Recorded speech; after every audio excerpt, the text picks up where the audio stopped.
o te whaatala whātu i le nganga whaaloalo i le maleifua mai o le atinu i whanunga le lei. Mua tātou ulia mai fo i le nei aso fau, le alofa ma le anga le lei o le atua. Le aso lua le nei, le aso lua se fulu ma le whaala maasina o me, lua afe, lua se fulu ma le lua. Good morning, tāle whalava. Ia alo maia, o le tātou sauninga lotu, o le nei tai au. Taita i lea, i le sunga, i le whawhengainga o le ekalesia, whapoptonga kerisiano sa moa i porirua, Reverend Nove Vaila au. Si maia le whaafonga.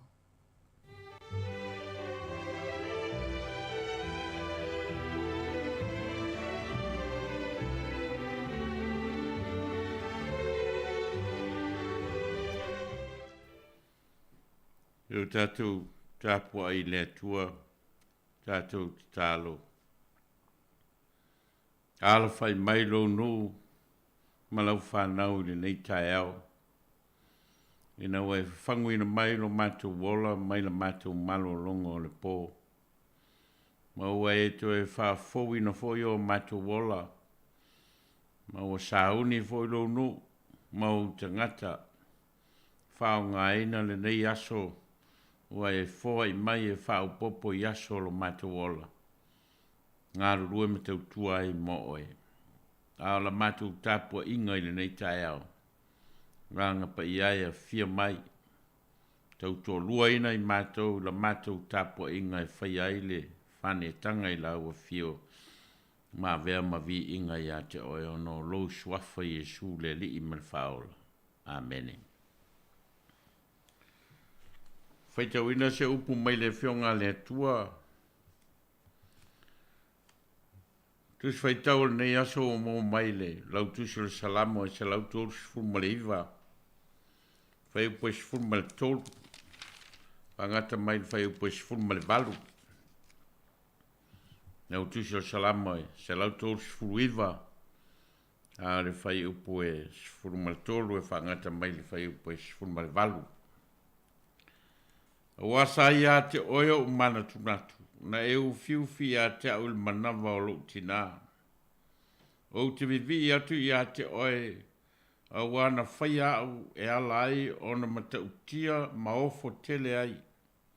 O mea na e whaia, o mea mamana ia, o matuai loa e au nei mea. E le i lilo lo tino ia te oe, e na ua whai au i le mea lilo. Ina ua saunia o i melo loto i le lololangi. Sire se mai au fonga i o tino uma ina o afuafua. O tu sia foi umalava i lautusi. O na aso foi na whaiai a o le aini o tino. Le tuai, o matua sili o manatu o na ngai a tiau. O sili lava o na tele o lo late o whaitau a whai. A whai o te whaitau lia o sili ia o na tele i leoneone. A wala tate iai pea mau. Ia whamanuia maile ngango le tua i le whaitau ina o nā whionga mai e tū mau i a te ialono vi ingai whaavavau. Tai au nafi sa o whaamatala ina ile winga o le whaupunga whaata ina o le atua i le tuspaia. O le whaonga ina i le tuspaia o ata whaafatusa. Whaamatala mai ai ai tātou fōlinga whaafatusa o le atua. Atoa i mawinga tutu mau o le atua le vaia. Le atala o le atua sa tātou wawa ai ana nafi, tusa o le mōli mau o le tusi o kenese. O le ata o le atua foa ma le mata i sau o mea uma.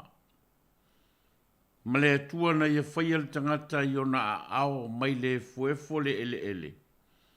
Ma ia mānawa i le tangata lo na mānawa ola. O na ola ai lea o le tangata na whau i ao le atua. Le atala nao le atua sa tātou wa ai le mōli mau o le tusi o kenese sa whaitawina i le aso nafi. Al tai au nei, le ua whai mai le manatu autu o le atua na te sui malalanga. O le atua na te sui malalanga. O whaivalo filima o le sui ma le lalanga fala. O whaivalo filima i o le tupao tinama tan maitai. Salamo ato e se lau tolu sifuru maleiva o le salamo o lo wha matala ai le si la whanga o au te tele ma le si la whanga lo loto a le atua i mea uma e whaatatau i le tangata ola. O le tu ngā vaaile masani o na vaai ai le tina sui.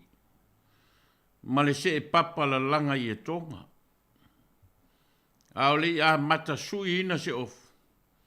Pe la langa ina foi se i e tonga. Wa leva lava ona i le mafa o fau o le tina sui. Ma le tamaita i se e papa le ata a toa o le ofu o le asui.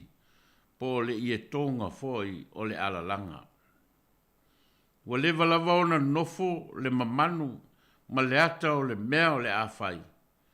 I le mafa o fau o le sui. Ma le se papa.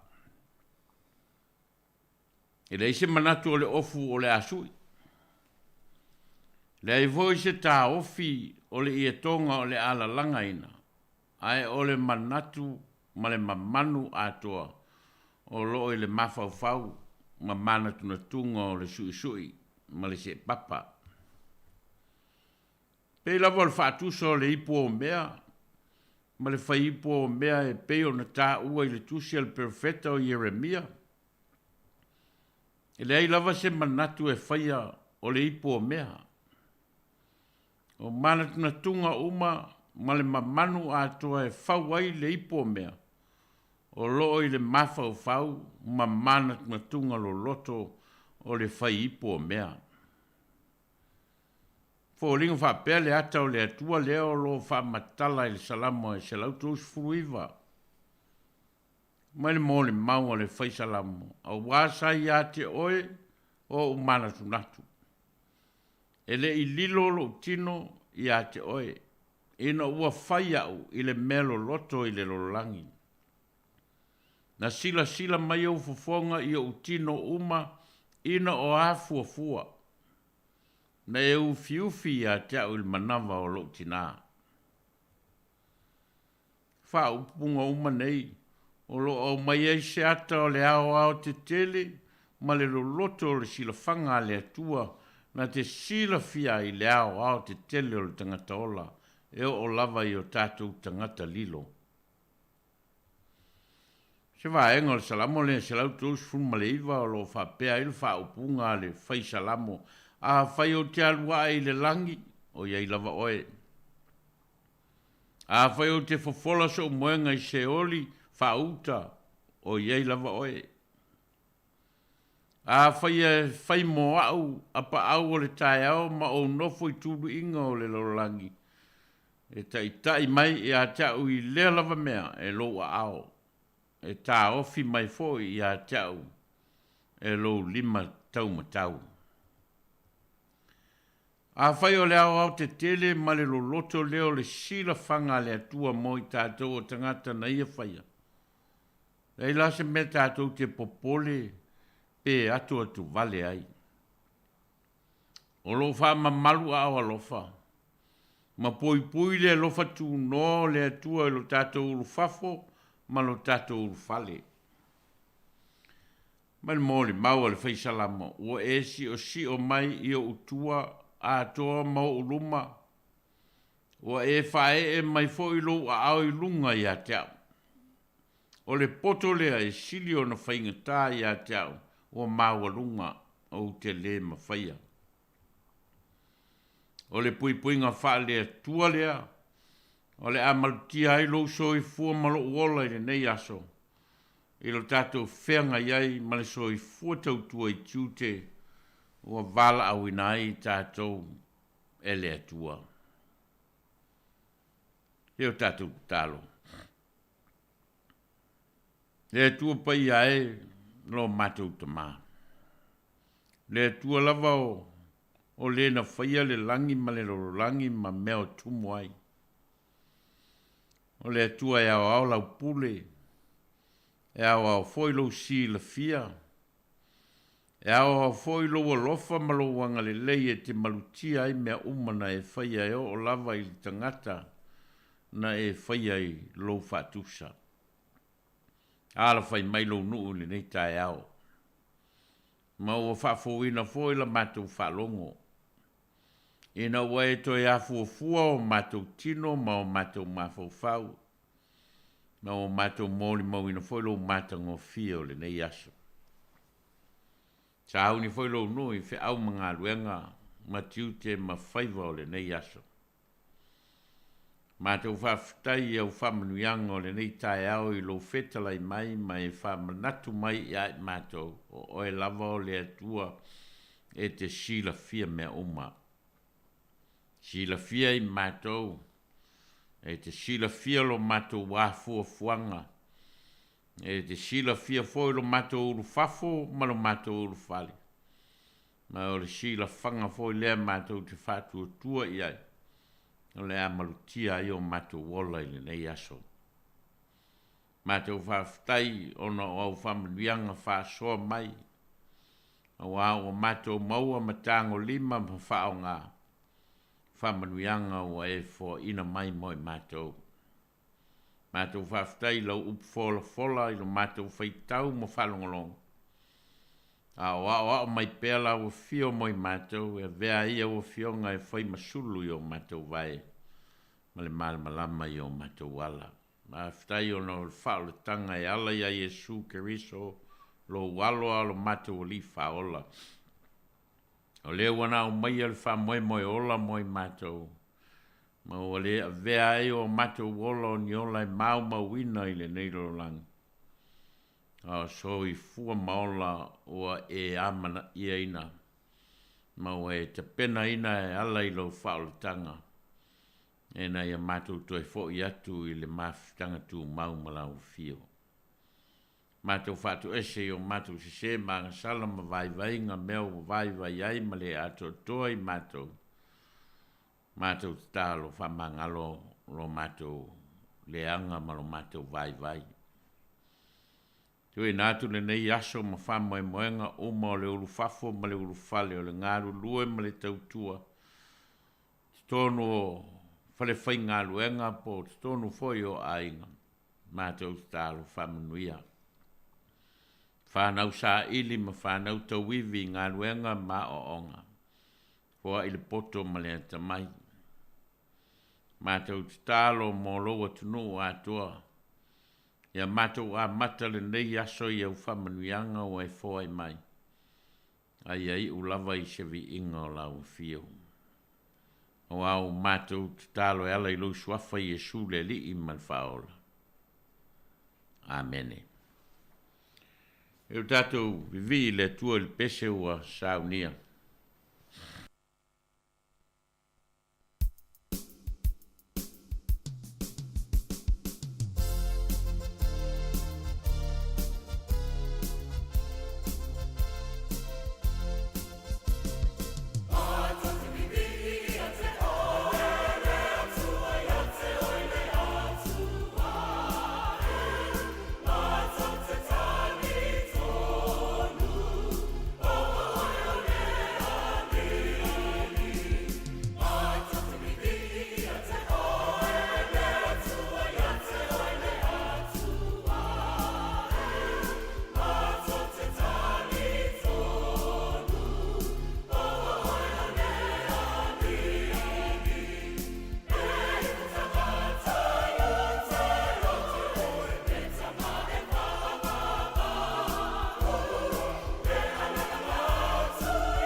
Ha manuia le tua i le whafonga anga le tātou atuno. Na le uru whafo i ma le uru whale i tiu te mawhaiva o le nei asa. Ia mua au mamuni au le li. Ne o tātou whai uru tālo. Tu mau yo mātou lunga ma lunga o lau whanau le rangi a toa le alofa. Ma le file mua la ua fio le atua lo mātou tamā. Le alofa siri ese o Yesu ke riso le li i mal faola. Ma futa ina i mātou e lou lava nganga pa ia nei se ia o i le whavavau. Whavavau lava. Amene.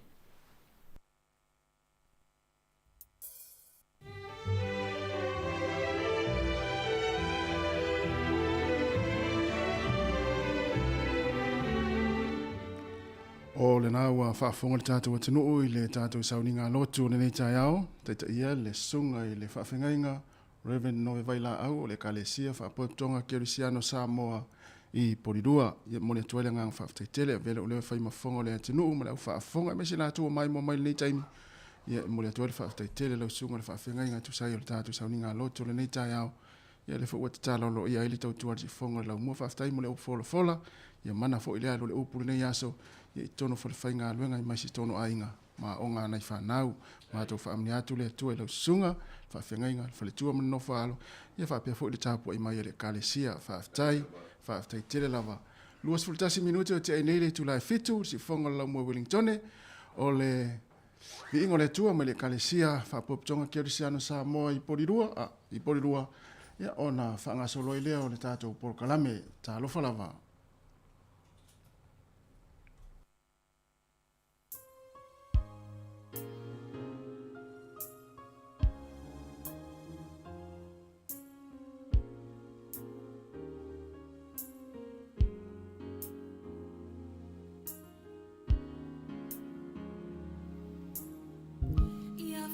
Yesu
O le tautua le si ufafonga o le laumua o lo iai fo i le langolango a le New Zealand On Air.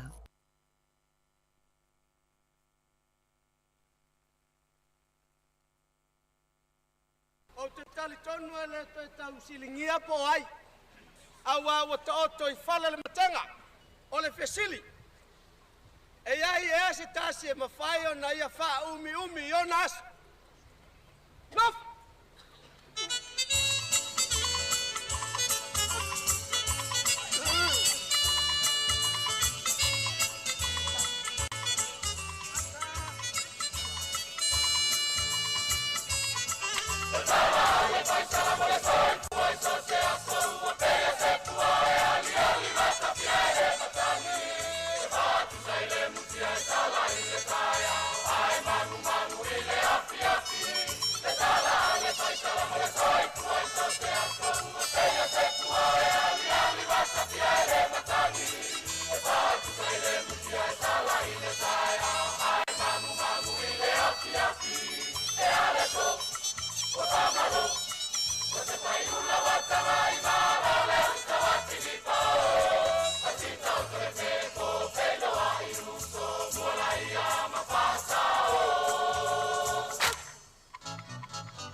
Ele te popo ai sa utala.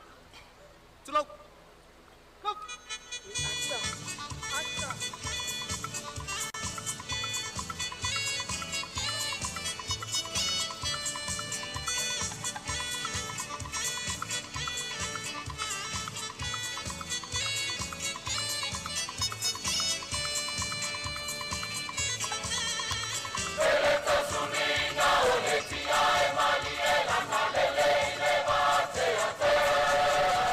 Ego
more. This Auntie Talang here.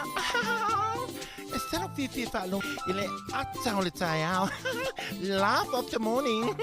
Amat sa may apple feet to the pavel. Sufong lo mo. Atau le tayao.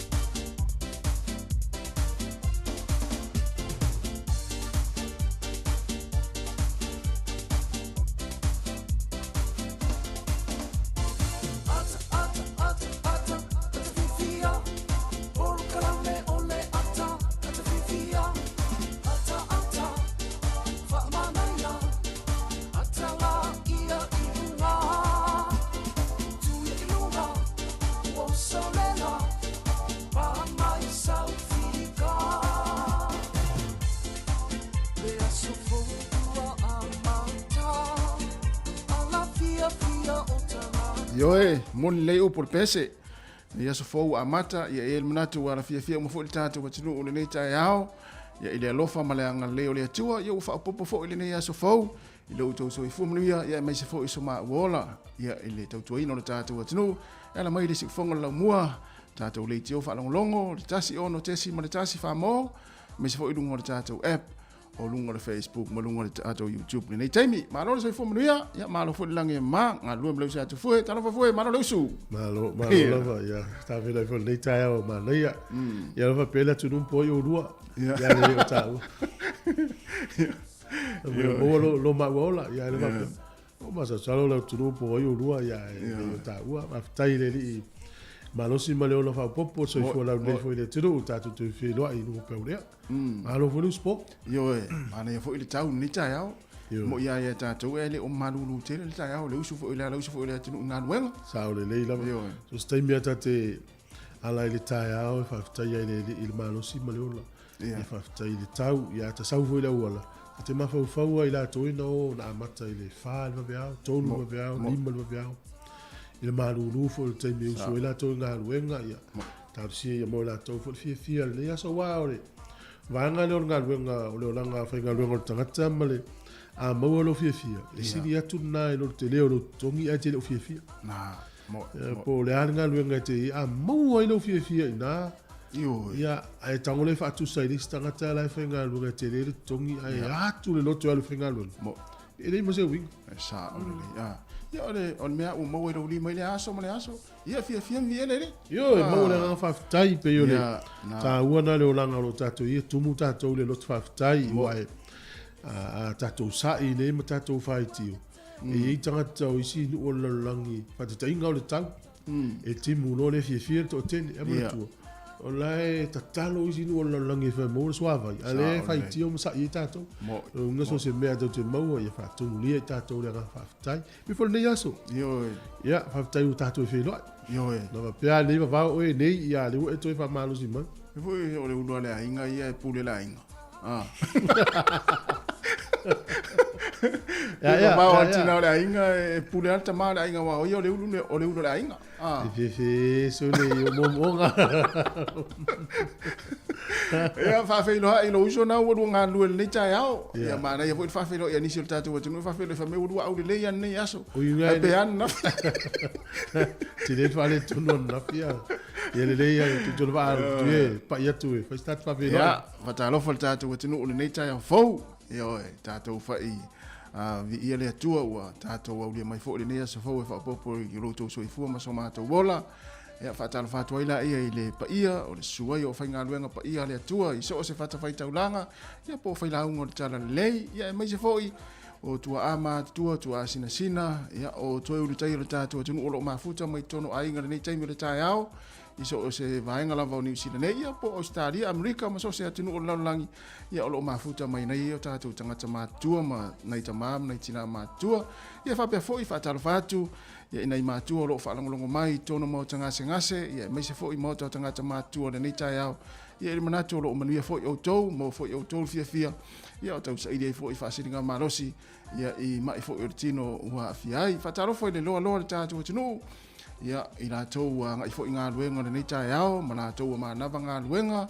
ia o whanau fo i a onga, la tā pena fo i a onga le nei tai ao, ia e mai se fo i, o tātou paanga o lo mafuta mai runga le tātou Facebook, ma runga le tātou YouTube, ia manatua, ia share le tātou Facebook, ma subscribe le tātou YouTube, ia pe awha apea nai te le i subscribe, ia ai, so se tangata lau fo i malamalama le tātou ngana Samoa, o lo mafuta mai le tātou tautua nei, ia e whātalo whātu le pokalame le ato le tai au le tifonga lau mua mai Wellington, i lona ofisa au tū le 5 Fumatasi, man Kevin Avenue, Polirua, tā lofa lava.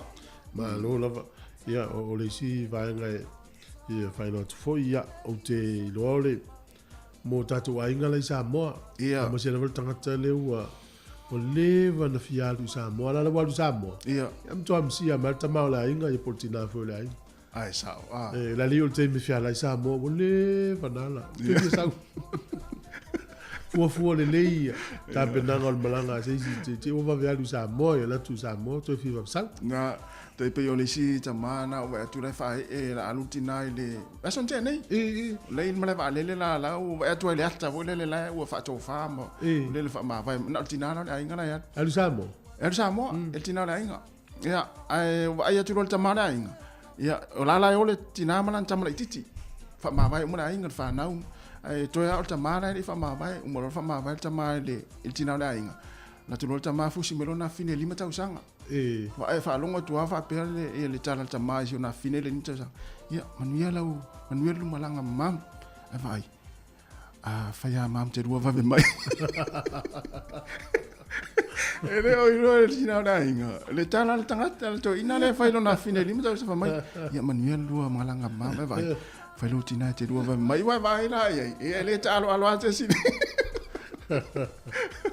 A volta fali di me la e ti io ia le sme vengo fie ia le e le sme vengo fie il meno il valvala io ta mamma ti na na o tasi me wa o ia fu e le sme vengo fie le voi la le winga la tala le sme vengo fie to dio e le ua pe o le ainga a le uva la vala o no fa ngambala a le ainga ia tau tu fatas le ia te mi umo ma tanga fie ta no fa so ia pe wila al mele o ia te le ai e le umalanga ni si Samoa ia no foi si nei o no mo tu tala va no ma nei ia o le uma ia fa vla ia uma fo ia e fa ta fo ile o langa lo tatu ia to no fo le si nei fa ngal wenga ngal le tanga tala malanga ma nei ia le mo so tanga ta wo ia tu langa le na te mal malama no ia la tu ia le alo fa tu por gala me le ta ia o tatu tali e fia foi ma oi tatu tala malie ia ma tau mafane lau puti na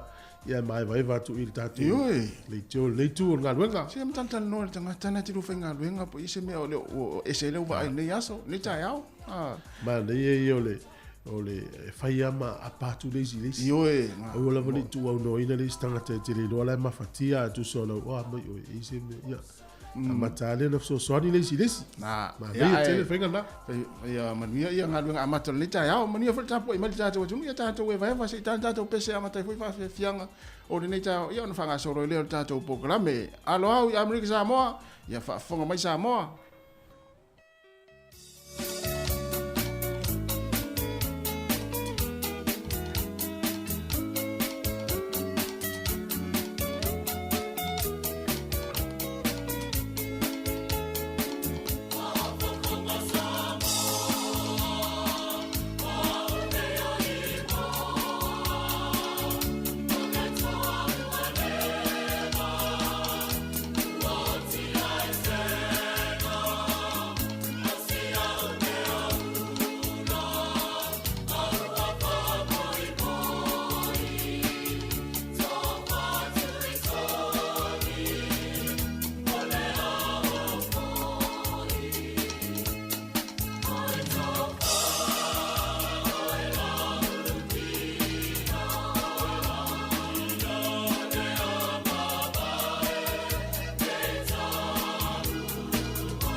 Ia whatala whatu nei teimi e usimel whafonga le tātou tala o le tau pia na whai no me whaino ofisial vai tau le soe langi le lei le tau la soa tai au a matana langi le lei e ina i timu stemi whaua uli ia pe mauru uru fo o la stofi e matele i na au oa la stofi la sfareile ma la sto nai matua i langi le lei lava le tau ka piti manua tu whanganui Marlborough, Taupo, Hawke's Bay, Mawarurapa, matua i langi le lei ia le tau le aso le nei ia o le nuu leo tau naki ia ina i timu e langi le lei fo le tau nisi o taimi. Ia o le maulano o le fuo le malulu e tasi fa mawina e wewe rapa. Ia o le maulano na iai o le lua fo i Marlborough no winga amata le malulu mai le tau nisi vaenga o le tunu. Ia mawhanufana sifuru valu fa mawina e Hawke's Bay sifuru fitu lo iei whanganui mo tau naki. Ia manuia fo inge whi amunga aluenga nai tu o le tātou tunu. Au kilani matua i langi le lei ale tau le aso nei leisi au whalawe lave i a whapena foi Hamilton.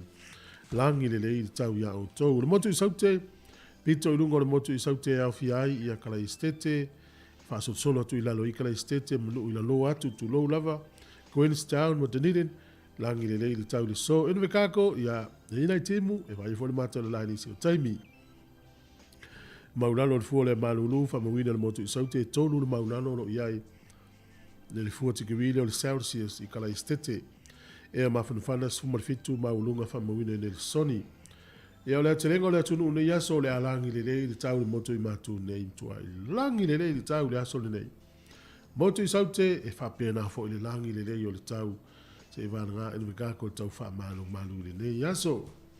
O a pia, ma tele ina langi le lei le tau duas furu vanu le fuo le evevela.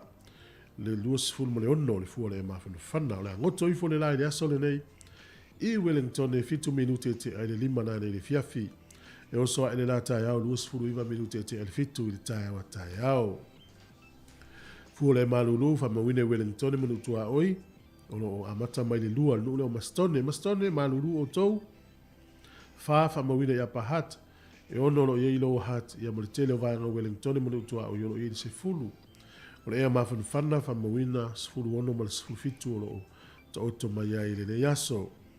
Tala o le tai mo le au whangota Wellington e sua le tai, to eno minute e le sifuru lua e le au auli. To eno minute e sifuru lua e le au auli le sua e le tai. Pe le tai, te o le ono e le fiafi, to e sua le tai le te o le sifuru lua na le po. O poli lua, pe le tai lata i le sifuru tasi le tai o nei sua le tai le te o le lima le fiafi. Ia o na toi pele o le tai i le te au le sifutasi na nei toi whawha mai poli lua. Pele tai i le toi sifuru ono minute i le sifutasi le tai o nei sua le tai le te au le lima le fiafi. Toi pele tai le te au le sifutasi na nei. Tala na o le tau ma le tala o le tai mo le silifia le tunu. Ia mo le au laftupe, ia malo lava le anga le lei si o tātou tunu. O le swingo le tupe o le tai o nei, o le tupe Australia e valu sa fulma le vasene, tupe Amerika e ono sifuru mali tolu sene, o le tupe Samoa, tasi le tala New Zealand, mo le tupe Samoa le tala nei tala ono sifuru tolu sene, i le umana i o tau walu lunga le tupe, o le tupe Fiti, i malato i malanga i Fiti, tasi tala tolu sifuru mali lima sene, tasi le tala New Zealand, i mo le tupe Samoa le nei aso, mai le fale tupe, tala ono sifuru mali tolu sene. Manuia la foi na lo tupe, ma lo foi le anga lei na ia inga i Samoa.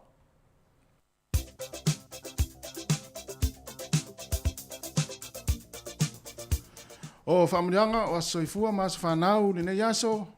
Whaamunatu o tupele tato imeli, that's whanau at samoacapitalradio.co.nz. Aso luas fulfana nei o masina o me, a whai olo asoifua ni nei, po o se aso whanau o seisi o whanau. Ia manuia tele lava o tau aso whanau ma asoifua, whaamanuia le atua, ma ia maua nisi tau sanga stele mo tau, ia ma fo i pere ma losi e warwhia ngai whiau mga luenga, ia me se fo i nei whanau ia onga. Ai o le tusi whaitau, pea i fia whaitau iai le tusi o le nei tai au, tātou as whanau mo mai lea i le salamo e lua se fulma le lima, whasa o atu lua se fulma le lima salamo, o lona a whai upu mua. Ye o vai, o te whaanau nau atu ia te oe ma loo loto, loo tu wae, o te whaatu atua ia te oe, salamo e lua se fulma whai upu mua. Ye o vai, o te whaanau nau atu ia te oe ma loo loto, loo tu wae, o te whaatuatua i a te oe.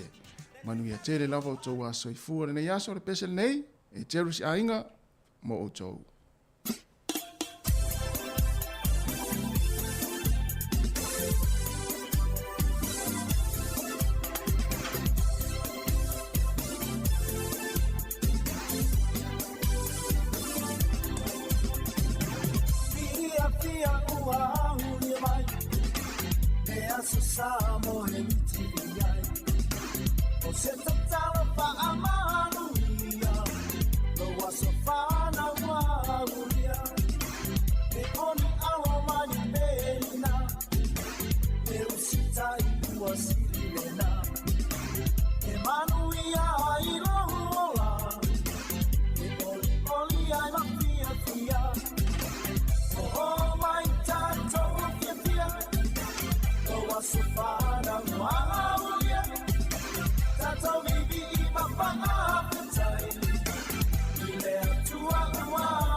Tala fa tuna tunu malo so ifo se mel fa fongo le vavai fo ile ile tala fa so le pito la langi nei tala fo yo mena tupu ile aso nei luas ful mal fa le masina le nei o me i tau sanga u mavai o le aso nei ile tau sanga tasi ono valus ful mal tolu na fai ai ma fa vaina le museum a le universite le Oxford University to tonu Englani ma o le ulua i universite nei wa yeise la tau fale mata anga i le lalolangi le whaavaina i le asole nei i le tausanga tasiono valu tolu.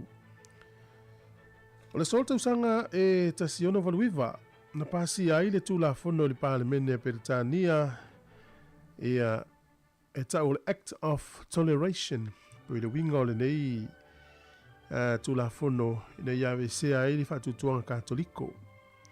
O le sol tausanga tasi fitu tolus furu le valu na amatalia i le tangata leo sione Wesley po John Wesley le movement e tau le Methodist movement ia e whaamanatuina le kālesia me tutisi i le asosa e so ai ia o lo whaafonga mai le kālesia i whaamamunga nei o tausanga e tasi fitu tolu valu i le soda amatalia i sione Wesley i le mau ale metotisi. O le asolo nei tausanga e tasi valu tolu sfulu o le tamaita i tu stala Amerika e suafa ia Sarah Joseph Halley Na ia tusia ia le tauloto po e se poem e ta o le Mary Had a Little Lamb. Ia le masani fo inu fatu e impese. O leva tele la o tausanga tasi valu tolu sfulu i le aso le nei le tusia ai le tauloto ia po le tala po le pese fo ile na. O le sol tausanga tasi valu tolu sfulu mo le lua fatu a whaalau iloa i le nuu leo e leni ua ta ua i la tau le kingdom po le kingdom of Greece na wha iloa i tonu se kona whenisi na whaia i lone tona. O le sol tausanga e tasi iwa tolu sifuru ma le lima na ulua i whaia i se taalonga pe i spol ua whaia i le pō. Ma sani lava taalonga i whai le ao le taimo mua le ua whai se taalonga pe i spol na whaia le pō i whaangamo li. Ia na taalo ai ia le au lea Cincinnati, Ohio, ia e ta o le Cincinnati Reds na taalo ma le au a Philadelphia Phillies. Le unga taalonga lea maanu malo Cincinnati e lua le tasi a Philadelphia. Na whaia le taalonga i Crossley Field. Le solta usanga tasi iwa 5 ma le ono, na urua i whaatautai ai mo le taimi mo mua tau vanga pese le ta o le Eurovision na whaia i Switzerland. O le solta usanga e tasi iwa 7 ma le ono, na whaia ai e le whaalinga tele lea o waina i te tonu o Paris e ta o le Judgment of Paris i whalani.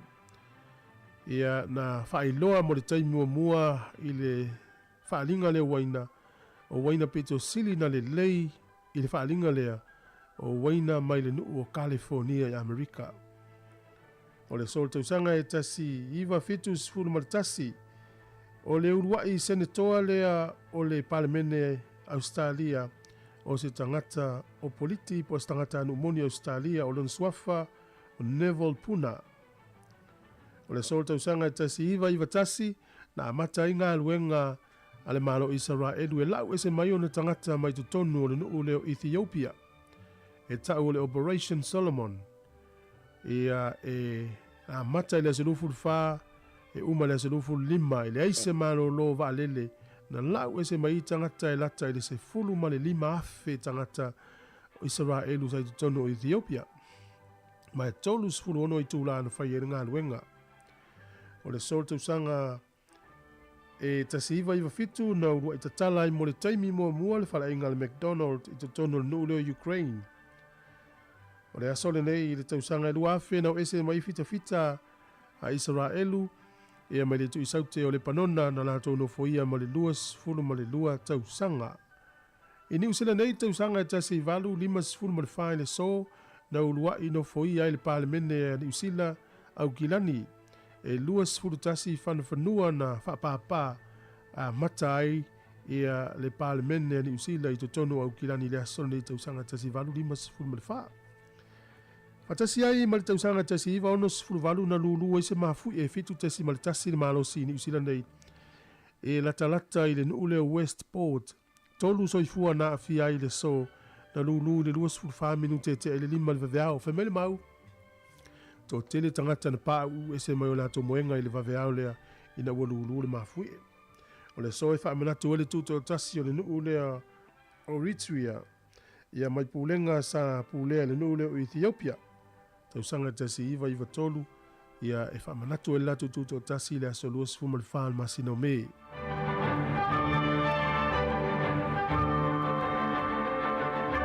Te maua le whapoponga o tātou tala le te masani whaftai lava.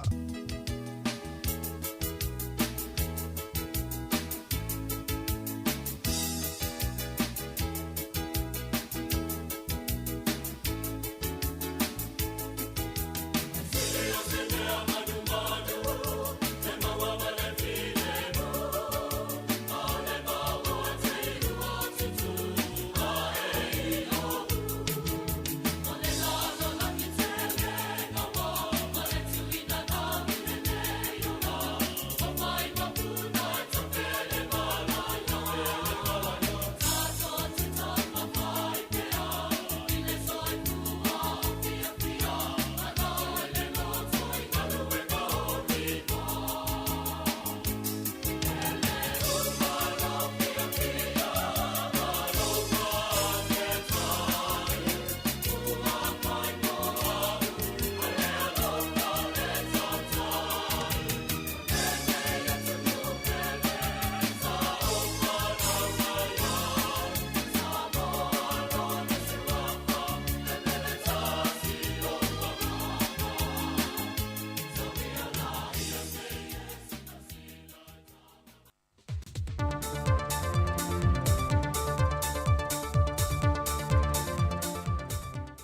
Talofa lava, o le whaopopongo telefon mai sa mo nei fo i aso o se mai al whaafonga.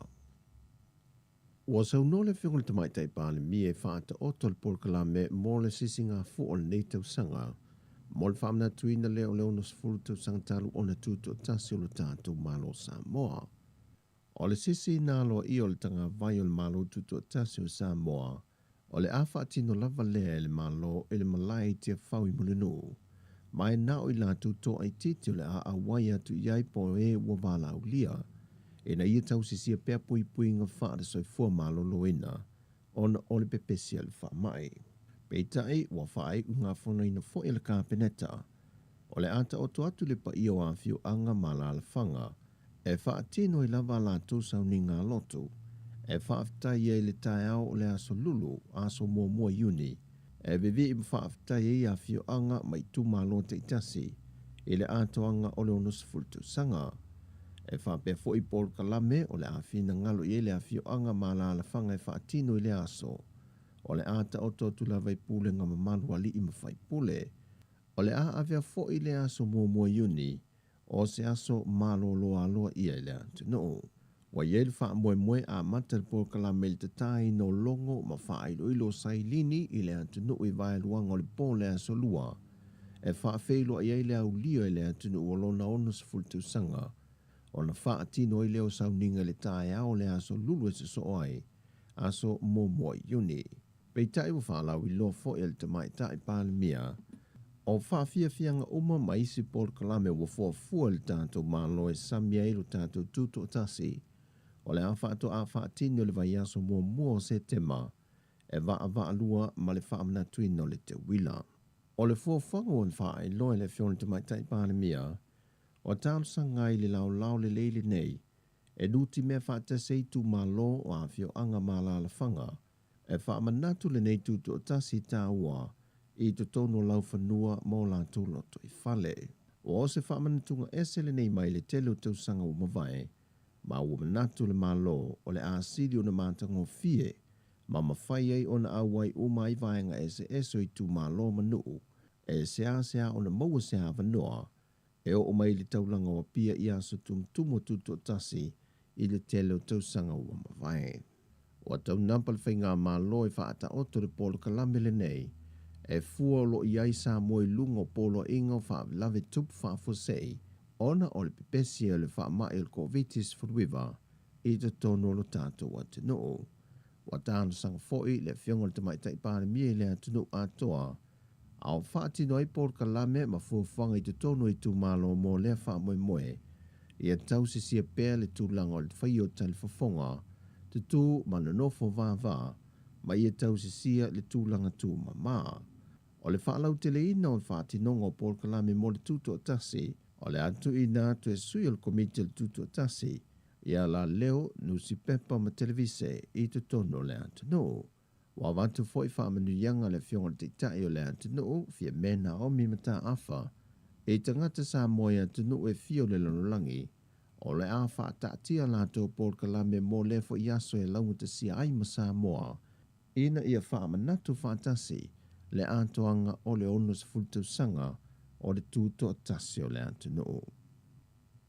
O a whaamauti no mai le fionga te mai tai pāle mia fia mena o mi mata awha i le wheilua inga ma le autu stala.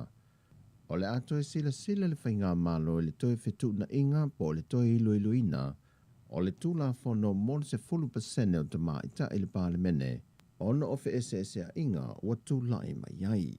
A ua aveala ia inga o le tūrafono lea, mo awa no te maitai. O tupu ai le mea lea, o se mea la e te tau na mawhauwhau iai. O te ilo foi, sa langa ai foi manatu i le taimi na au mai ai le tūrafono lea. I le mea lava lea o le ale whai tau au whai o na fua e te tau na iai te tonu o le mautafono Samoa. A fua foi fale mafau a tusa i ele tatou pale mene ma isi pale mene o isi atunu e se fai tau e matua i ova lava ia le representation foi le tatou nei Samoa pa fua o Samoa se atunu lai titi ua se lau afe pea le tauaʻofaʻi le ua iai le tatou e iai la le faafesili lenā o le a le numera talafeagai Sauno le fionga le tamaitai palemia, e le leitele le anganga na whaaofia i le tula a fono le nei, peitai o le atoi ilo ina ia wha le leia, e pūni ti ai vaenga e tula i mai eini FSS e inga pe ona ua iai le teimi le nei, a ia wha atu maupea le anganga ta ua, na fausi ai le tula fono. Taluai na ua sao atu le siama o le COVID-19 furuiva i te tono le no whanga o tangata maa tutua, e le mapu i whangalele, Wa tau fia e pe lava le toio o atu ni asia singa le no whanga, se ia tautong fitia tina matamama tutua wa a fia, se i toi wha fo isia le manosi. Wa ta ua tama e tai saolo wa ia le no whanga tangata ma tutua, o i lantou i wa a fia, e le o iai se tasi o tinga ina, o lo wa ia lava le wha atu mawino le malosi matulanga masani, e o fo i le tau mafa. E se mai te mamatina ma te tō wha mau newa a fia, tō lua le au whainga ruenga le no whanga, ua mau fo i sia morko viti. O le wha e te tenga pe o na tā ua le tamai. O le tapu e o na toi a si o le no whanga mai malo le antino, le na tā ua le tamai ta Isaiah Sister Maria Francis. Tan wai o tangata ma te tua leo lo whaita wina le tō tele, o lo maale liu mai a fianga le ko viti. O le so asolus formal file ngato le ato usui le fontanga le parlemene. Matal talia ai le fai unga le reporti a le komiti fa apito le parlemene. O lo lato i longa a mionga tau loa, mai le fa sea le fionga le sui parlemia le fionga tuala Iosefo Bonifacio. E fa sanga le teitai o le tuangai tu le epa lupe soli aisa i lele malia le ngoi. Ma le failo tusi le fionga le ala le pule rimonia yafi. Peitai ua whaalau i lo fo e le whailu tusi e le vaeng whau whai e le fast i lungo peng te wha ilangi, le tō wha wa awao lo fipo, o le so fo i o se pine wha mau le whai ngā malo wa tūla i nei, e atoa i ei le tausanga mai le wha tautonga na whaia i te tono le whale ie. O se aso tā ua lea mo le whai ngā malo, e le taua saina mai ulo na amatanga. O tāla fowia mai sa mua manuia le ni aso, wha soi foia.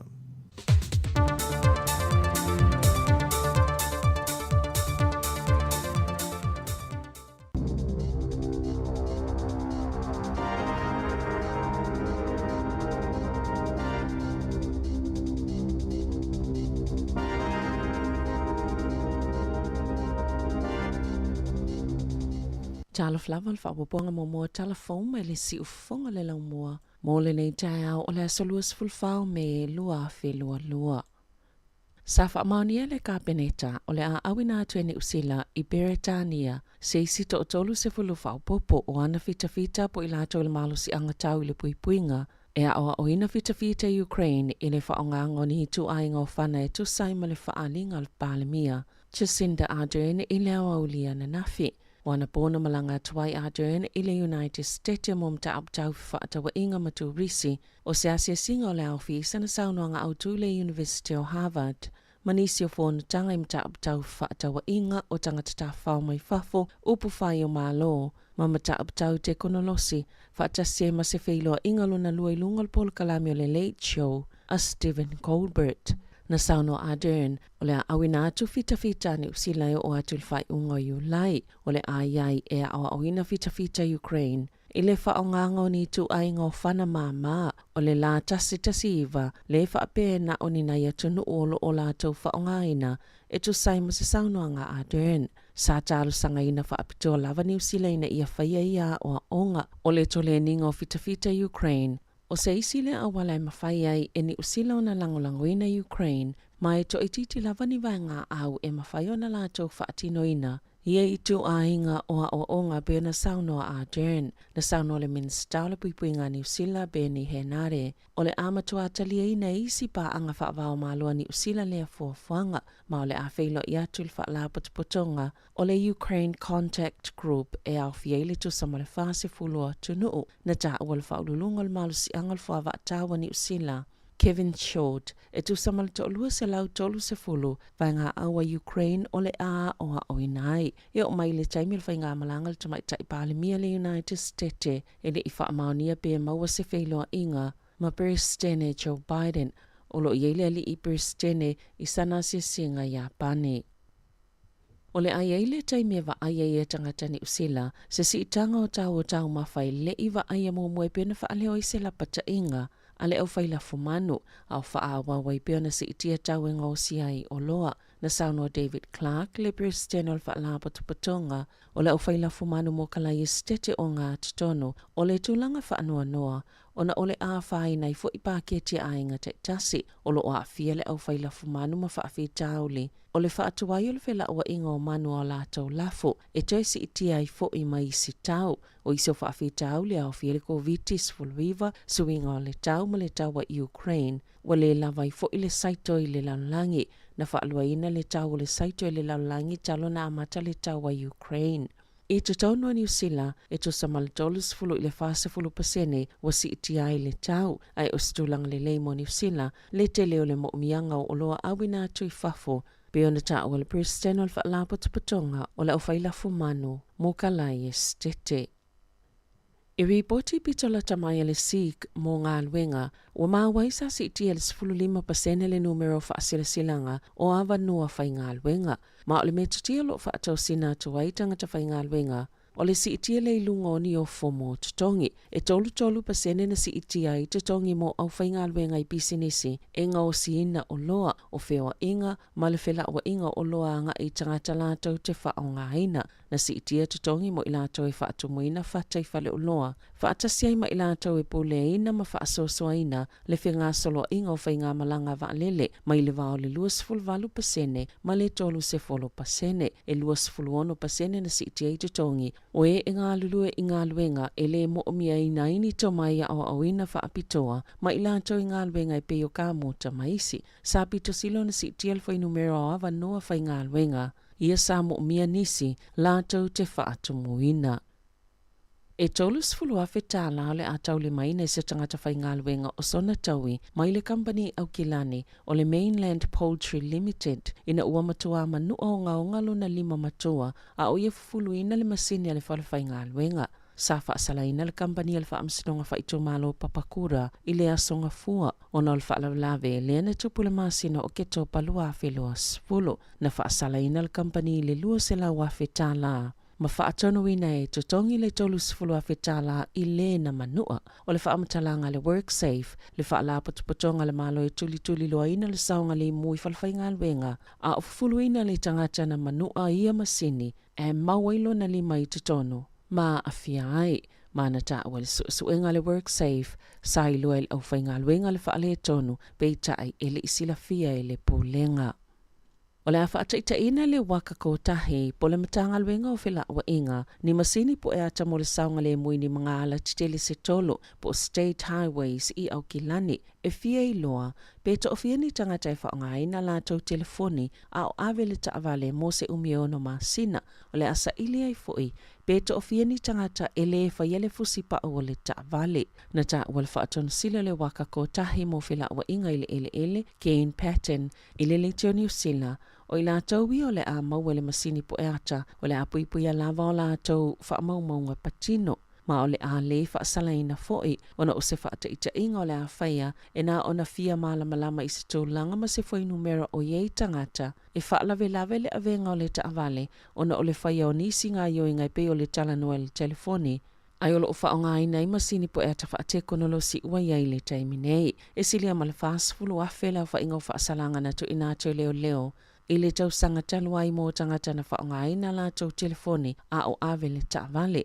ma o le tau sanga i lua whelua sfulo, e whāni whaalawlawe tau ta avale na māli le wai le to o whaa, ai mānunu o ngaonga le to a se folo tasi.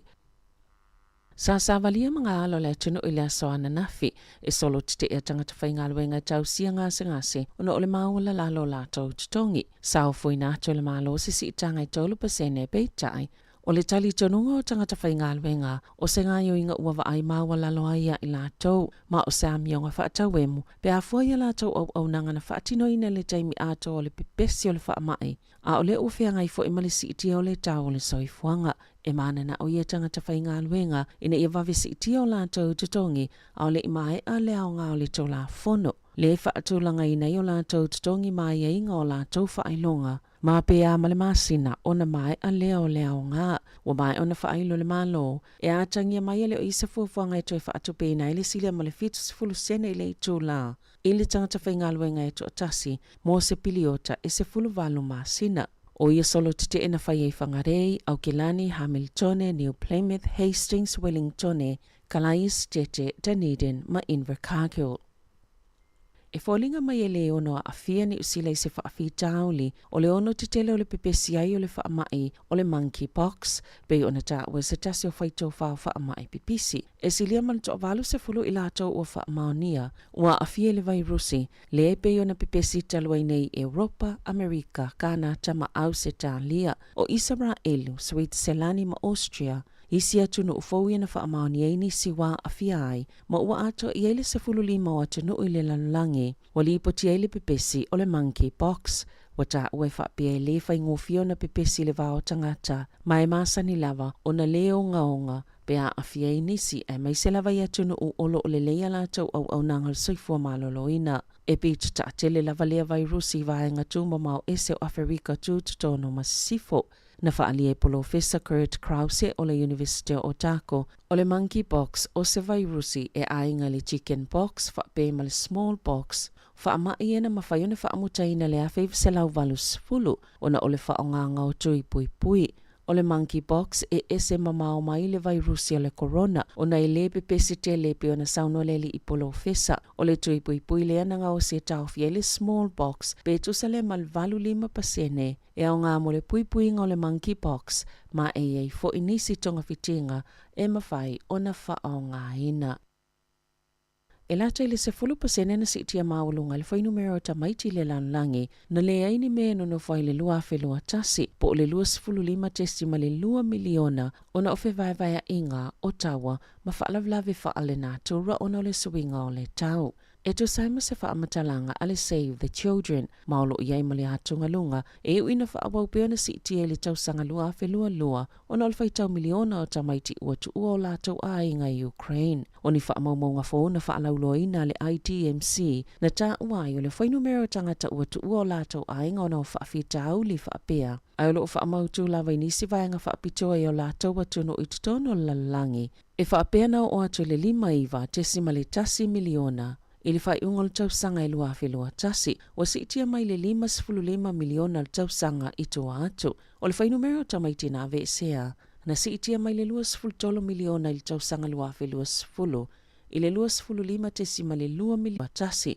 e tutusa ma le whai numero al whai tawa whai o tangata i au se talia. E tu sama le whaasfulu lua pasene al whai tawa whai o tangata ua tu ua o lātou a inga, o na uia whaafita auli le lalulangi o tamaiti. Whaitau miliona i lātou ua sosola ese mai maainga o na Ottawa, whewaiwai inga, maisi i tausanga taitasi, ma ua le mawhaiona o isi tamaiti ini a onga, le lava tau mawhai a aiai, la i titi le avanua lātou te maua mole soifua maloloina, e la matia mai sawanga, ma afianga i o lātou o langa, o na o mea lo o tutupu. I taalonga, sa mana malola une tipolo le Central Pulse o Wellingtone, i le taalonga ma le Mainland Tactics i le Pōana Pō, i le TSB Bank Arena. Ono sfululua i le whaasfuluiva, walata atu le Central Pulse i se Northern Mystics, le olo i le tūlanga mumua le whaatulanga ngau au o le taamelusanga o le ANZ Premiership, au lumana i le taalonga ma le Mystics i le asoto o nai i Aukilani. O le tamaitai Christiana Manua, na mawaina le whaailonga o le tamaitai pitosili o na mata ina lana taalo i le taalonga. O le whaanaunga le Pulse ia manu malo i ana taalonga e lua o mua ina ia mawhai na tali malo i Wellingtone i le suenga sampini o le nei tausanga. O le kapiteni ina i le sa avea ma kapiteni o le manu Samoa, Jack Lamb, le au o le moana Pasifika i la lātou taalonga le poana nei ma le Western Falls i le Mount Smart Stadium i Aukilani. O le taalonga le ana tolo po mai le masina taluai o no le COVID-19. e na o le toʻalua tama mai le au o le vaiaso taluai. O le ato e amata le taʻaloga le poana nei e aofia isi o ne tuʻipulotu ma Tomasi Alosio. O le taʻaloga ma le ACT Brumbies e whaia lea i le asitona i o lumana i nei i le malai lava lea e tasi. Tala fauia ma le si ufonga le laumua mo le nei vaenga o le tae au.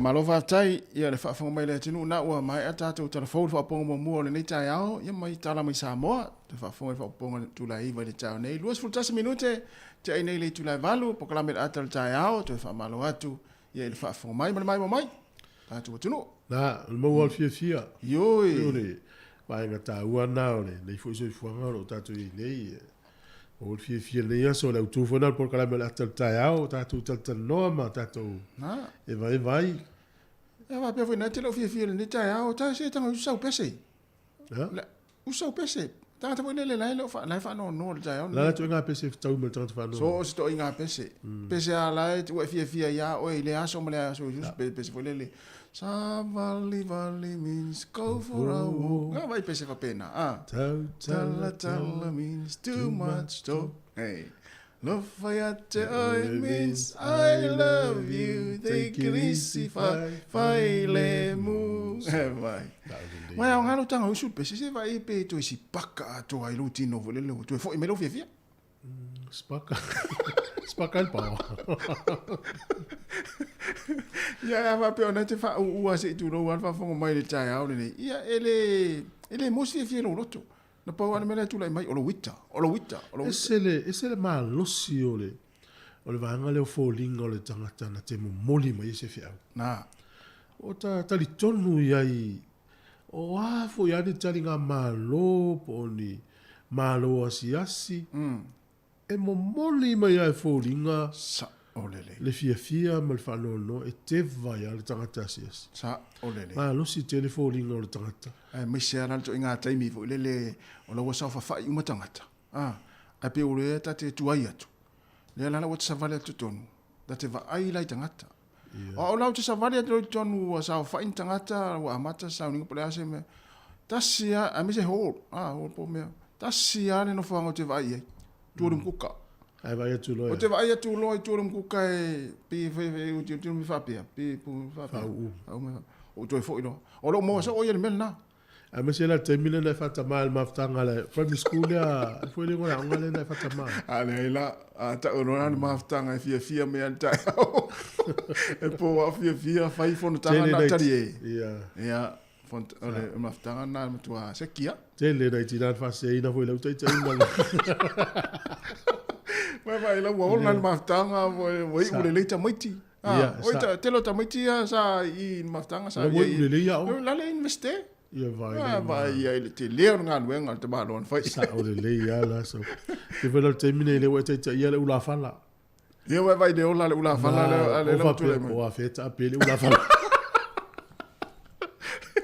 ele tape o ia se maftanga mana o mies tanga te le tu la e mai tu tai malos man tai vole le to mai ona mafaunga e ola se maftanga ia le tama no Malah umai tak tulis telefon. Paulo mai se nia. O nei le tausanga o le lusu fao me le tausanga le te nei. Ia le sa tatou vava ia foi ni vai nga fa no i sa mo. I fete na inga sa tu mai me por kiki. Ia le o ma vai atu ia tu vasa o te atu na taimi. Le la o tatou fo lau I malama o le foi vai tau fo.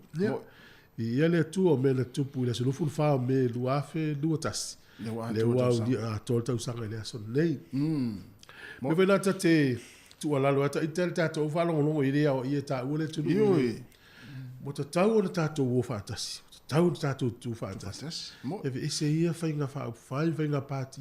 Tatou sa mo tatou walo luma. Ia. Le mas tatou me mawan mele o fitoto ai mal faina. Mau tatou fia fa malo fo tele tatou mai mo. Ioi. A tou e fai mela tou saunoanga po comments ia. Ngona fia fo le tatou ngā lue whātasi tātou mo zamo. A tātou vai nei nuu nei New Zealand. Whēna talawa te lo tātou le wheiloa i ma tangata Fiji, Tonga, Cook Islands, nei tangata ese i tōna New Zealand. E whaamu ia mai ala tau ia Samoa. Sa ole le. Pe o tātou le whai mata i ala i atunu Pasifika i tōna ni atunu. O tā alonga, o ngā luenga, o le poto saralau, poto... So se mea, o e kālesia. E whai tātou whate ta inga i ala tau. Ia, o lalai mai tau mai la tau voilele ngā lue whatasi o tātou. O kase mānei. Ia na ngona ia le mita wapea. Ta te fia ia i lota o ta ita o le sāpa. Me voile tātou so toke lau whapta i tele al whafonga mai. Ma lo lava. Ia o tātou whatasi. O le tātou le teofoni le spraile. Ia manatu o swavifianga vai foi. Ia. Ave ta vale manuia o tau whaiwala nei aso. Ia tau tua nal tu la fono. Ia. Sao le mua nu la wala. Ia ma fu foi ona e a faina lau ta vale la wala wa ele fa uta wa e soliel tu la fono ala le fa ngai no telefoni ala ta vale. E fu fo le malo le la siaki e ale telefoni fu spa o me va pe. Io va fa tau va io le langa minat fa tau va alista. Ia tu pul fa la le te le io le fa. Mo no ia fo ta pena wa onga tamai ti le ya so fa nau. Mo io to a onga pe. To anga la onga. Io leo le foi tauna tātou ia soia. Toanga la onga.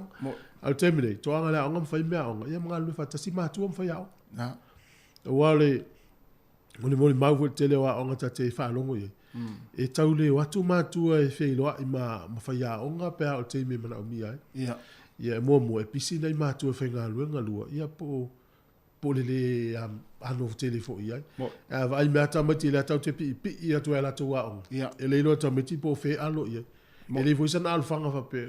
O le fai le o le eilo o mal matua le tamati. Sa ole. On la film to apulu afusu anga i luma i Kenneth Creek tamati e kolisi. Kolisi Apollo College. Sole. Ia. Ma nei foi la e ina i tamama le tina o fa ma popoina le maftanga matua sa mo kolisi Apollo. Mo. Ia. A mai sia la tamai le o tele vai ni teini. Ia. Tala no ani lo tali. Ia. O a mai ia le onga i a mai sia la Polirua College na fight fusu anga nafi. Au tamiti umala no vai, me Pasifika uma, ia me te lule onga le. Te tamiti Samoa. Mo. Ia, vai ene lo watali e tal no ia. Alo se uma so ia sa fusu i lima. So le sa. Ia fusu ma fau ia manuia le o. Ia sa le ia. O ia la so le ia te mi o la hiti le ia o isa mo. O le ma fau. O le ma fau. Ah, fia fusu loa te vai wa ma tonu e ili me o le fale popo ia sola. Fale popo e veni. Ia pe na tau e misa lo lunga o le a onga mai. Tali o e tu ora onga. Io mai fusu na. A te ranga lata e le va va enisi. E va va e pu ase tu lo. Le mo tala. Ma tau yo lalo fale popo e tele pua. Ia fusu ha mai la to fa pua. Ia ta ape fusu. Ia mai la so to lai. O to ingari so fi. Ia to mai ti se a wole tu fa na me lo to ya nga. Lo mo tu ma tua, se vai ene alu fa na u le vai nga ia alele.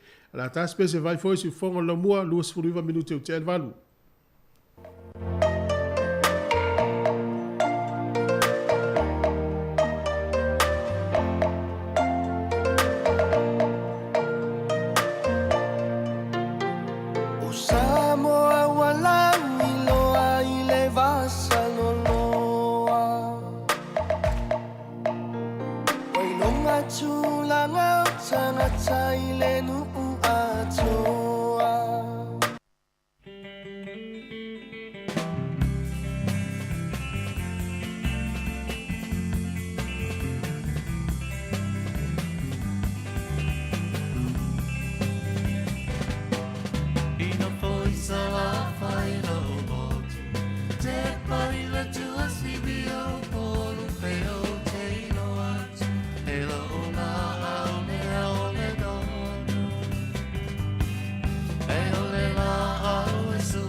O le whaasisilanga tāua, e whaamanatu atu i le mamalo le tātou au whaafonga, e iaila wa ia te tau i lalo le tulafono o le Broadcasting Act tasiiwa valuiva, e whai e sau whaasea po o se whai tionga i mata upu, tau i whaasalalanga i lunga le Samoa Capital Radio. O lo au ili lalo le upenga o sota inga le pūlenga o whaasalalanga, po le Broadcasting Standards Authority, bsa.gov.nz.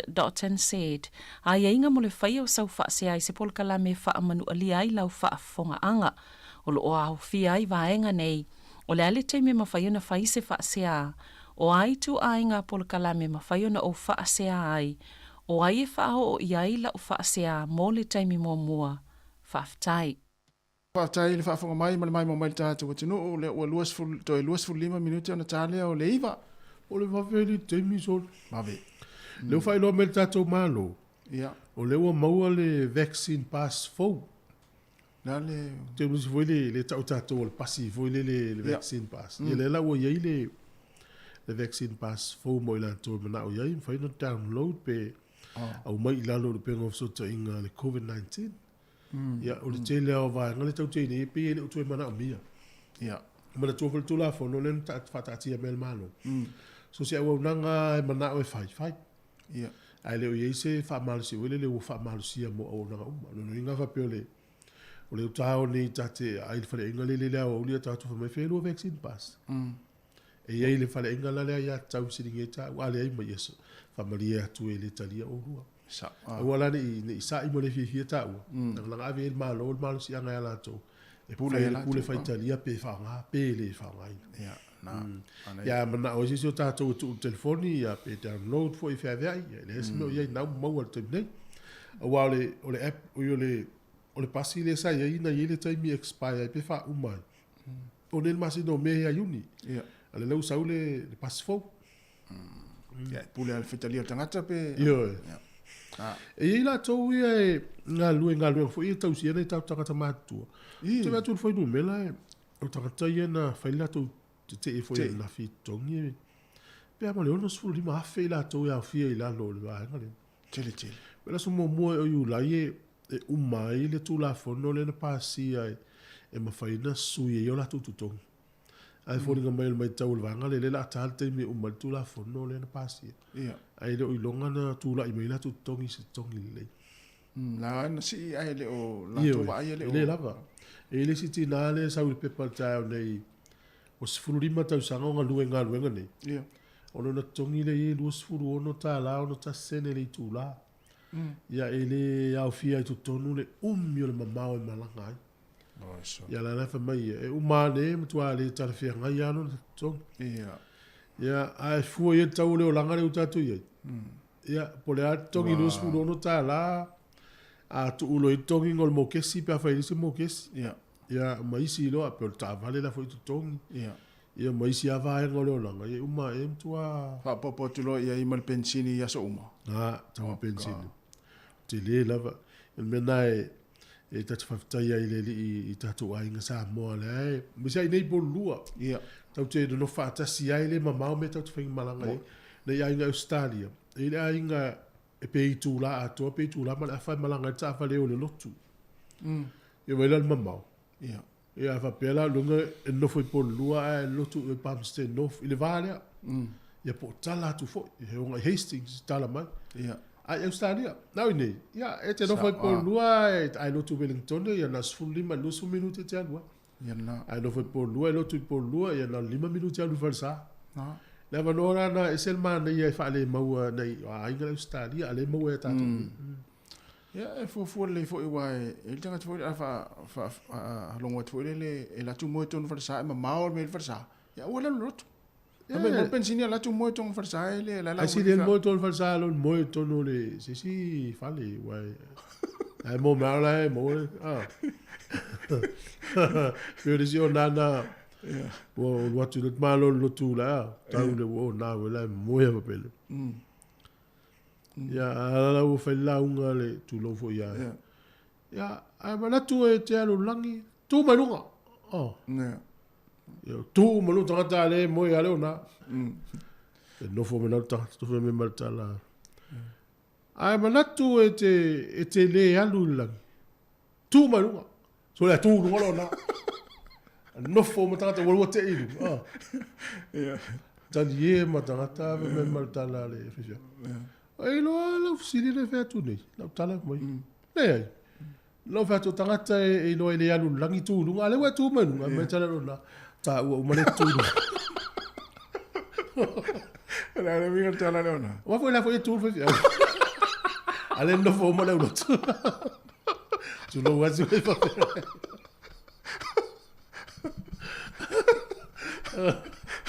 tu sala le no fo mo le lo a tu lu ngolo na ya ma tu le la tu ma tu ngolo fe lu mala tu la vo nei ile ma malama o sa fa sa mo ya na fa tu si le wa tu lu mo le lo su ta wo ma le tu lu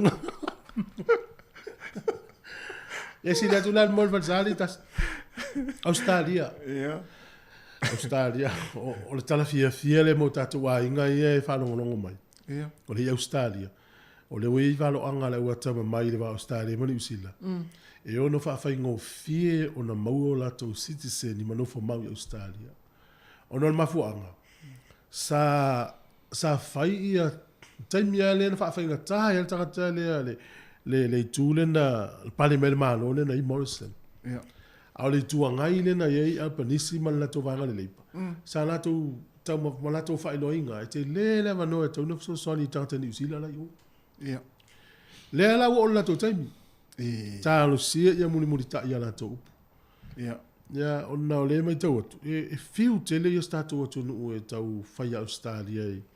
Ia lo fai tatu angata i o le ai. Ai, ta lo sia la e whenga malo fau le. Le leipa. Ia. Leipa. O le Parliament Australia e se lau lima sfutasi o na sui. Ia. Ia fōringa mai e o le fitu sfu mo tupu pe fitu tasi e sui le o mau le leipa. Ia, o la la wai loa le leipa ia o malo ala tau wai ia tanoanga ia le uman whatau tōl palmia. O le minister alwa i fafo o le tangata anu ule i whanau tono Australia. O le tina. Ia. Ia, le fō mo whatau tōl sui palmia. So le vailai i malo tamasa o ia. Ia. Na umman whatau tō so le valele matalo tiu tem whaifa. Sa. Ia vailai whatau tō le sia so le malanga o i Japani i fono la o e whanga i. O atala no betul New Zealand po whapea. No lo pento e tape se ale ngo Scott Morrison malilisio. Ia. Pase se. Walen sa. Ai su ye le ngo to malo. E sa le ia wa por kalame o le. Le whatatia ma vai ma pena. Ja. Dan gaan we weer toe email toe officieel Parlement Australia van mo. Ave se le ngo Scott Morrison, atu le ngo Anthony Albanese. E sa. Al porenga foi la le au mate le usila la WhatsApp mai. Ia.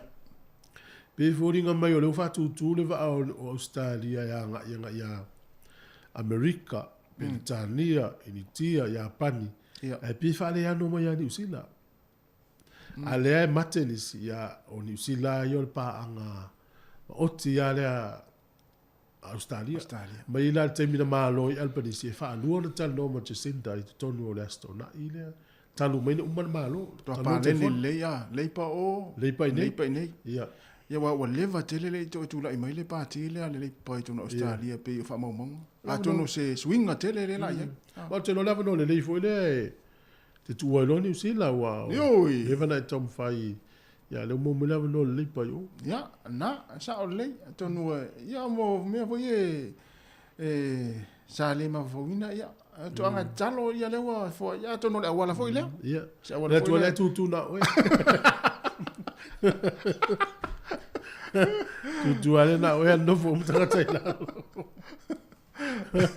e pure sa wanga la kaida ia ui el vanga le va ia el malo o le Taliban i to tono le malo Iran ya la ufanga solo la to pure o le sila va nga le wala to mo so se teine la va fa ia telefone de televisia so ya aua ne i to no fo mai se teine fa ali mono fo ringa ia ia ufufi uma fo ringa o teine e la se teine ia ya pe ia sa o pure sa wana no fanga solo teine sa o le vai lai pule ngata mai o le mon fio tono te sui mea sa o so ya au tato New Zealand ma Samoa ya ele ai halu al sao tina la to ya yes fa vai vai mo ma lo le to sfulu fia sfulu minuto on talo liva telefone talo liva i tato por clame le so fu malo no in talo sfulu ya no fa fi fianga vai fo ni te militaire il to tu al su fond le mo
Ia, o tau o loa.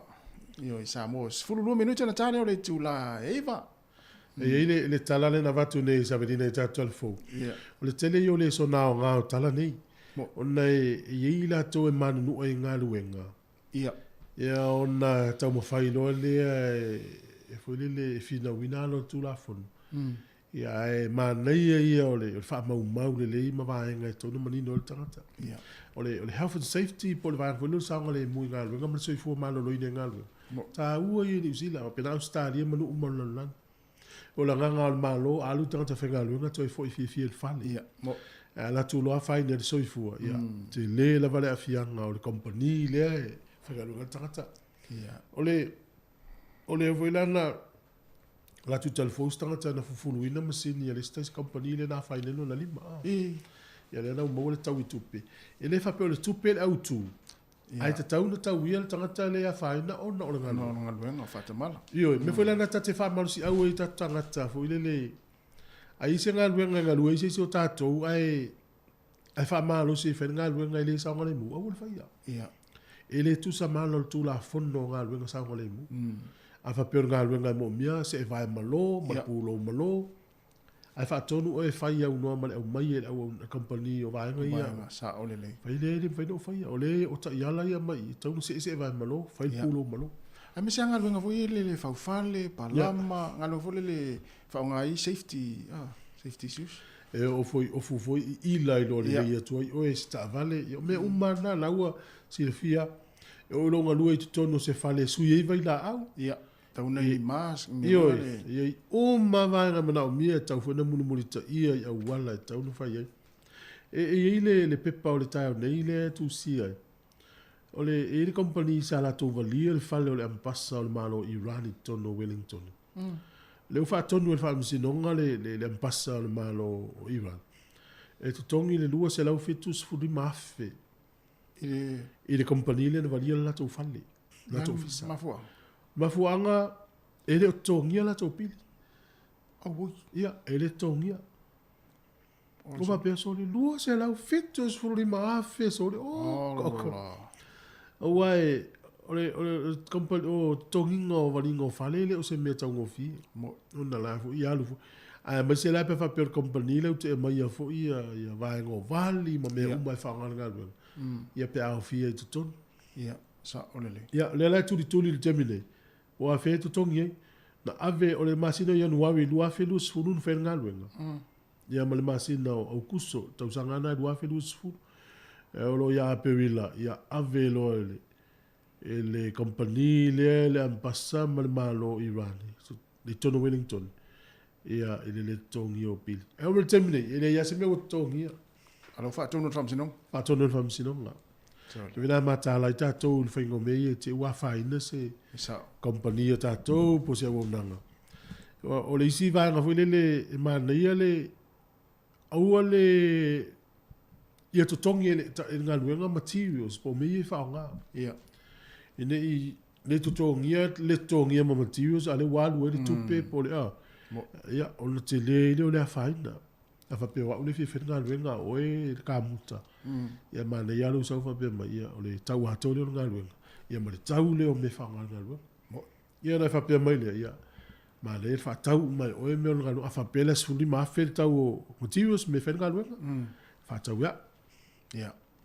Ia o le leipa fa pe di ma fe pe o no fe. E si le la tongi pe tongi afa. Sa. Ia tau e ma le tei me fa ngatai si afa. Ia. Ia vai atu loa e tau alo tangata le ana nga luenga. Ia fa afa lo fulfi ngol nga. Pe se mo mata pili ona tongi le ole. Afa pe se o fia su esa nga luenga. Au ki lani kala i estete.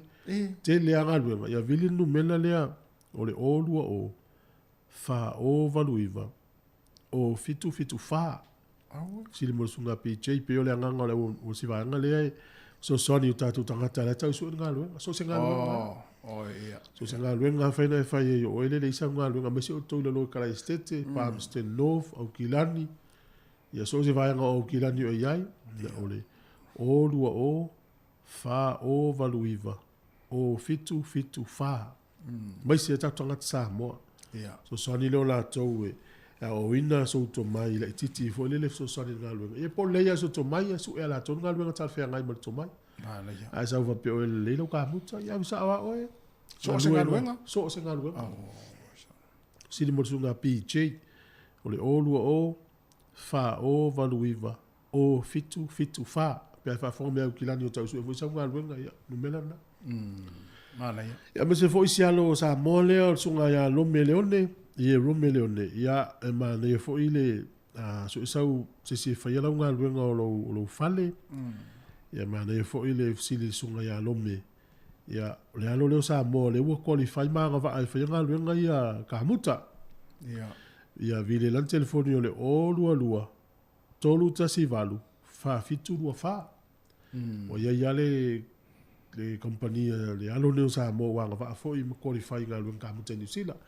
o lua tolu tasi valu fa fitu lua fa ia ma to inga numero ina ia taimi fa tu lang ina tau vidi ai yo tu vidi se si uta su lu po na vidi te fenga lu vidi te fenga lu ya na ya fa pela o la sunga le te vidi tu fe to no sa mo ia tala tu nga fa tati ai yo wa lu la taimi la inga lu to fa ai se fenga lu nga to ki la papa yo mo tu at a to mo nga lu nga le va ma se mo la pen fitil va so yo wa ti le la fa to fai le to ki no ta to fa lu nga pe at fenga lu nga mo fenga lu fenga mo la uso ya na va fi fianga ta ya to no minuto ta le iva 6 minuti la si fo lo mo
Fianga mai leo vipese le papa soifua ina ua tātonu lava le itu laiva ia usi mai alfa fonga i tala mai Samoa.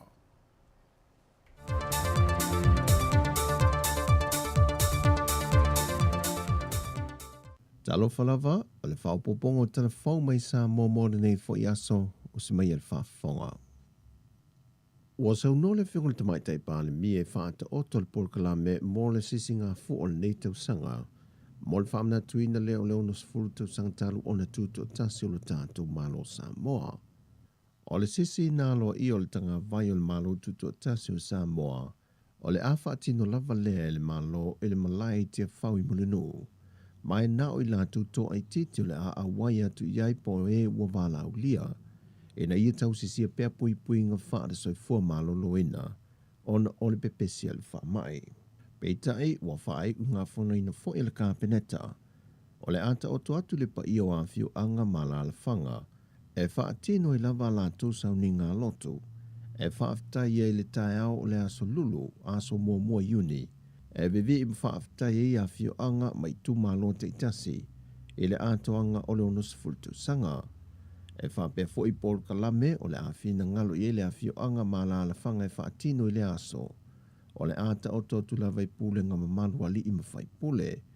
O le a avea fo i le aso mua mua iuni, o se aso malo loa loa ia i le atu no. Wa iei le wha moe moe a mata le pōr kala me le tatai no longo ma wha ilo ilo sai lini i le atu no i vai luanga o le pō le aso lua. E wha feilo iei le au lio i le atu no o lona ono se fultu sanga. O na wha atino i leo sau ninga le tae au le aso lulu e se so ai. Aso mua mua iuni. Peitai ua whaalau i loa fo el te mai tai pāle mia. O whaafia fianga uma maisi pol kalame ua fua le tātou malo e samia ilu tātou tuto tasi. O le awhaato a whaatino le vai aso mua mua se tema. E vaa lua ma le whaamana tuino le te wila. O le whango on whae loa le fiona te mai tai pāle mia. O tālu sangai le lau le leile nei. E nuti mea whaatase tu malo o a fio anga mala la whanga. E whaamanatu le nei tuto tasi tā ua i to tono lau whanua mō la tūloto i whale.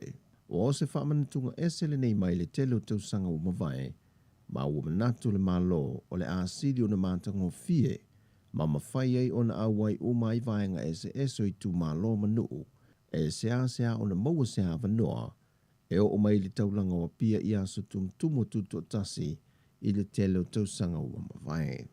O tau nampal whainga malo i whaata oto le polo kalame le nei, e fua lo i aisa mo i lungo polo ingo wha lave tupu wha fosei, ona o le pepesia le wha mai il Covitis Furuiva, i te tono lo tātou atu noo.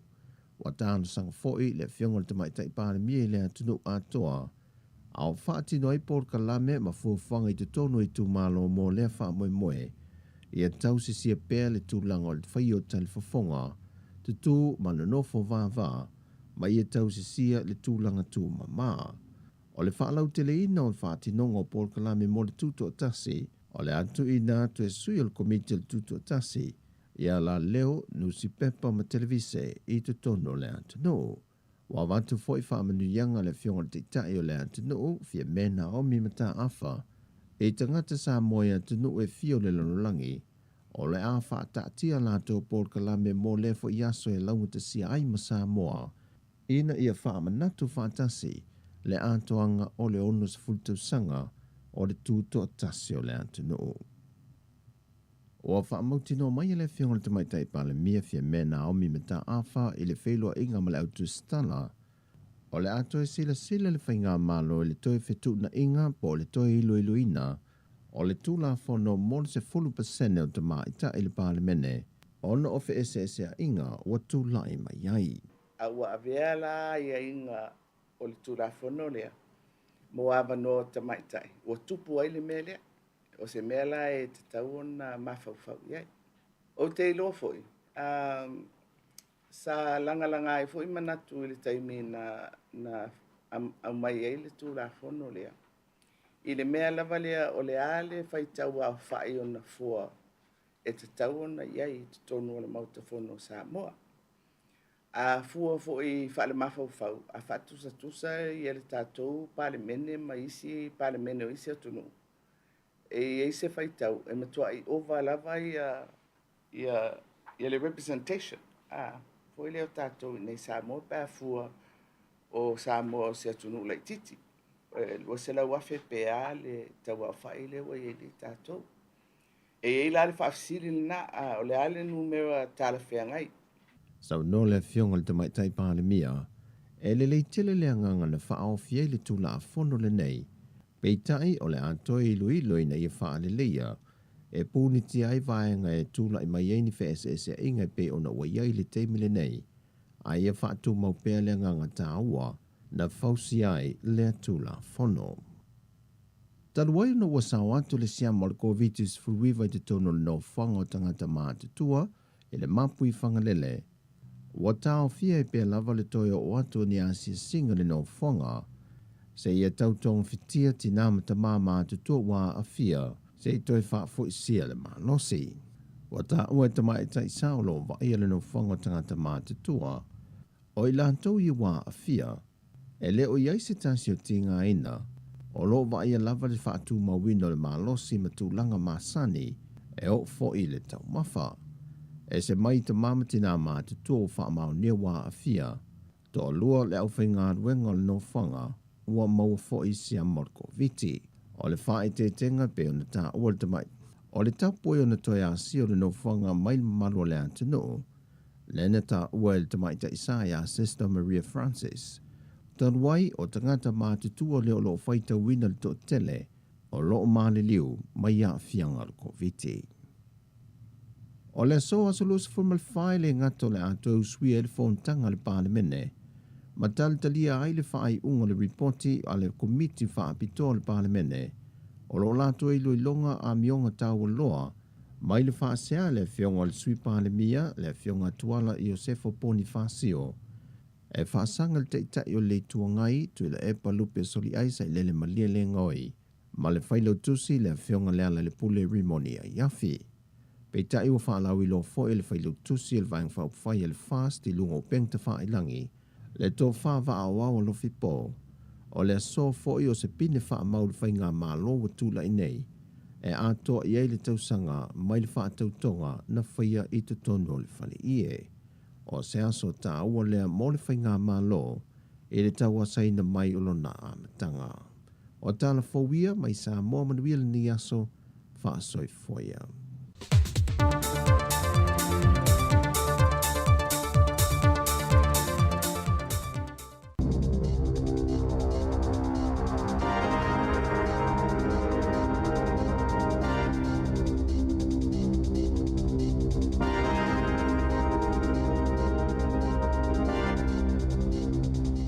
Te whaatalo whātol whapoponga o talafoma le si ufonga le laumua mo le nei vaenga o le tae au. E le whai ngō fie mai whaapāleni le le whai ungai ave whaapāngo tae se tangata no whamau New Zealand. O lo o tua ia le whao o ngā o le o ti isa tamaita isaina. E peona sauno i le minista o mata au po le vai whafona na ia mahuta. I le minista lo o whiangai ma le whainga o le whai unga. Peita ina ia tā ua. E mawhaiona whaatuatua ina pe tali tonu ina saina, ina ia tau sisi pea ia lātou folanga o le ale sawa ina le li i o Kaiung Yub Kim, pe whaao o iai le oti, pe a whai e whaamaoni o na mōlianga, o iai lo na manatu i le atulanga e ui le tele o atu ngalunga e winga, i le whaatuptupula i o le whaale e tono o whaamaumau saina, e winga i sawanga i ai a tatawa tangata. E peona whaalia ai e mahuta, o le tau sangataloai na tosia tuwai, i le minista whaamasnonga Chris Whaafoi. Le ai whaia le whai unga pe te tau na ave whaapango tā Kim i saina. O le whai unga le tau sangatalwai na tā pāi e Whaafoi. Se whautuanga a mahuta, pe ono tali tonu i na folfolanga saina e winga i le vaenga o Kim pe amomoli atu tula i le whaamasnonga e tali o na molianga. O Kim o se tangata citizen i kore i saute peitai e nofo mau i New Zealand. Maolo o ia te ina ia tua inga, masaya fi nau mai lava i le tau sangalua a fesfultasi te te i tu sai ave whapango tai o ia i saina.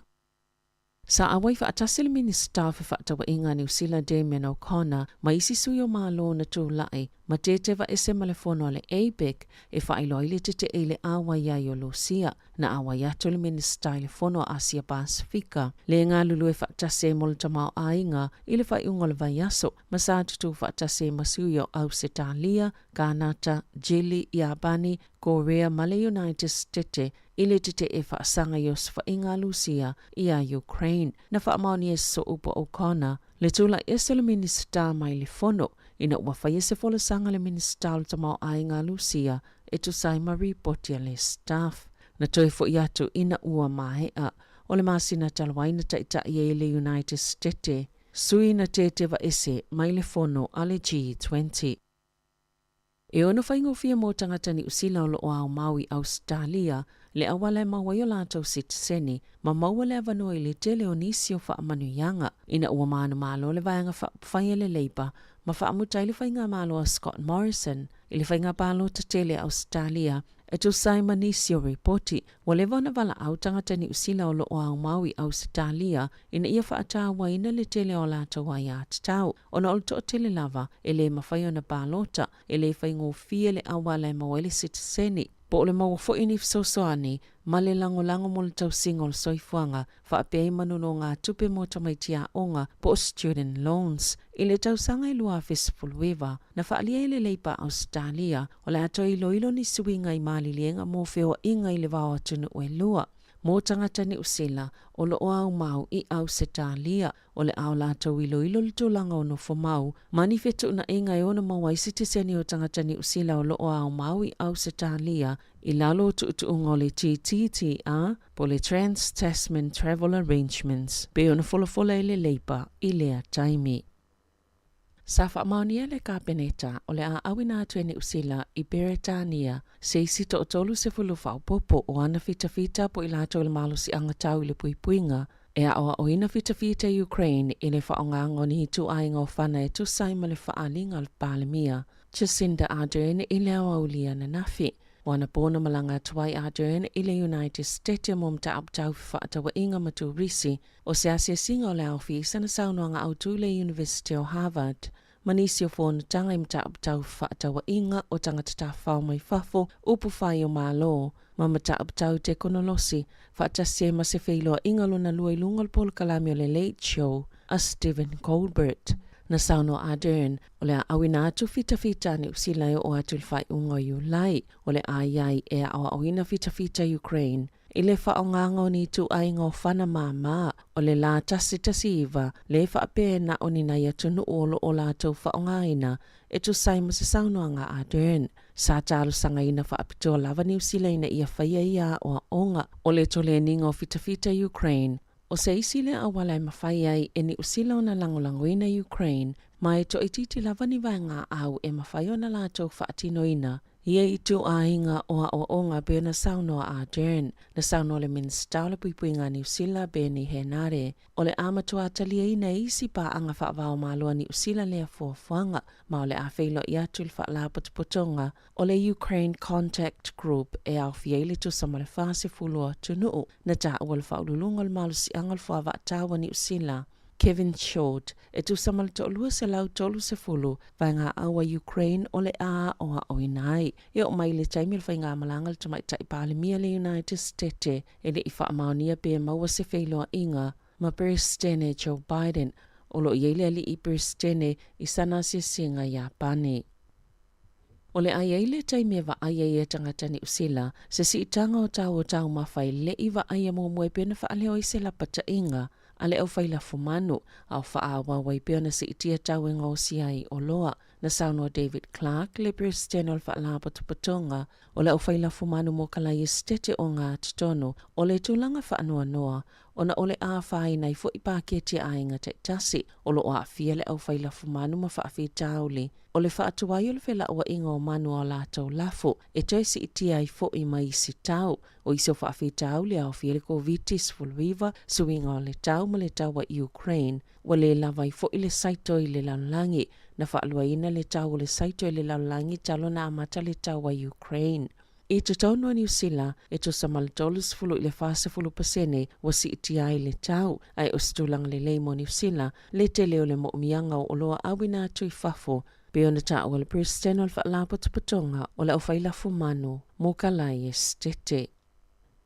I ripoti pitola tamai le Sikh mo ngā luenga, wa mawaisa si iti le 15% le numero fa asilasilanga o awa noa fai ngā luenga, ma o le metutia lo fa atau sina tuai tangata fai ngā luenga, o le si iti le ilunga ni o fomo tutongi, e tolu pasene na si iti ai tutongi mo au fai ngā luenga I bisinisi, e ngā o si ina o loa o whewa inga, ma le whela o inga o loa anga I tangata lātou te wha o ngā ina, na si itia tutongi mo I lātou e wha atumuina whatai whale o loa, wha atasiai ma I lātou e pule ina ma wha asosua ina, le whenga solo inga o whai ngā malanga wa lele, ma I le wao le 2.8% ma le 3.7%, e 2.1% na si itia I tutongi, o e ngā lulue I ngā luenga e le mo omia I naini to mai au awina wha apitoa, ma I lātou I ngā luenga e peo kā mota maisi, sa pito silo na si itia le whai numero awa noa whai ngā luenga, ia sa mo mia nisi lātou te whaatumuina.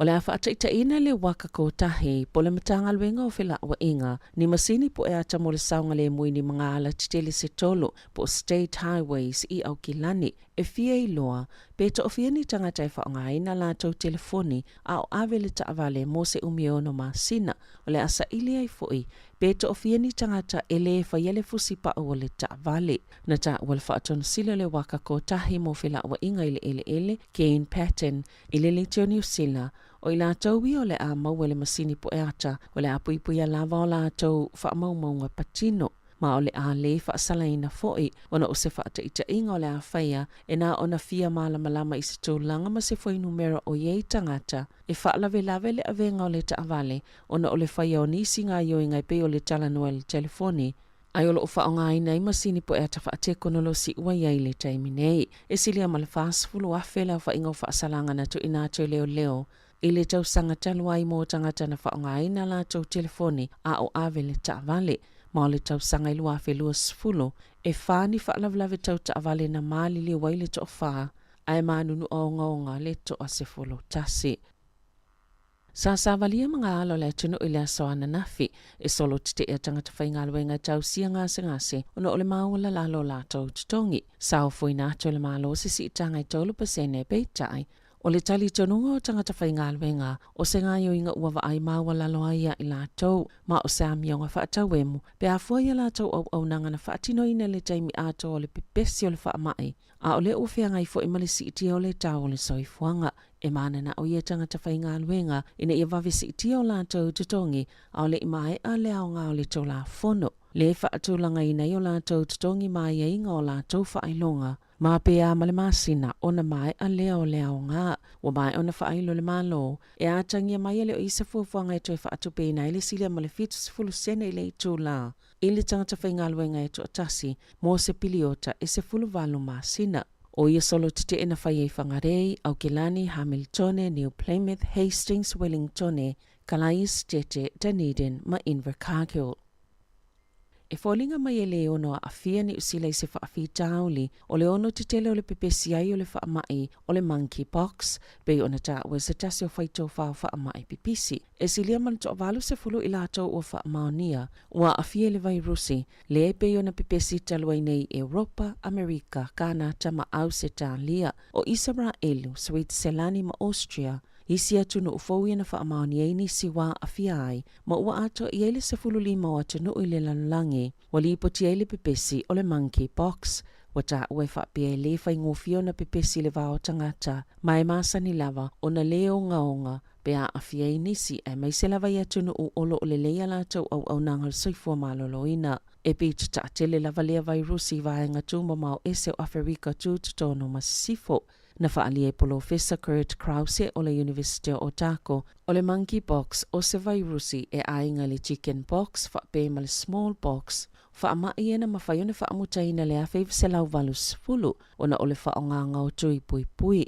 o le monkeypox ese mamao mai le vairusi o le corona, o nei le pepese te le pe ona sauno le li ipolo fesa, o le tui pui le ananga o se tau fie le smallpox, pe tusale mal valu 5% e au ngā mo le pui o le monkeypox, ma ei fo inisi tonga fitinga e mawhai ona whaao ngā ina.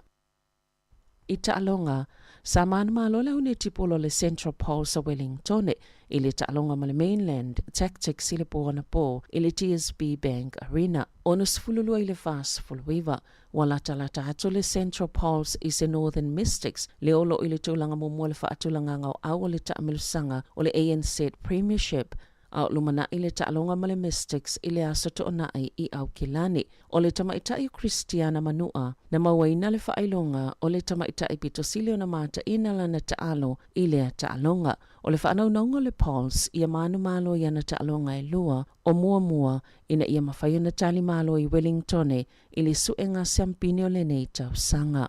O le kapiteni ina i le sa avea makapiteni o le manu Samoa, Jack Lamb, le au o le moana Pasifika i la lātou Ta'alonga le poana nei ma le Western Falls i le Mount Smart Stadium i au kilani. O le Ta'alonga lea na tolo po mai le masina taluai o na o le COVID-19 fuluiva. E na o le to'olua tama mai le au o le vai asu taluai. O le ato e amata le Ta'alonga le poana nei e au fiaisio ne tu ipulotu ma tō masi alo sio. O le Ta'alonga ma le ACT Brumbies e whaia lea i le asu tōna i olumana i nei i le malai lava lea e tasi. Tala fauia ma le si ufonga le laumua mo le nei vaenga o le tai au.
See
tau mawhai ai te tala atu no tau lelo fasawhai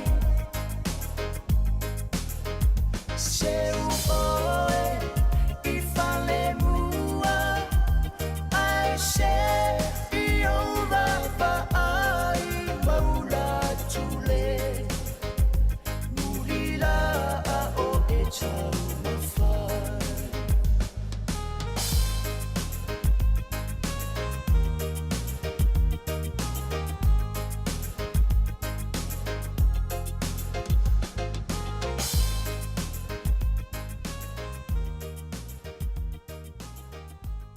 Whawhianga marisunga ia tairong e pule ina ua luas whorona minuto te enei le tu la eva. Si whaunga la mwe Wellingtoni. Ma lor fifia. Ioe. Ma lor fifia pat. Ole. Pam la tu fol tato tunu e tato famo moere o tato le tiofoni il fai un le vai aso les forele. Ia te lona e te whafong mai e ve fol si fonga le mo sa uom sa paanga ia. Ole tuana loe tato i tiwane la fa so ul pole. Ia.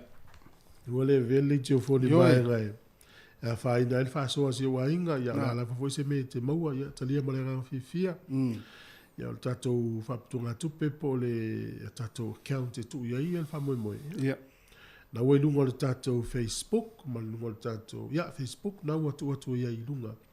Mo lo to si fia me se o to fa foto New Zealand ia mo to New Zealand. E mo tato New Zealand.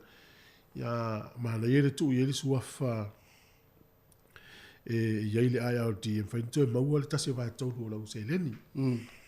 Ia tu ia ma numero lo telefoni. Ia. O le fo ye ia inisio le tunu le umana fa o mela to se leni. Ma le lato mana o ngai a ua le la wina to lato su fa i lungo le ia. Ia e usita ia fo tato li tio le vaenga. Na la ua to al fo ai. Ia e le la wina le na umu iai. Ia e fafta i tele lava. Ia pel to tele ana tato le mana o lau su fa. Ia fa i loa me voi le ala. Wa le ua ia ista mai vaenga le ufa manino le tato li tio wa fa pela o au. Le ua walu Kiwi Bank ia pe fai foi online la u donation bola u sosoni. Ia. Ia la tu ele o ingola le ia ti fa te inga mala telefoni. Ia tu ia manu mata tu sina e lua. O le NB. Ia. Kuzo le N no broadcasting ia mo le P na pi mamafa. Ia tu le NB au tafan mato vai atuale i lungo le statement le sa. Ia. Ia po le tupere wa mai ia le kus tu sia u mata tu sina e lua pe. Ele mana ona tanga le fai no atu ia ngol ia. Ia fa be motive atu ile le NB lungo.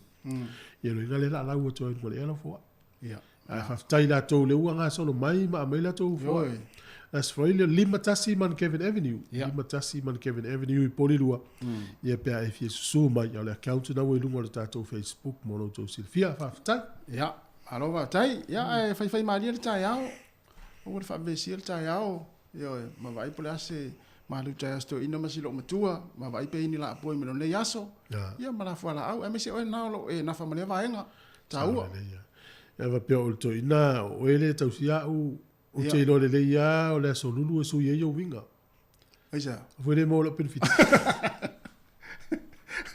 Ai mai se va fa lo vai atu na o te mo le o usu mai ai. O va pe te fio e vili atu o ma fa tamo te vili atu o vili atu fa me te le o vano te le o vano. Ale wa usu po mai o le i fa la uma tangata. Io. Yo mele ia anu mo te pena tamo te la o ngana fa to esa wele. Ele os mele le mena ava pe o ultama o ele tali ile tau sia u ai fa to o ai to o sang sang i fia mai te so so ni mai o ile so le mo lo pensione. Ele os mele le ia ta wa ia ta va ta mama le tali. Ia. Ma lo va tai a freva. Ja, da sta do pese. Ile tato fa silanga le fa o mai fa ilo atu fa pe le professor Leo Hermans mai le American Institute. Ia foi le vanga le su enga fa science. Ile tai Wellington. Ia le la fa tala no atu nei le tato proclame le se furu tasi le tai nei. Ia. Mo. Ia le ta u le o mai o le o nanga nei le ato lo fa yanga ru su ene. tau te ilo i fo i lato usu enga me o lo ta no i lato Ia. ia nei la sutasi tato por kala me fa tona mo si de fie le tunu ai mo le si de fie fo i lato ia tau sa ili na lato ngaluenga ia mo tonu mena na fa ilo atu e fo i mo to i kala estete Ia. ia na la o tu na ile ho na le ta si la fa i ho se la fast fulu na le ngol street pa Peidos Street i Christchurch. I le stofi nei, ia, i le ono i le fiafi, fa i le tina ina, ia, li fo tala noa, ia, i le wanga nai, tu nanga tau ngā luenga, ma le fisili tau ngā luenga. Ia ma fisili pe, mon pe fai ngā luenga, pe ato tala, se, ia fisili mana te fai, iai. Mo. Mana ia. Ia, al taimi, lea ua, fia, te ala ti, te ala whareiva. Ia. So, le, manu ia ngā luenga le aso, Ioi. so, sawa le aso, tu ai tātou. Ia. Ia, sina pese fo i le tai au. Mana ia, pe se mamole te alo whaanga whamilianga, ia mo oe olo e mafuta mai. Ia.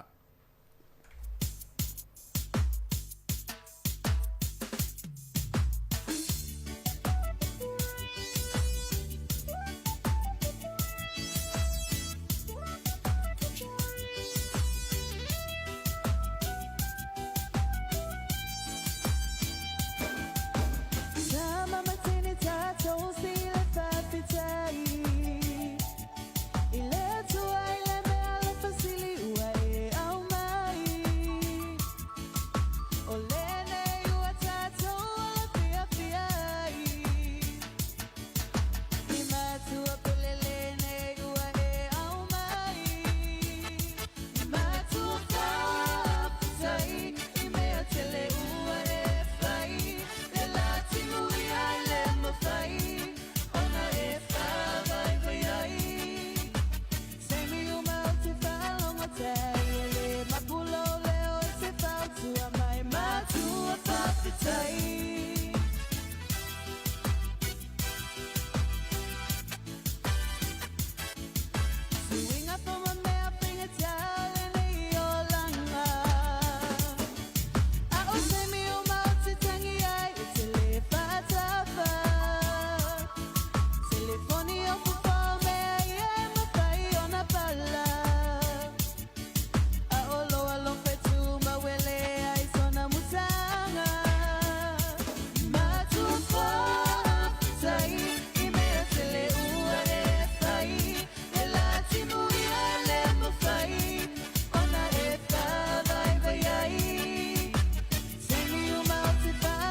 Usoma jova fine se io tato mai Sau me alo fai o majone e tua E alai lo falongo si tai lo tolo fai Manui ala wa onga tau si leo la uola Ole tama poto fia fia ele tama Ai ole tama ole e whanoa noa ele tuna Ia e ava yo matua fasi sili le atu Le manui ana yo lima wa ai ne i mitau Hey! Swinga for my mea finger towel and yo langa.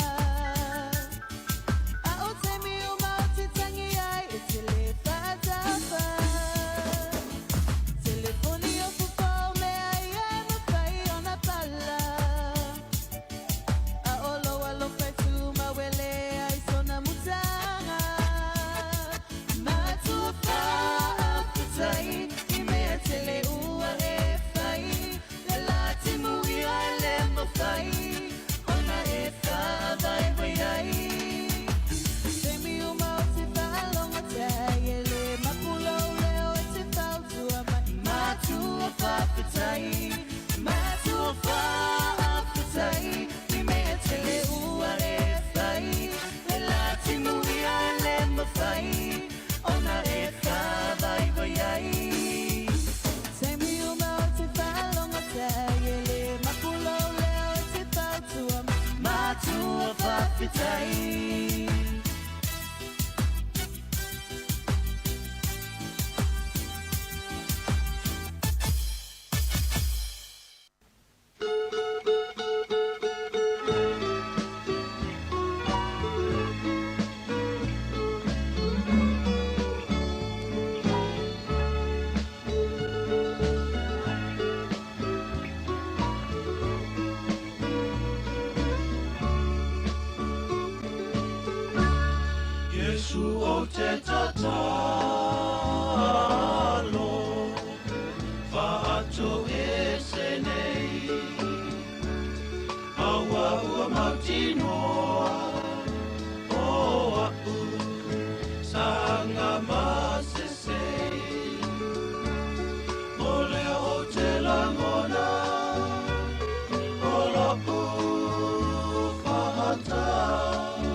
Yesu o te tatalo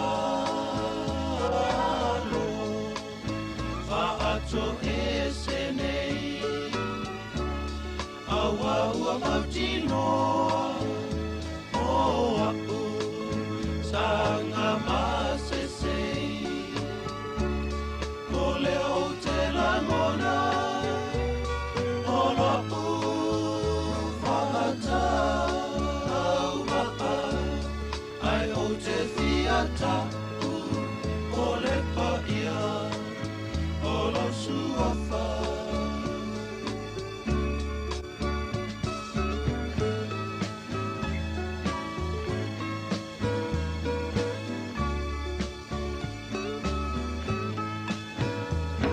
O au tulafono Sa o te wina isi au loto Le filina ia faoso Malole ti Apollo Langona i le ma He tau tahoanga sala Kua ou malama lama Te sila fia o mea uma Yesu o te tatalo Whaato e senei Awa ua mautinoa O au Sanga masesei O leo te langona O lau Whaata Au maa Ai o te fiata O le paia O lo suafa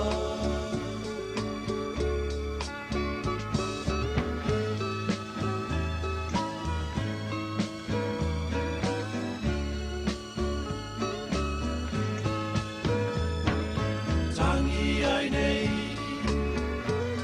Lo tamai o te olai Lo langona lo ai ai I mea sa o fai Whaato ese Whaato ese nei O mai ona o nei Tia I o mea sese Yesu o te tatalo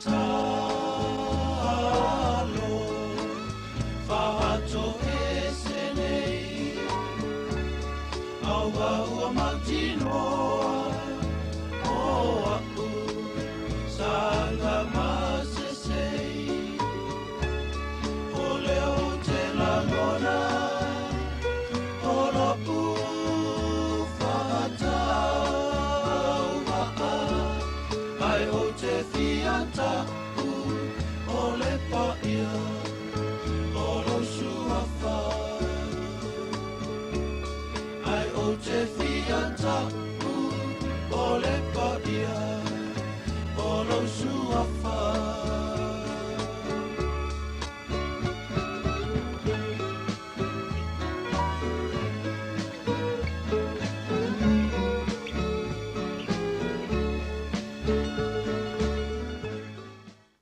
Alia lau fepese le faula Yesu o te tatalo ia te o le le yaso ia e fo i mai le malosi ma le fia le tatu atunu o Samoa ia a o anga ia tu fo i au manga luenga ia e mai se fo i tatalo atu le li ia e so soani nei matua le fa no mai tatu ainga Sao le le. mo tanga se ngase A le lau talo. ia O le lau o fetau le le ia lau tala leo. ia Ma le whaamisinonga le whanga solo i kala este te taimin nei. O le atali i. O lo whamatala ina e lona tua whawhine. O se atali i e le whaalo alo i o na mātua. O le matua le toina ia ma lo matua weiva sfulu man tupu le toina. O te le lola lo matua po valu sfulu na tuwe leiva sfulu. O le whamisinonga le whanga solo le taimin nei. Talu ai. Ua molia le atali. O te le lo fuera pela le matua le atali po ono sfulu, po fitu sfulu. O le tausanga i lua fe sfulu valu. Nā lua lea tali ina no fo mau na mātua. Ona o mātua. La tu loa la le li lea. Ia utau mo fai le fale. Na fai umalalo matua ila na tama lea. O mea umai o le fale o te mina o fale lei. E ma le tua la le fale. E ma fai na mau ma le tupe ma le fale tupe fai ai. Ia o le te mina ila. Lea lau awe le fai misilonga le li lea. Ona e lua se lau fitu se fuli ma afe le tupe ma le account alo na tama. O le fa pe wa ave fa nga o ye le li lea. O le tua fa fine le wa ave alo tua ngane. I le tupe a mātua. O winga lau le li lea na fa ali o na mātua le mo le mo le tua fine. O le matua le fai a. Pe a fai e fa maoninga tua ina tua fine. Fa mai le tala le tua fine. O lona tua ngane lea. E loka si lata mai tono le potu marulu. Tu lou a o ngai o inga tauna ave le fale mamao. E fai e i le mele iai. Ma isi vai ngai le whainu wha mtala atu o nungole ea. Toi ta ua stangata e le wha alo halo tele lon ta mama lon tina. O whapea. Ia tātou sa moa.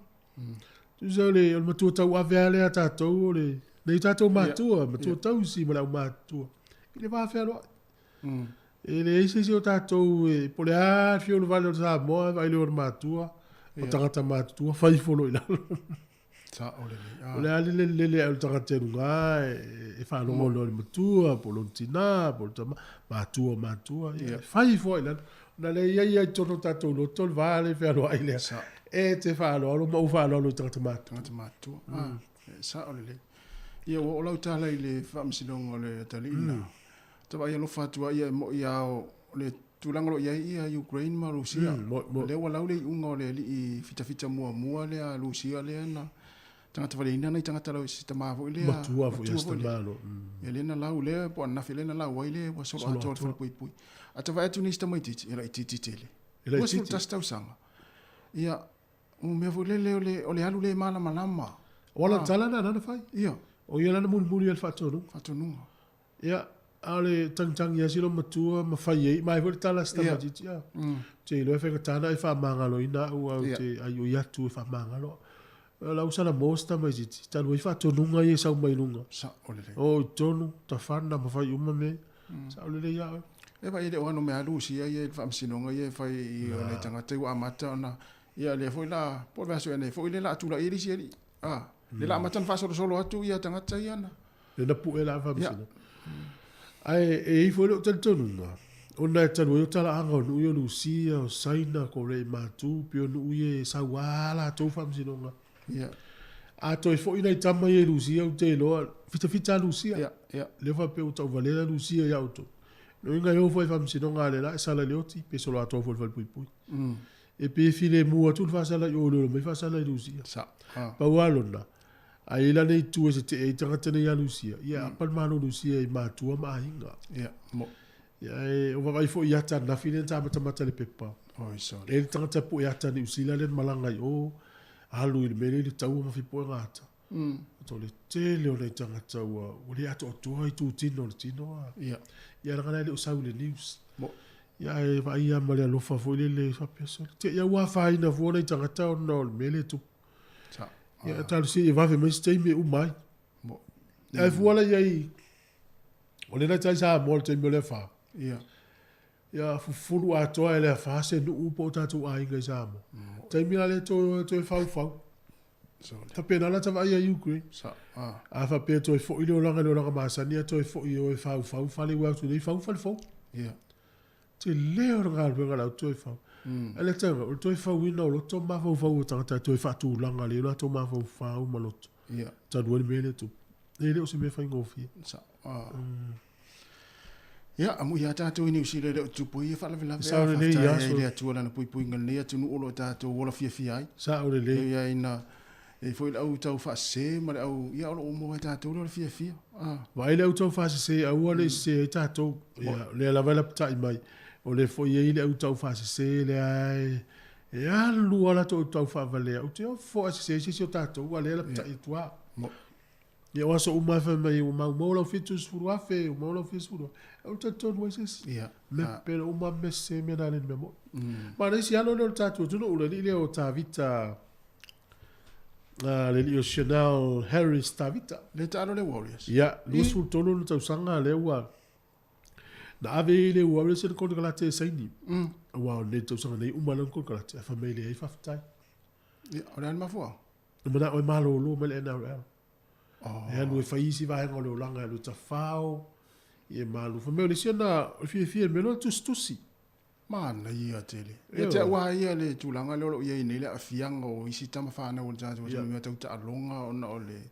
Vai hole le wa afia ma fa fa o no popole ma le atu.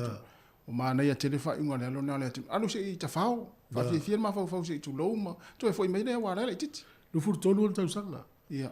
Mana ia ala ia fo fo nga le ta mo za mo. Ia ta mo Lucilla le polo langi le la piriki te lo tamana fia tele ta lo mosamo wa tamana tam pasifika na fia ra to ta la mali e voila le na e fa tu pulanga ma va pena ma le ia e pe yo le ta te ma fa ta ia va pe la tali ia le wa e fia a pe o ul tama ia ai ta no ma ia o e wa e file to fia la kapi ia ta wa no utalia ul fa mele man au ya u fa mele man au le tali ila le to nga fa tiela tali ilona ma lo si de tino ma lo si ma fa ma si ma lo si ma fa ya fia sa o le ya o le fa me ya le tali wa si ma lo ala we tu le ya o si talo mo le talo le utilo mo me la langi o ro tali ai mai lo so le lo to tala ia o da ya no fa tu ya o san o utile mana o fa ma lo si o e la kapi. Ia. O le au te ilo mamawa tu altunanga lo ilo malo si te lenga fatia ta alonga. Asa tu o tu ai lau feeling. Ia. Ia te au ta mau te le mana o e fai au feeling a oi. Ia vai e mua ia hukas ma props o polo. O leva no ilo fatu. No ilo mai a te lenga fatia ta alonga le lima tau sanga talua. Ia. Ia ala tu ia au tele mana fa malusia o. Se vai nei mas o fortongi ngai o fia. E na fai del com le fondo com bit fa foi. E su e po fez me mo so sai. Ia. No vejo ora. Ele ese malosi, le se fa malosi mai ate o e ana o le. O lo fa ngai no tupe ia na mo lo talo. Ia le fo esu atu le ka unu le tatu a inga le na sawanga ile tup. Le anu ese le ta ilu afe. Alu te vai ia o ia tangata i ta vale na mu le masina paka ilu mala wana le masina e alu ia fiaf. Ia. Le volto na. Te le no plan meter so la copia. Não me ia. Malo, eu tatu a mo wale fia maneva male. Apena ia fa te ai fo ia. Mai ngol tai au le fa le tonu mai si vai ngale. Ia man te no malo lo mertano. Ese me ngol te toi no. O mai nei o se vai dia tai au male tai au ki ani kore ni male fa le moia le al kalapu pe ya. Malo, to es fur minuto tarde se fulu. Se fonga la mo Wellington. E ma sani le se si dia vai. Ya, tarde to pese.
Aia le tina o uloi mata mawhesili loa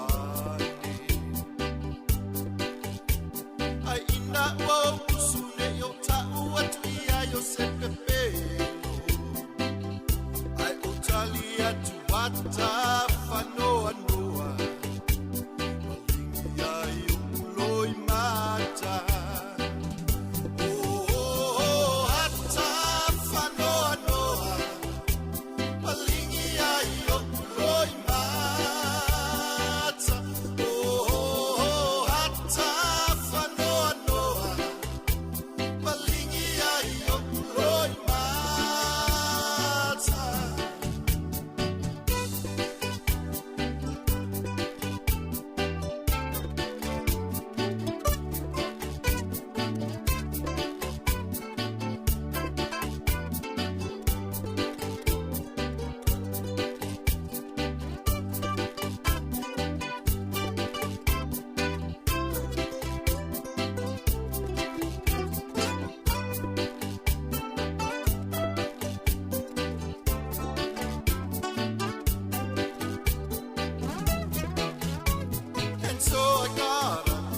Slowly walked on home.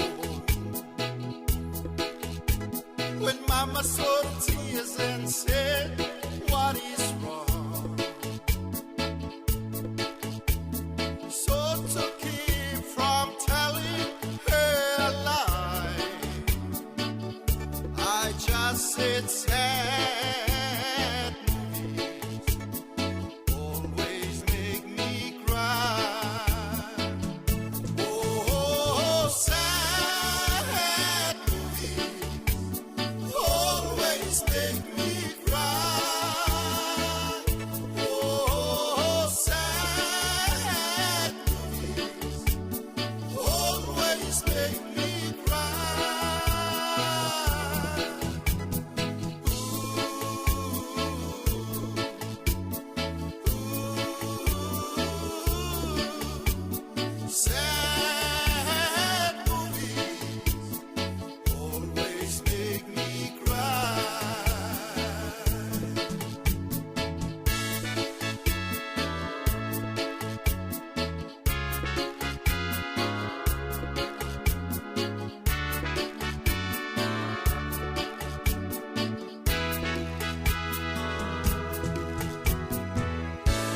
Whawhiang malesunga tau whiwha o Sofia a ta whaanoa noa. Ia le si pese tau te whaanoa noa ai o le pese whiwhi ai. Ia o le ua toi 5 minuti o na tāle o le se fulu. Ia mo le hatu le whaaftai tele lava le tātou atanuu. Tu sai o le tātou maaftanga mani tai ona le la. Ia leo whai unel pokalame o le ata le tai ao. Ia ele manatu o lo o manuia fo i o tau mo o tau le whiawhia. Le ngata i la tau lo whalangolong mai tono ainga i le tātou le tio. Tasi ono te si male tasi whamo. Ia whape fo i lungo le Facebook, mo lungo le tātou YouTube. Ia manuia la fo ia ngā luenga le nei tae mo fuafuanga. Ia tāpua i mai pēr, ma whaafonga mai pēr. Toi sauri mai le tātou pokalame o le soifua malolo ina. Ia me te a Sabrina Casiano. Ia maana malo lea ua sauri mai. Ia si tātou pese lea. Ia ona a tāpena lea o le tātou pokalame le nā.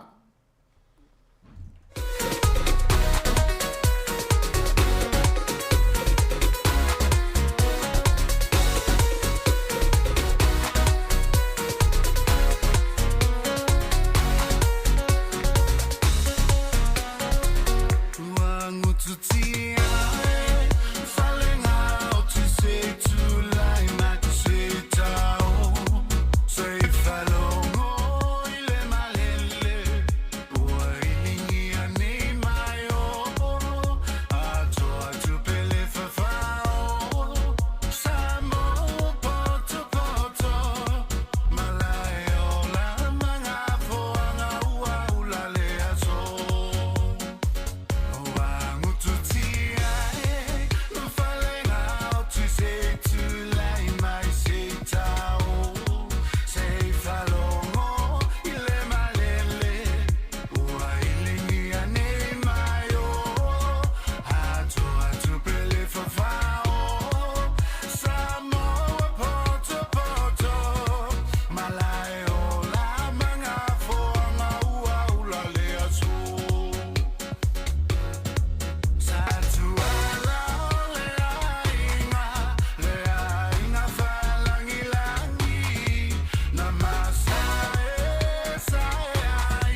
faina tu fafa areto ia tofu sia uma itangata ila ule afa matalanga ia tipile tu samile tele o meto mafa a ano manu susu mapata o ole na ololola o pua mapovi ma oene ite iua oti fa alala le toto mawalunga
te whaatalo whātunu nei vaenga o tai au lo whaafongaanga Samoa malo lava le soifua manuia ia talatonu fo'i ia o lo o tau whaitusa i tātou i le nei fo'i taimi ia male nei fo'i vai tau o le tau malulu pe ona tātou i le nei tunu o malo lava le soifua ia malo fo'i le ona sa i le whianga i mga luenga o le asol nei ia pe fuan whaatulanga i nei tātou po kalame masane o le soifua malo loina pe ona ngā lue whaatase mpulenga whaafalmai Wellington, Porirua Kapiti, Male Heart Valley. Tau nei ia o le umantou whaatasi fo'i mani sui mai le vaenga o nangalava nei te tono tātou pulenga whaafale mai. Tala noi nisi tau o soifua maloloina. Ia e fia lava e whaatalo whātu ia tātou maloi nei tai au. Ia o le sunga lea ia Tracy Baker, ia ma le sunga ia Palolo Scanlon. O ila ua ia mai le au nanga masani fo ile tātou ia o le siakinga ma whaata wa ai lei ia po afia tātou tina matama itai i le kānesa o le susu ia mai se fo i o vaenga i o tōtonga whanau o tina matama itai. Yeah, good morning Tracy, ta lofa lava Palolo, malo lava le soifua. Malo te lofa in kia ora. Whaatala whaatale marumul pa ia o leo whaafonga Samoa, lo whaafonga mai ni taimi, ia whaatailawa Savalina mul whaapanoina fo i o le ni taimi whaatala noi nai, ia mta upune o soifua maloloina o tupa o tina i tono o Aotearoa, ia malo lava soifua. Ia malo fo ia fia lava le anganga i tui wawa ia tu fo ia te ulua nei tai au sa tātou whelo i fo i lea tau sanga talwai, ia ai manei fo i tui tala noa ai mai seo le whaalauloa ngā vaenga tāua nei. Ia o whaata nei wā pe o le tātou te whea ngai ma le ngase ia po o le whaamai o le COVID-19 iwa. A tono lai whaatu wai te isi fo isi aki o na i tina matama ita ia ai tu atupia ia te ulua i le whaangasolongo le tala noanga ia ile ngata. Mo le sila fio le sunga ia Tracy Baker ia le wawa ia le tūlanga lava i whaata mo o le itule a tau i tōtonga whanau mai a tituna sao o tamaitai matina ia le sunga ia Palolo ia o le itule al vainga o whaata nei ma le polo kalame ia o whaata o susu o tina matamaita ia o le a whaanga solo lava le tanoanga ia i tūlanga fo ia ma so le sunga Palolo e whaa manino a tili vainga le asauno i Tracy nei tai au. So we'll start from you Tracy with the cervical screening program. That's lovely. So I'm Tracy Baker and I'm the health promoter for cervical screening. We're based alongside breast screening in the Hut. So we're all in the same centre. We obviously do different things, but we promote together. The focus of my role is to inspire women to think about their health matters, not just for them, but also for those that they love. As women, we need to take care of our health so that we're well to care for our family. Please encourage the women in your family to get screened. We need champions. Smear tests are available for all New Zealand women aged between 25 and 70 who have ever been sexually active. Okay. Ia nā tau whaafonga mai a Tracy o lo whaamatatalai ngā tō le ngaluenga leo le cervical screening. Mā tau te ngalue whaatasi under one building, po le tasi lava le building le e ngalue mai le breast and cervical screening program in the Hut. So o le ngaluenga Tracy o le taulangolango ina leo tina ia wa lua suma lima tau sanga e le fitis fulu ina ia o atu whaiola tu susuenga. Na ia mawai pe la tol so fu maloloina ia fa pe fo io na taulongo atu tono o elena tina Pacifica fa pe fo tina maoli o na tātou leo lo faisina pauila lo le tulanga leo le o mai fai so enga nei ia to te le fo leo lo tina lo afia o lo mawai nei ka nesa o no le fatasmai o le tausanga lea 25 to 70 years, the smear test is free for those 25 to 70 years old? It ranges, okay. But if you come through our clinics on the weekends, they're free, and a lot of the doctors in the Porirua region are free. It just depends on each individual doctor. Yeah. So, we have clinics yes tonight. Fa tuala vale mo o Pasifika Māori a whaila i o le clinic ngā e le tongia lau smear test ai a whai e te alu leo doctor it depends lava le tau fo i o equipments po o ani me o whangaina le doctor e whai e ni se suenga ia e te tongi o si doctor tai lima tā la o si doctor e o atua between $5 and $80 ia le tau o le it depends lava po le doctors e te alu iai al tele lava Pacific women ma Māori they don't ele tongi o lato smear test. Yeah, manai. Cervical cancer, it's one of the most preventable forms of cancers, and results show that screening every 3 years can reduce the risk of developing cancer by up to 90%. Yeah, a whai e te o mai whailau so sengane mo tōtau sangat every 3 years, not to miss a year, that 3 years. You'll be e whai ona pui mai oi le mau o nei ka nesa. A whai e misi le stau sanga ia o telefo le avanua tu ina tu e tu poli nei ka nesa ia te oi ia o le wha samoina na o le. A cervical screening or the smear test usually takes less than 15 minutes and should be done every 3 years. That's unless you are asked by your doctor to come back earlier. He may ask you to come back earlier. And that's just because you've got some abnormalities that he wants to keep his eye on. So we're not actually looking for cancer, we're looking for the abnormalities that can lead to cancer. So if you pick these up soon enough, then you can treat them and get on with your life. O nau whatau whawhang mai a whai e saulawa oi tau sanga tai tōlu e whai au siaki o le a whapea ho i ona a whai e maua o se kāne sa pe ua vai tule fo mai ua le si au siakinga ua a matau na iei falling of cells po la how before they get to cancer po ua ngeni cells ua a matau na le falling a town falling ai ona keep an eye on you pe to eval awa to sau le si tau sanga ina ia make sure o lai ele o tu ina se avano tele ni o mafai ni ale to fo ia sel nei ni vai nga tawai ia wa ve se ina lo matonga fitia a fai et sa wi lo smear test ele atos sul minus e fai so ele se me fa polina o e pe fai te o mai fai le ni se suenga. If you experience any abnormalities, example, bleeding outside your normal menstrual cycle, discharge or pain, please see your GP. These things won't just go away by themselves, and they normally can be sorted with a visit to.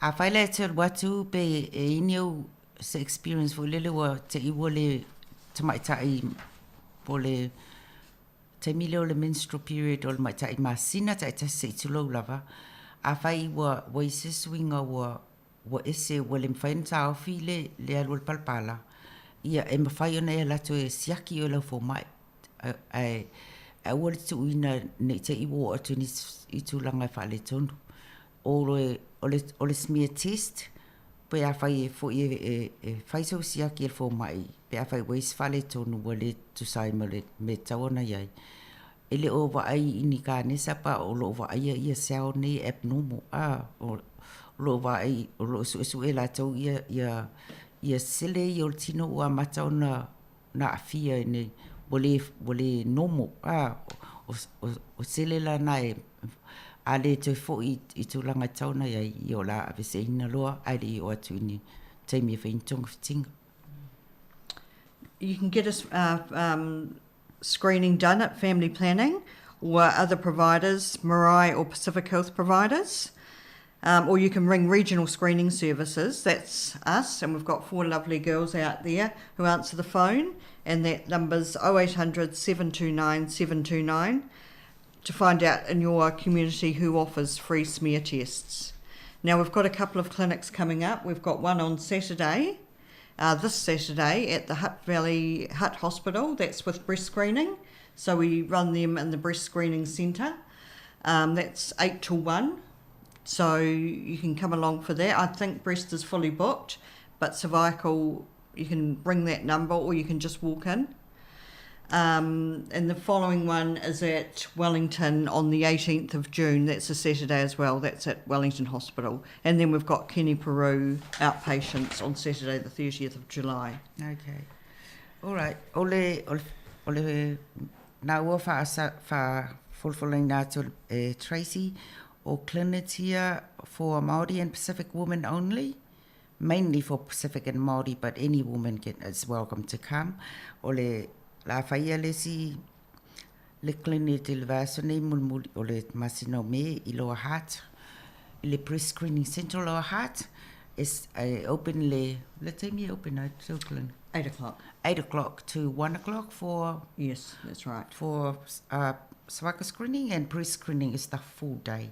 So, on so atuelia ma le clinic le Wellington, I le aso sumalvalu uni, ma le tolsfulu Julai I Kinniperu. A whai fia mana o mia, it's a fia mana o mia po fia se me whai fuwailo clinic. O number I tau o na... 0800 729 729. Yeah, o le numera na te vili ai pe a whai te fia mautinoa po e fo ia marae roa e whai fuai klinika I nei porurua o fia po mana wahini Lower Hutt ko kiri marae yeah o ata marae in Atamu and Waitangiroa yeah o vaengana o lātou na e mwhai ona e alu e whai se appointments whai sa mammogram so e le tongi ai ia le whai ngolau so engan nei. You're welcome to bring a support person with you to your appointment, like your husband, partner, or anyone that you feel comfortable with. We try and break down all the barriers. So for the Saturday clinics at cervical screening and breast run, we provide transport. There's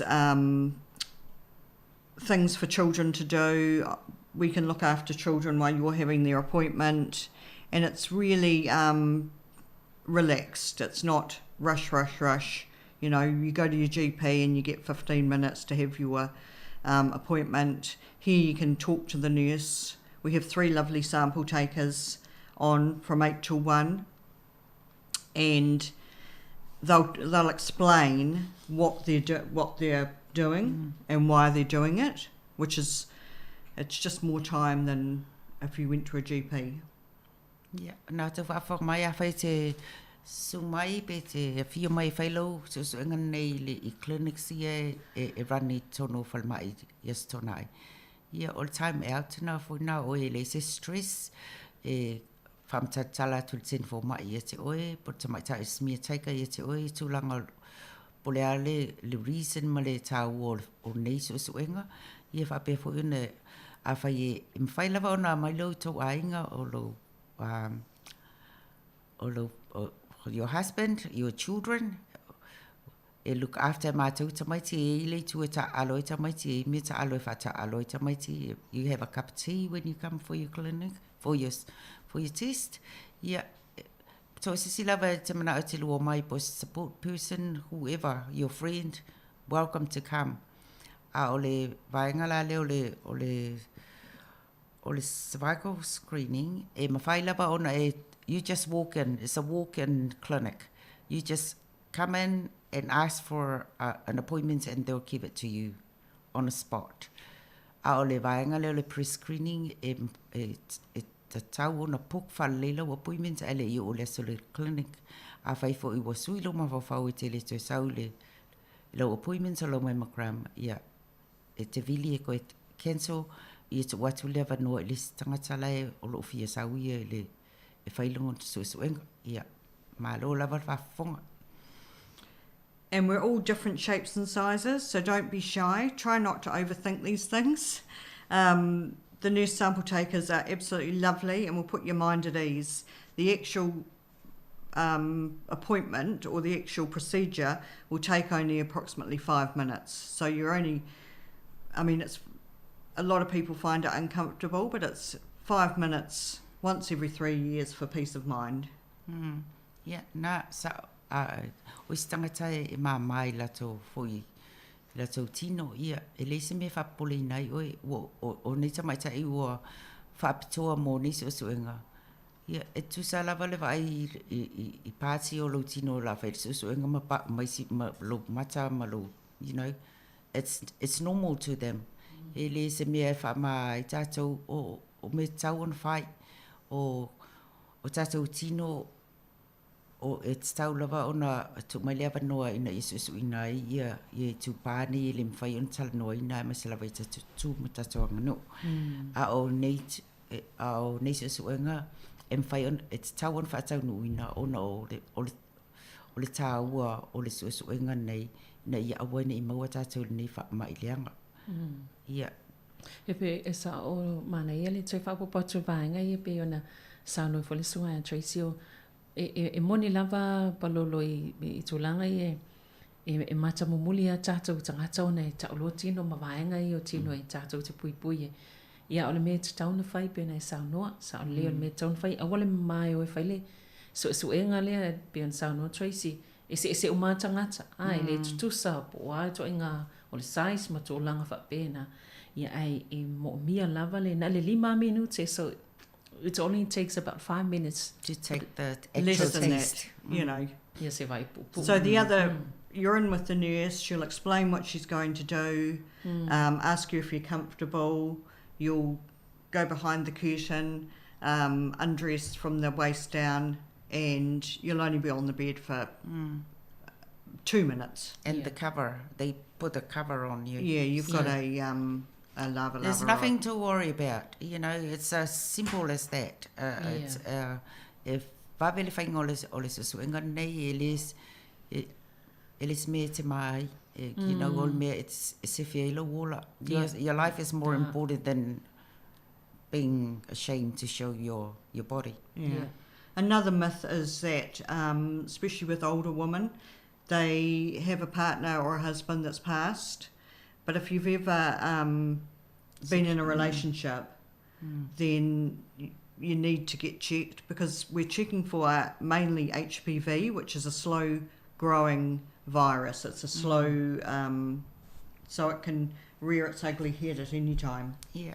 If I'm not what's for le vainga you will live in a lane that's your partner will live for because the smear test is actually for mo tangata you were sexually active po I te mi o fai sui o sua inga a faila will live and pass away low husband or le so partner for 10-20 years you it's tau pe on fai pen you so inga nei ona le HPV virus o le virus tonu lavana o lo emi le vaenga nei in a slow growing virus and ko sale cancer o le mena le fai le so enga le oe e tu salava po le to e so suya o feu so inga o fai o whatever but you already done it so it's ai tangata wa o ye le virus na but it's a slow growing virus so by 20 years later appears ia o le anga na so enga nei ne ia piki mai ele ia sample na ave test mai tina nei o whatever le so any partner or you still sexually active ia o le aim tonu na le so enga nei ina ia a failo wa saus failunga o yai nei vaenga tonu ia ona keep an eye on you in case e o tu langa le wa le kanes. Yeah, everybody's got to look after themselves, otherwise who's going to be there to look after your children? So, and what we need is champions. We need the older people to talk to the younger people about it and, you know, just really push them to go because I know young mums have a lot to do. Some of them are working, you know, they have the kids to look after, they have sport to go to. But if you ring us on 0800 729 729, we can usually get you a clinic that'll suit you. We can normally fit you in because there are evening clinics as well. Do you go to houses as well if the mother's not able to? Yes, we do. Okay, yeah, and nā whawhunga mai, whamana tua te pia, ia misalava tina la iti nei. o te leiloa po tina laiti, taun fautua tina matua, po tina matua, taun fautua tina laiti. Because it's our lava on fautua to each other. Older mothers to daughter and daughters to mother. You can be a role model, ilisi, ili tau ainga. A whai oili tina olo, keep up to your test.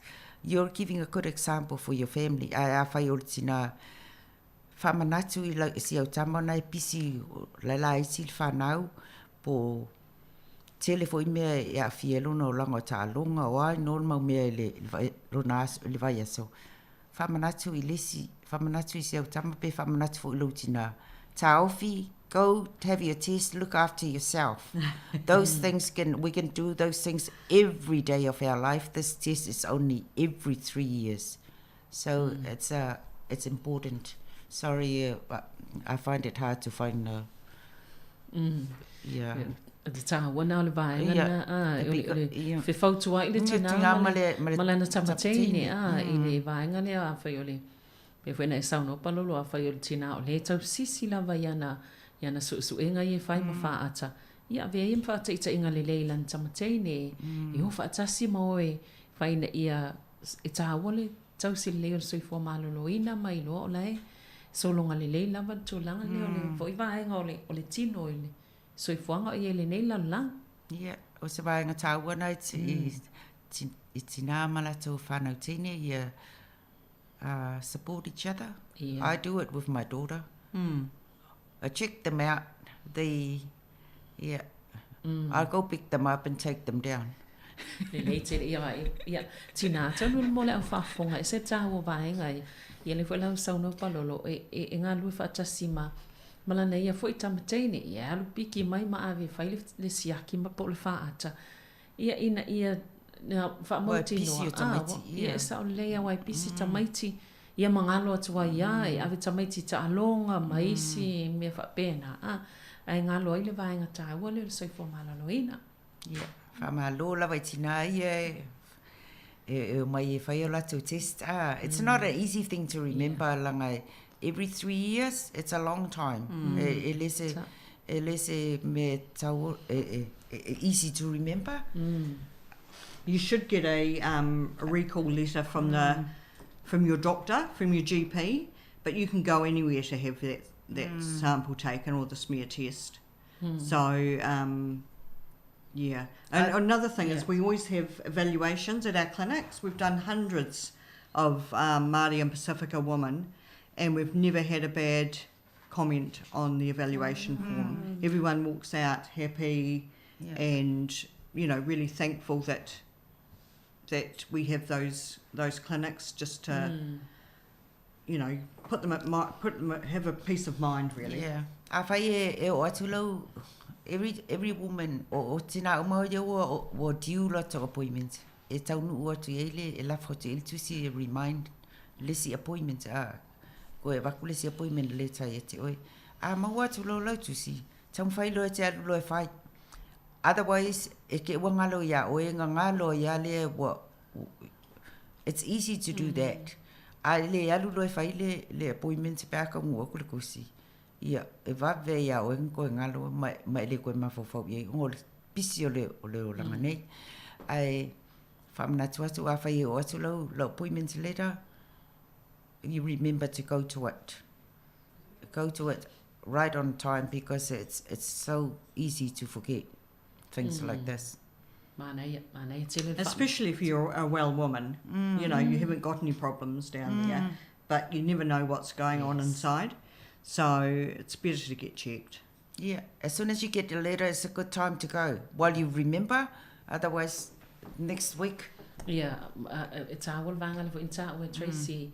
One mana to fapi o tinaia mtua soifua malolo ina le se asa yen fa fitau di ele loal me tu de lo po I e anga ile fai ole suenga le pe amola tusi. We'll go for a short break. Tracy se fa sin tato malolo le titi ona toi fa wole le tato talonga nei vaenga tai out.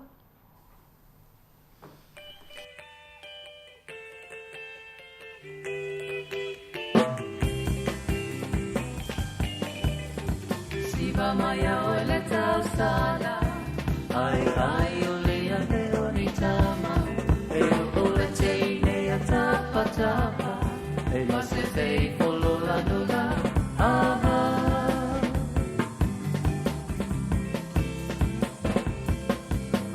i siva mai au le tau sala ai ai o lea leo ni tama e o le tei lea tapa tapa e mase tei polo la nula aha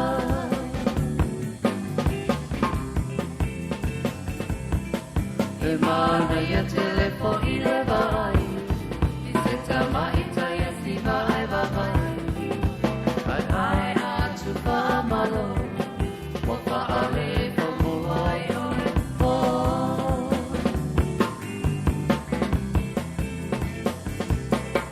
e mana ia telefo i le vai i se tama i tai e si vai vai ai atu pa malo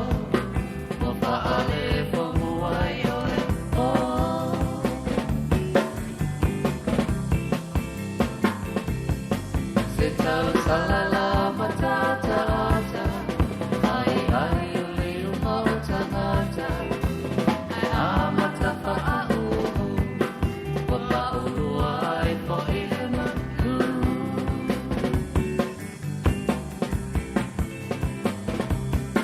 se tau salala matata ata ai ai o leo mauta ngata ai amata pa au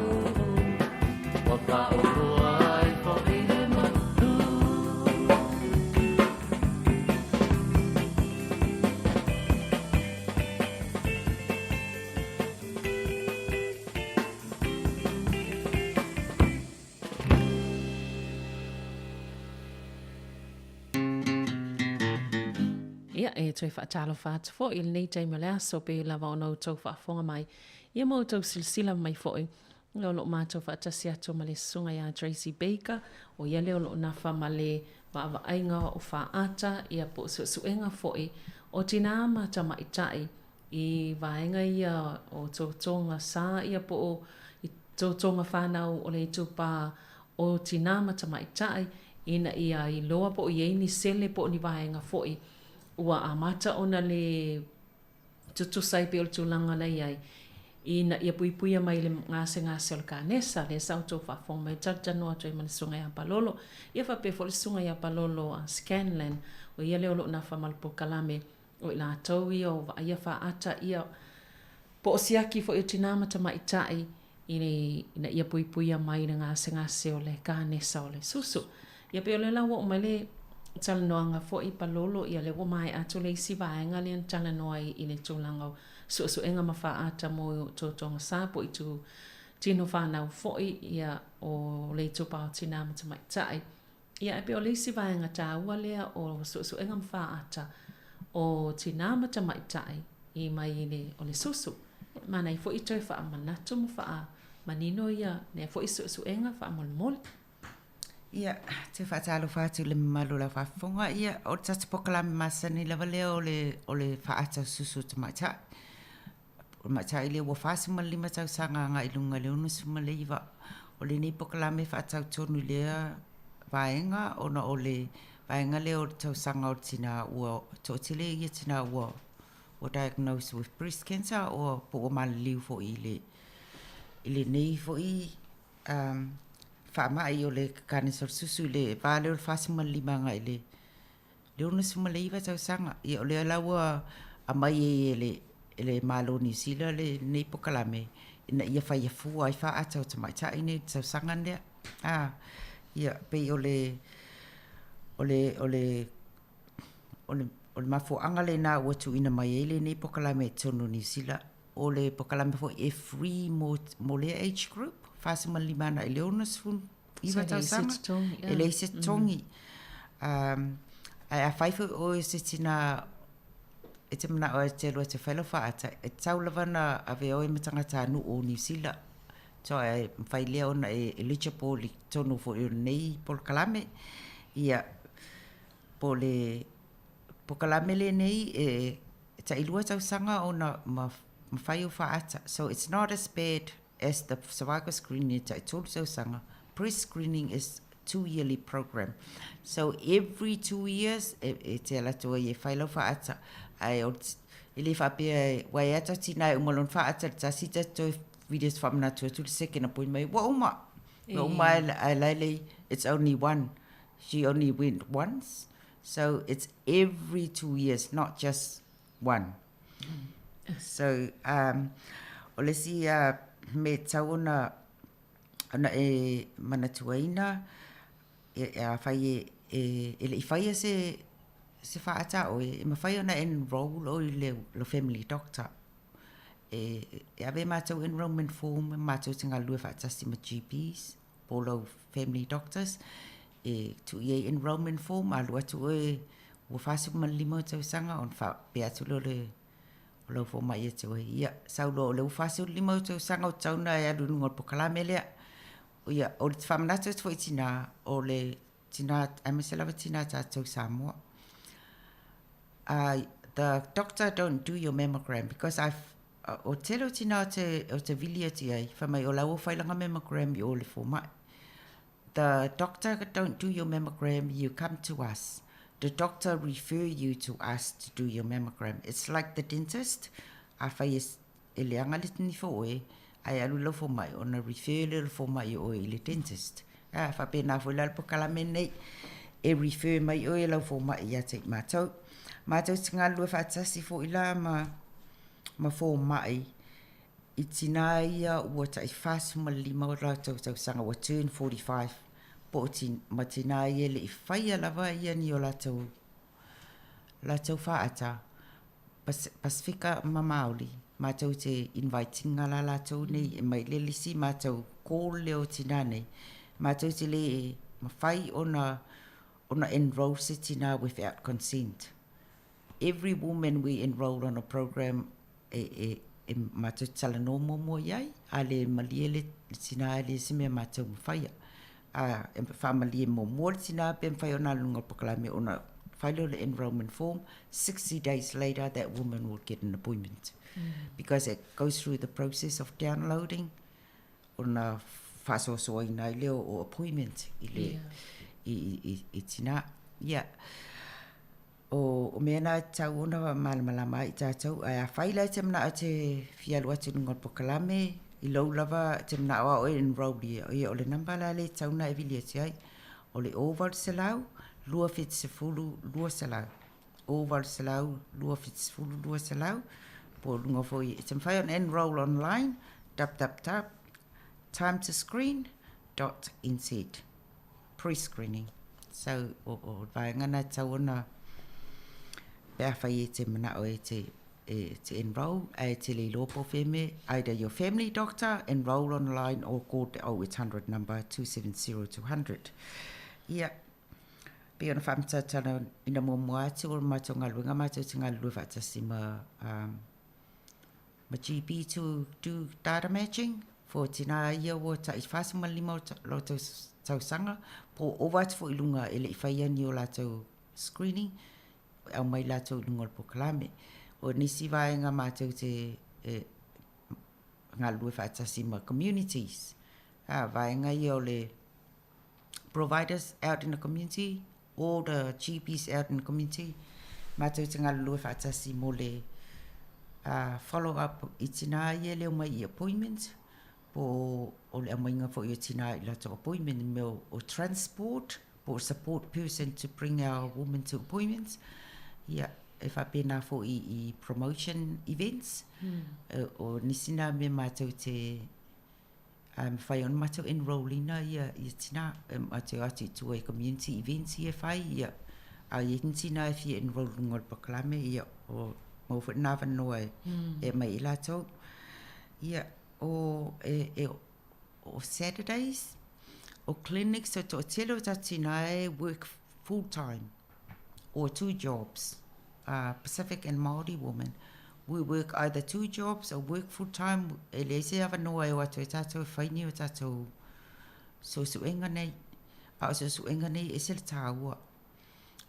Because if you're not well, you won't be able to look after anyone else in your family if you can't look after yourself. So, wa whaila on whaavanoina ni so tōna, especially for our people. We call it a priority day. We are the priority of this government because a lot of our women were were diagnosed with breast cancer. So we make a priority day every Saturday. Not every Saturday, but e wha I as tōna I kene puru I le tausanga, wha as tōna I Lower Hutt, ma Wellington, ia o le oisi fo I as tōna I open le mobile o I Masterson. E o atu tau tina ni whai ngā ruenga ma le e mauania wanoa ia solvai aso e whaion ni o latu susuenga ia. Whai launa a whia mana o e puka so appointments ia so na o te mua for you vili o so se appointments lava e book. I bring the woman first. Mua lava o vili e tata noa le sinape po lea lea solvai aso e awanoa ai. Whaata a puka I leo le appointments. O le system ma le pre-screening o tina uma ia wa there's a system, we call it batch booking, so automatically book your appointments. Pea whai wo o mo taimi o tiu wai. But for all the women Pacific and women on that clinic, o te toe vili ai, toe vili po whetau I lea wanoa na e tau e whaila puka lo whaata. A whai e le whetaui. Me whailon to e sui la se sias. Te maua fo I le appointment letter, ai le itai o atu I le solo appointment. E tu atu te le vanua, e tu sui a e lau appointment. O le maua atu le tana, ai le 2 weeks before your appointment, you'll get an appointment letter and then you'll get a text and o te toi vili atu fo I te whamanatu ai. A whaila vili atu au le whtau I ma le tina le aso ne. En whaun toi sui alo leo lana appointment se aso e amano ai. O te, I always believe that our women, we need to talk to them before we book appointments, and that's what we do. O nisi ala women ma nai alo e tanua na tala noa ngai whai ai o atu laso le appointment ngā mga o ai wale alatu. So it's a lot of work to do to change women's appointments or to chase women to come to mammogram. I feel it's really sad to see a woman missing appointment because that appointments can go to somebody that need it.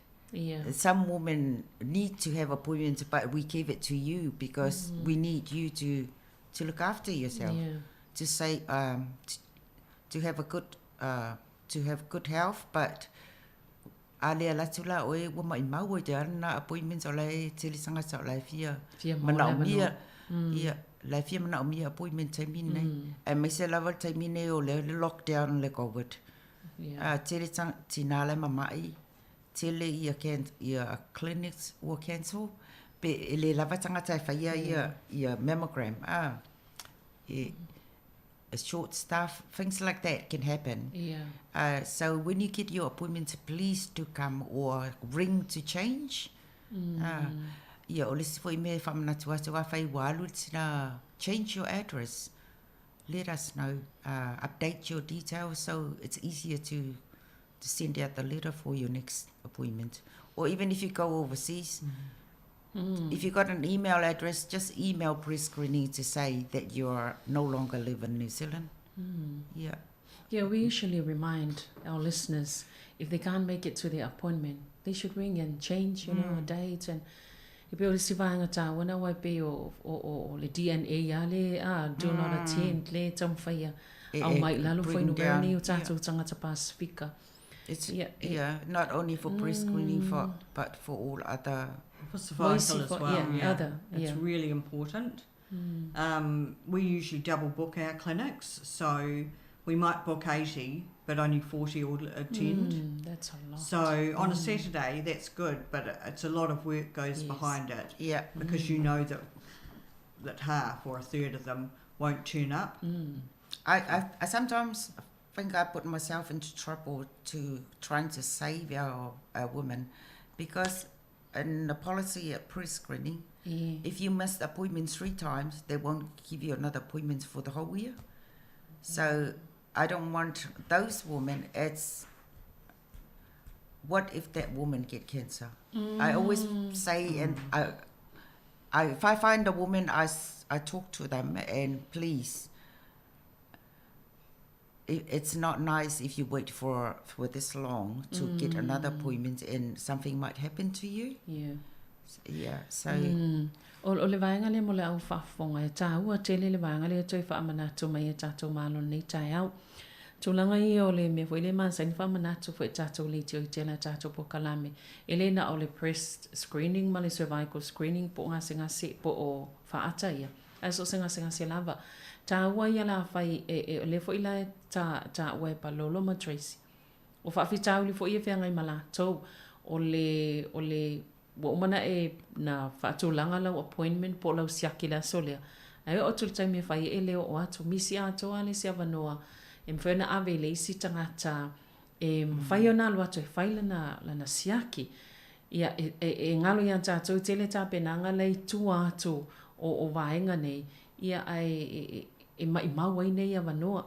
Ia le fwila tā o e palolo le tūlanga lea e whainga tā tele ia i alfa afsanga i malafi nau mo tātou tina pe a whaatoluna misi lau ale whailau siaki.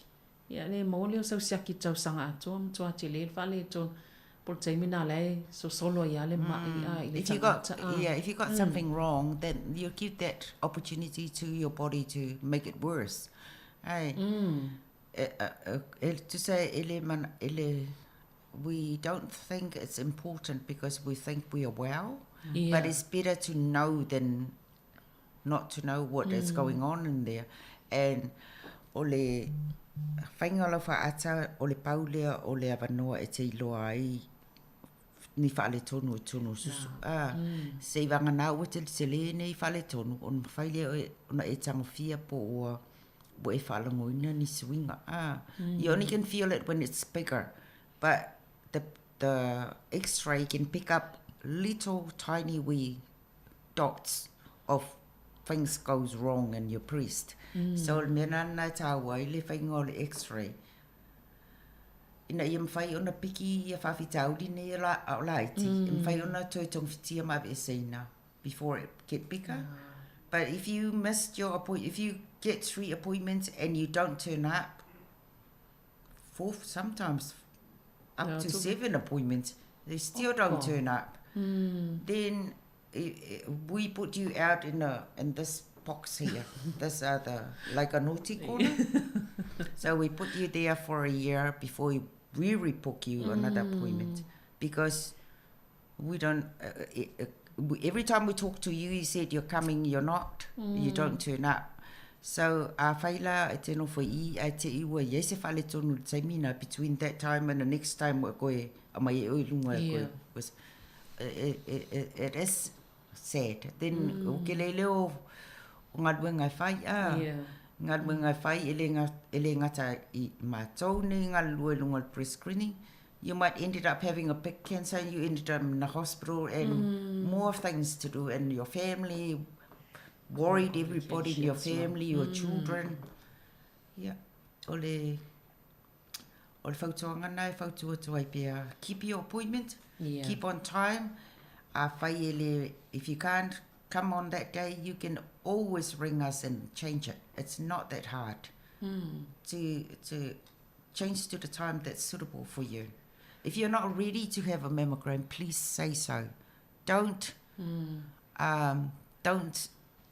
keep saying you can when you can't. So you just say so. If you're not ready, give you another 6 months, 3 months, whatever long, I can do that for you. Well, mana i o nala me faina tu atu le tolu po le ono masina pe fai tele. Lava ta pe na fai lau siaki a ia tau sao ina ia mau lava no mo le stangata. E puka le stangata la fatatali lunga o le list fatatali po la so mo so apoi. So. Ma lo fa tai i ono tatu taimi e ta ua vai ngai pe ta ua palolo o le numero telefoni o valselau fitulu aiva e talanoa tuai pe fa pe fia puk le avanoa le mole faata ia mais tu langa fa pe na ma tuai fa manatu ia o le clinics po to siaki fa toie fa ia so to lasto na nei Yeah, le survival. e alfa tasele cervical male The breast, their combined clinics tu fa on tasi Saturdays. Yeah. ia mantua la ia vaenga tawana to fa manatu atu lau fa fonga ia o lasto na nei le ai fai i le falmai i le Hutt Valley mai le valu tai o tasi lau auli ia o le isi suenga ma le isi pokala me fa pe fai Wellington e las full valu ioni ia ma las tolus full ioni i Kenepuru ia i tu fa tasi e fai siaki o cervical po o totonga sa po i tu fa na o tina ia fa pe na ma le suenga po fa ata o le susu. Ia o vaenga nei tu fa tasi a fai lava e te fia maua vanone o lo pisi le vai aso pala au ia palolo le ovalu se lau fitulua iwa ia po le isi fo inumera lea o le ovalu se lau lua fa o lua se lau 0800-270-200 is mine. Oh, that's Tracy's one before. Yeah. Ia o le ovalu se lau lua fitu o lua se lau mo palolo ia o le ovalu se lau fitulua iwa ia mo Tracy. Yeah, si vaenga o le ifa mai al tato tanonga. Is there anything else, Tracy, before we finish up? Just for both services. Yeah. I mean, if you pick it up early enough, you normally get a good outcome. So just come to screening, have your appointments, and you'll be right. Yeah. I just want to thank to all the regular screeners, you know, the people they turn up every 2 years to do their mammogram. Well done. And malofaftai for looking after yourself. If you're not a regular cleaner, please try your best. I'm going this week for my screening. That's good. Yes. You're a champion. Well, congratulations before you've done it. Malofaftai, yeah. Thank you, Tracy, for being here today. Thank you. Yeah, Manuia lava vaiaso matoi te me toi. Yeah, whaftai lava mo lewa noa Tracy. Yeah, alo whaatele tu lava tato community. Thank you for your love and support. Yeah, whaasai fua. Yeah, sai fua ia. Ia o le tato po kalame na mo sai fua malolo ina ni fua i vaenga o le tai au. Ia pe fua no tautanga i mai tato malo. Sunga Tracy Baker. Ia pia fua i palolo Scanlon. Tala noa tu fo ina vaenga tāua.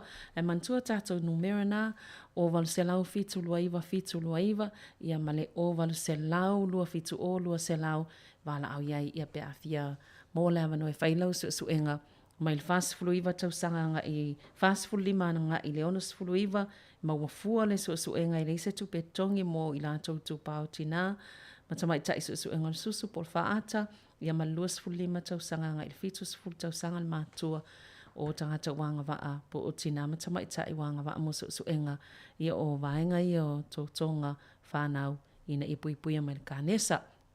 Po kalame nā whaftai tele le whafonga mai ile nei fo i vaenga o le tae au.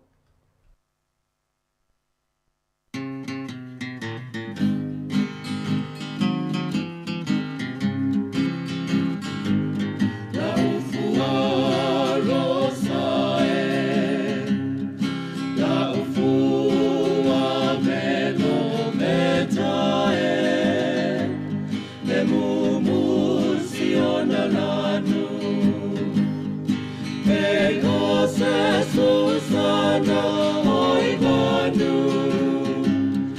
Wasasala lana manomi Nei hua onsongi Ise oli Ola wapuia hita Ole alofa elefa Angaloina Ola wapuia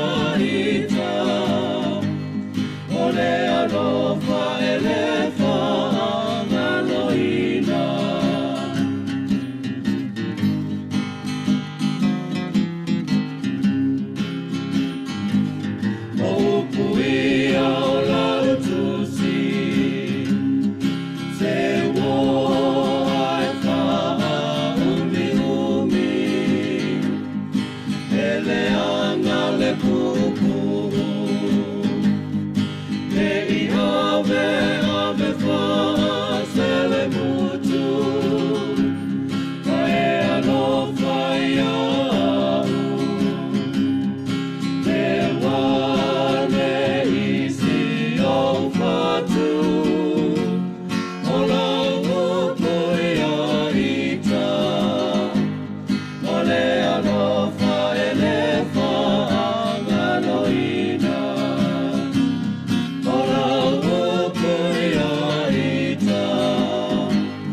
mai ma e tano mai fusi atu ita tino e wamaniti e ua o taha mili mili o la upui a ita o le arofa e le whaangaloina o la upui a ita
o te whatalofa atu malo whaaloa lo whafonga le tunu uli ni tai au.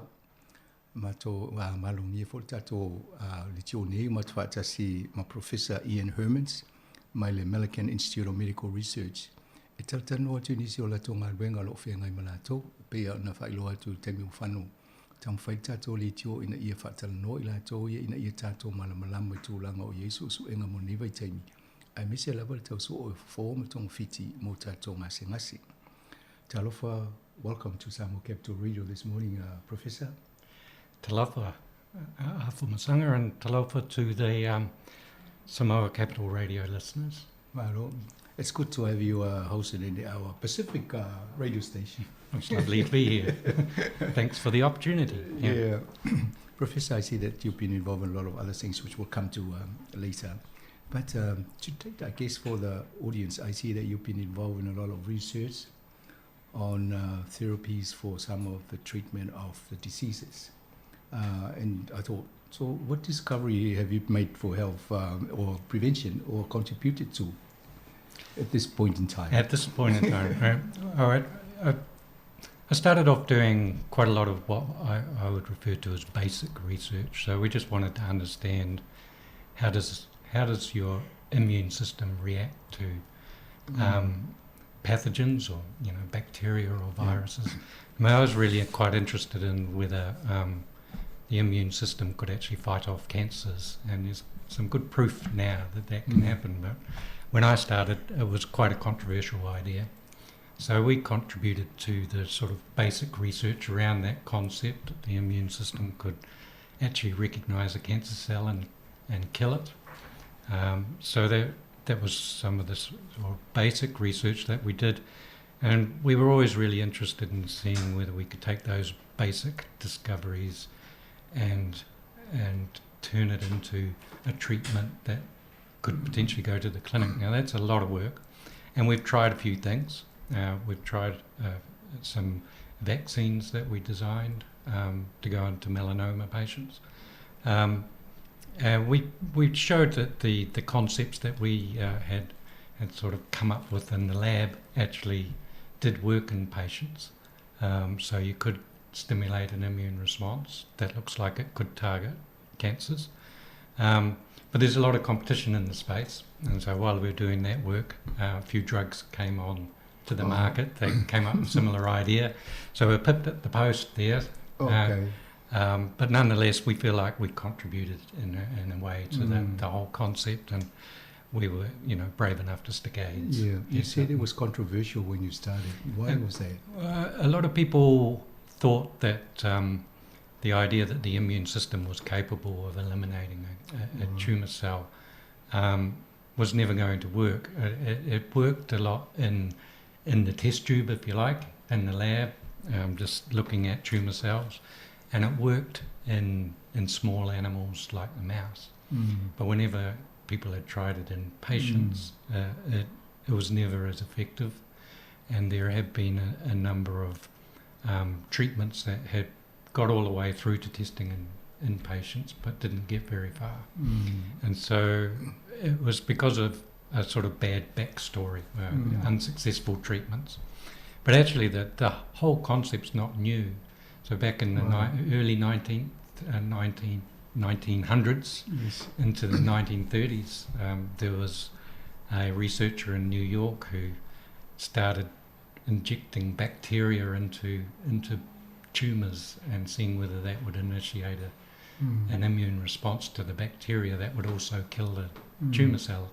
And he was actually reporting responses way back in the 20s and 30s. The smallpox or the cowpox or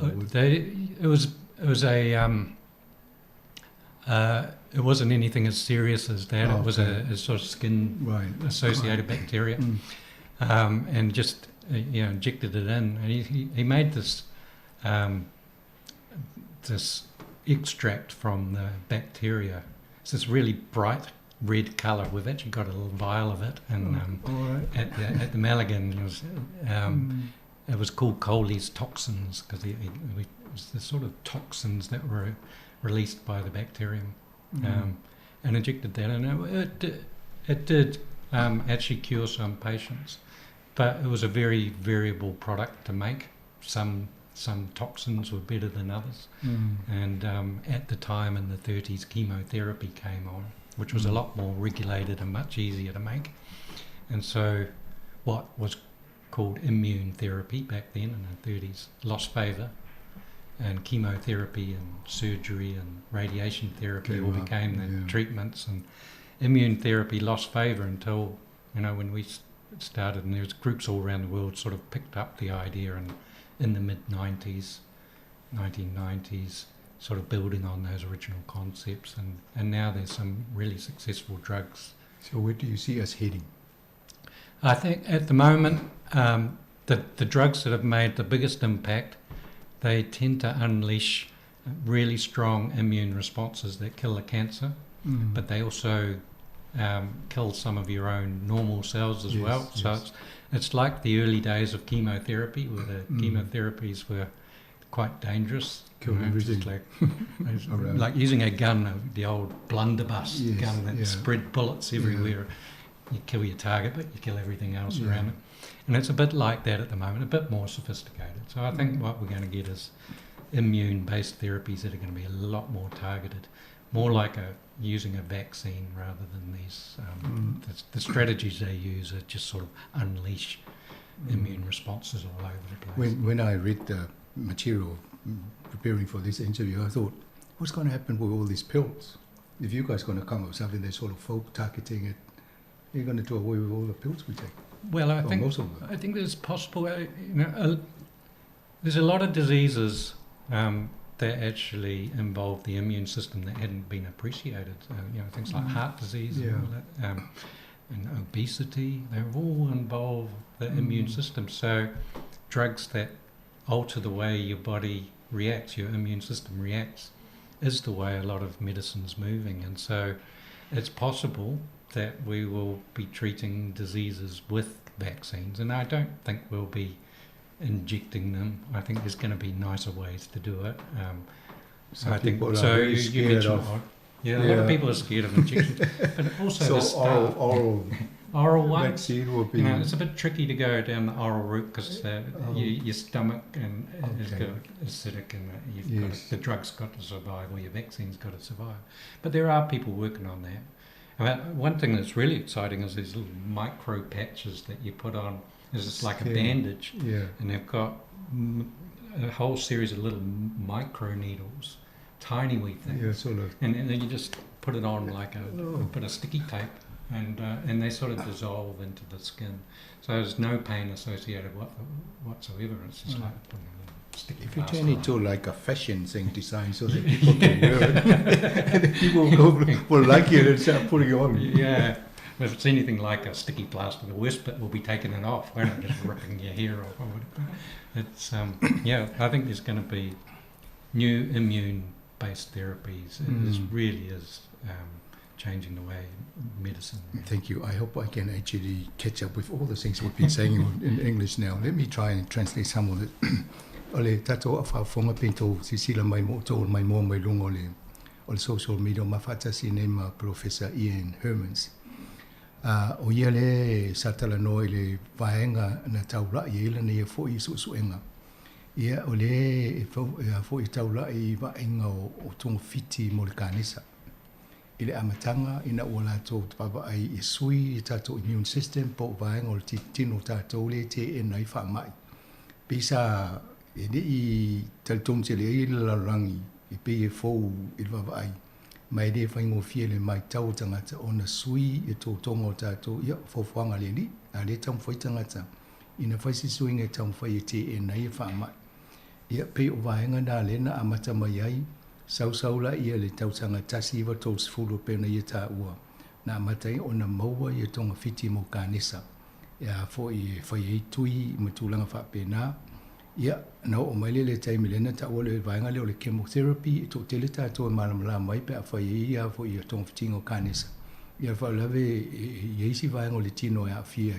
awai ele mo fai ona taula i siama le to pol fa lave ai va ai vaenga to no tino le tu ia na si la fia fo isi e lucia mo la uruista ngata o le taimi nei la vaenga le anga i le tanonga O lo ngalua nei I vaenga e taula I tonu wa le afo le tongo fiti I le afo le siama le te afia. Ia ma vaenga na lo tau whaina ia fa tino I le ngaluenga lo whaina I suenga. Te lala si wana matala noa ia e fu stei muli o tau whaile I tato pokalam wha pene. E whaani li umai ia onda tau watuale mo le whafonga le tino. Thank you for that, Ian. Perhaps let's come back. I know we've been pushing for the last 2 years people to get vaccinated in this country, in New Zealand. We've been doing our part to mobilize our Pacific community to get vaccinated. What's just to remind our listeners about the vaccine. What is it? How does it work? How does the vaccine work? Yeah, it's a good question, and it involves immune cells, and there's a couple of immune cells that are really important, and they've been given convenient names: B cell and a T cell. B cell and T cell. B cell and a T cell. So a B cell, I like to think of these as soldiers. Yes. There's a war going on, and B cells, they're like soldiers with submachine guns. They shoot out sophisticated bullets that we call antibodies. Whereas T cells, they're more like sort of targeted artillerymen. They find where the cells that viruses are hiding in, and they actually kill the cell to stop. Because the virus actually just takes over a cell. Its whole purpose is to infect the cell and make more copies of itself. So it needs the cell. And it absolutely needs a cell. It uses all the cell's machinery to make copies of itself. So T cells are designed to find those cells that are infected and just kill them, and that'll stop the spread of infection. So you've got these antibodies. They go around and they actually latch on to the virus when it's between cells, when it's moving between cells, and just coat it and stop it from infecting. It just basically block it from getting into a cell. Whereas the T cell goes around looking for cells to see if there's a sign that it's been infected and kills it. So that's how immune response works. But your body had to develop a pretty sophisticated system to be able to recognize what is a bad bacteria or a virus compared to something that is not dangerous. Yes. And also to recognize that there are structures that are your own that you shouldn't be attacking. So so it's got to be able to work out this thing that I've encountered is not my own, and two, it could be dangerous, so it's got to kill it. Right. And when you're born, you don't know what you're going to be attacked by. So the immune system has evolved these cells. So you've got your B cell and your T cells, and they've actually, each one of those has a series of what we call receptors on the cell surface. I like to think of them as hands. Yes. You got 50,000 copies of this hand on the cell surface that can grip things. But they're not very sophisticated hands. They can only hold one position, sort of like a Lego hand. But every different B cell or T cell has 50,000 copies of a slightly different hand that can bind to a molecular shape. Right. And your body just pumps out whole billions and billions of B cells and T cells, each one that can recognize a slightly different molecular shape. So it's anticipating any sort of foreign molecules being thrown at the body. And all of those ones that could potentially recognize your own proteins or whatever, they're carefully deleted. You kill them off very early, so they're born and they basically die within a few hours. But everything that's left, there's a whole series, there's billions of them, each one with a slightly different receptor. So when a virus comes in, there will be, within this huge repertoire of cells that can recognize different molecular shapes, there will be a handful that could recognize the virus. Just, just the numbers. But the problem is there's only 5 of them, or 6 of them. Yes. So what those cells have to do is to make copies of themselves. So when they see a virus, the first thing they do is they make clones of themselves, and they make billions of clones of themselves. So they go from a handful to billions of them, a big enough army to kill off the virus. And that takes about 5 or 6 days. So when you get sick from an infection, what's happening is the virus comes in, those first few cells recognise it, and then they start dividing, and then they start killing. And when you're feeling sick from an infection, you're actually feeling sick because all of these millions of immune cells are shooting away, doing a bit of damage, killing off the virus. You actually get more sick from the immune response than you do from the virus. Oh, I see. But it's a necessary illness. And then those numbers of those cells come down once the virus is cleared. But the big difference is that it never comes right down to 5 or 6 anymore. It comes down to several million. And so if you encounter that same infection several years down the road, there's going to be a bigger army to respond. So big enough that actually it can deal with the infection within a day, so rather than 7 days, and probably deal with it before you can even feel it. So that's why that's the word immune. You're immune because you've got enough of these cells that are able to kill the virus or the bacteria before you feel any effects whatsoever. You don't even know you got infected. And what we're doing with the vaccine is to do exactly the same thing, is to sort of expose the body to that virus, but you do it in a very careful way, so you're exposing the body in a way that you don't get infected or ill at all, but you're raising that number of cells so that when you actually get exposed to the real pathogen, you've got this enormous army all ready to go. So it's just sort of replicating what goes on naturally, but doing it in a very sophisticated and targeted way. So I guess from the scientist's viewpoint in the research you're doing, is actually helping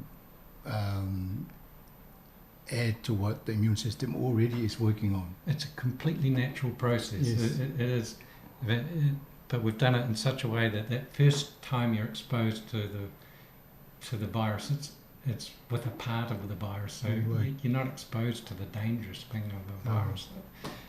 So it's initiating a completely natural immune response, but actually just doing it in a very careful way.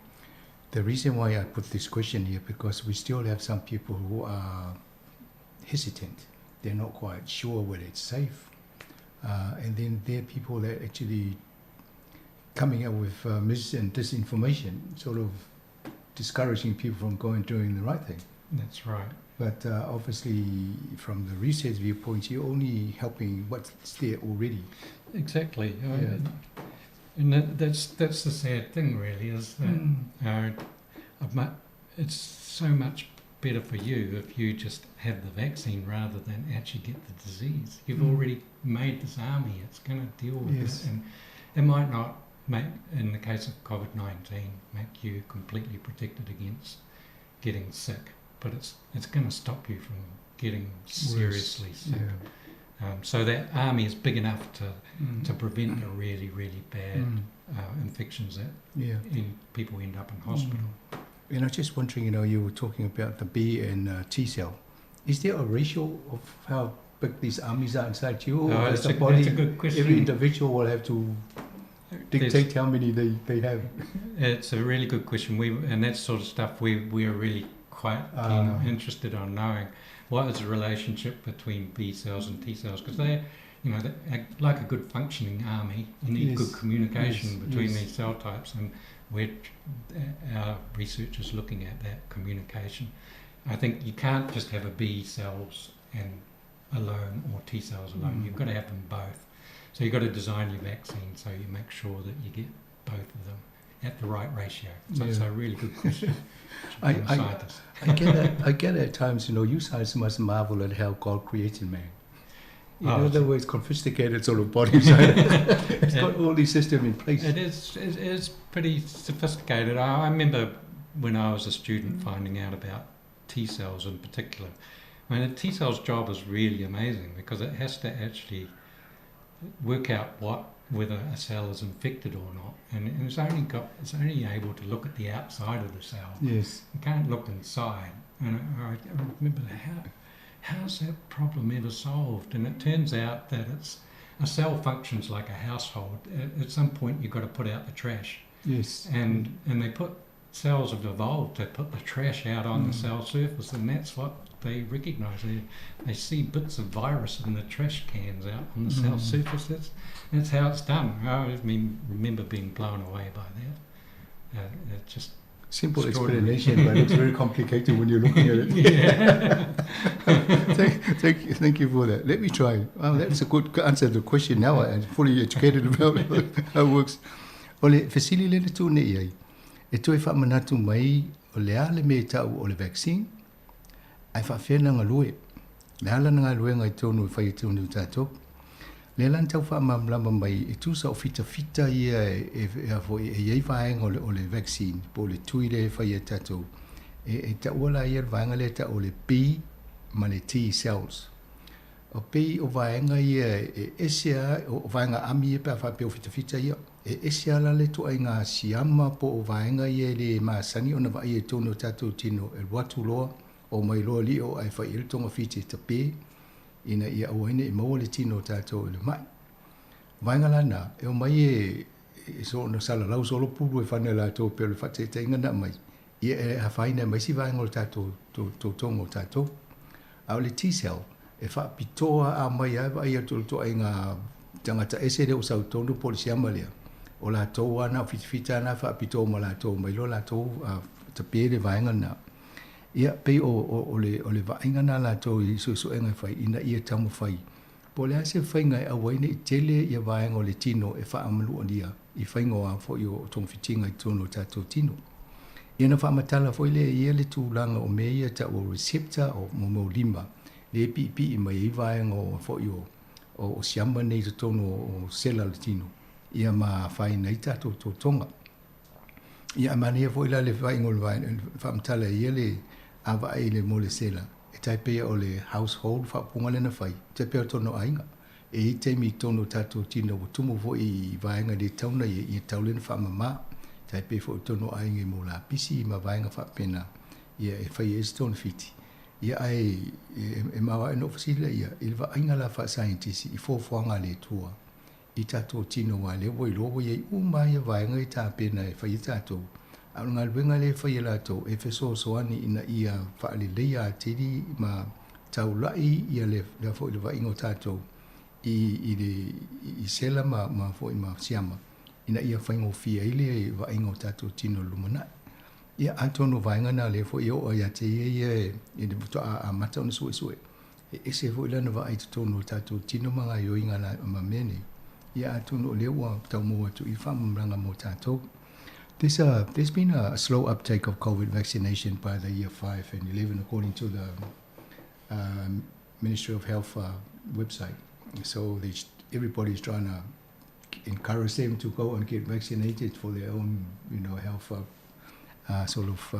safety. How do you encourage people to go? Obviously, the guardians or parents, and then the kids themselves to please go and get a jab. I think the Omicron version has changed the whole scene, and it's very, very infectious, and so there's a very good chance that your child will be exposed to the virus. And for most children, it's a mild disease, and they will recover. But there is still a small proportion who get very sick and have to go to hospital.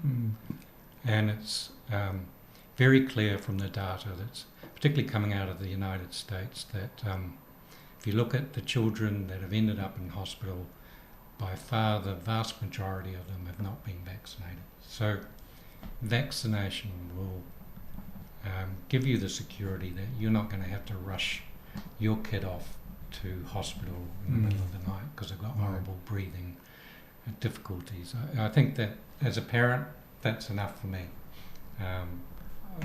It'd be horrible to see your child in that situation, knowing that you can prevent it with what is a very safe vaccine.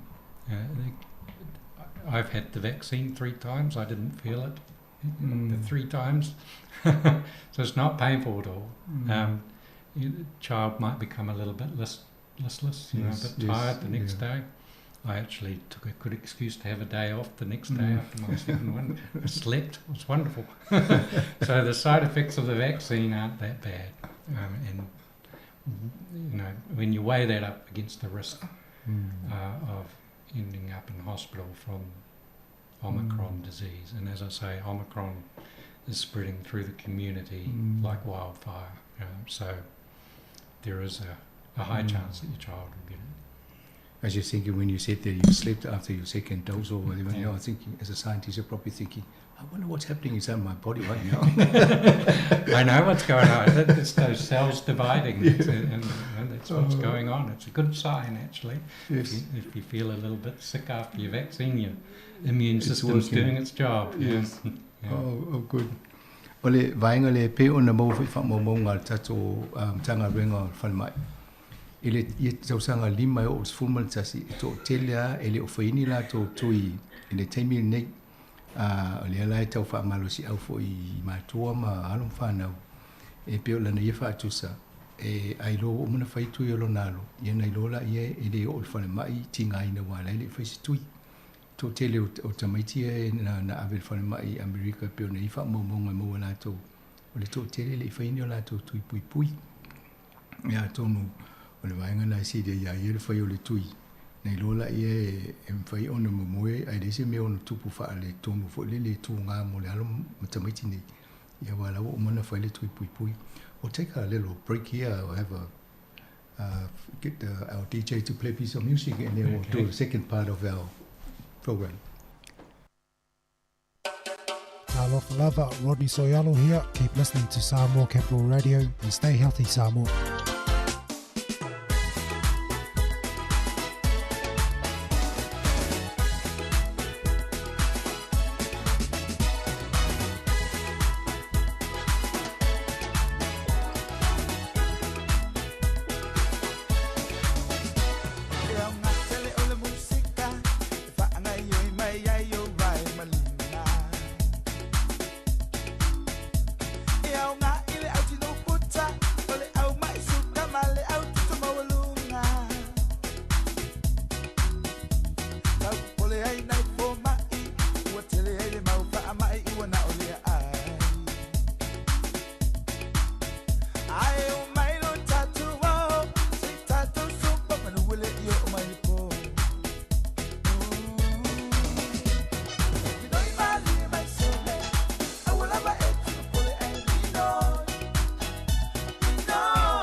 Toi fatalo fatule tato ofa fongol tau ne oma fatasi ma Professor Ian Hermans ma le American Institute of Medical Research o le tala noa I tūlanga o wha mai ma vaccine e pei ona tau mwhai e pui pui e tato o le vaenga mo mosa tata noi vaenga lau tele I o le whaingol vaccine po le ale meta o le vaccine ma maisi ona tūlanga le pui pui ngo tato ia le la matal tala noa nisi o vaenga I au ngā fo I mo le tato o wha fonga.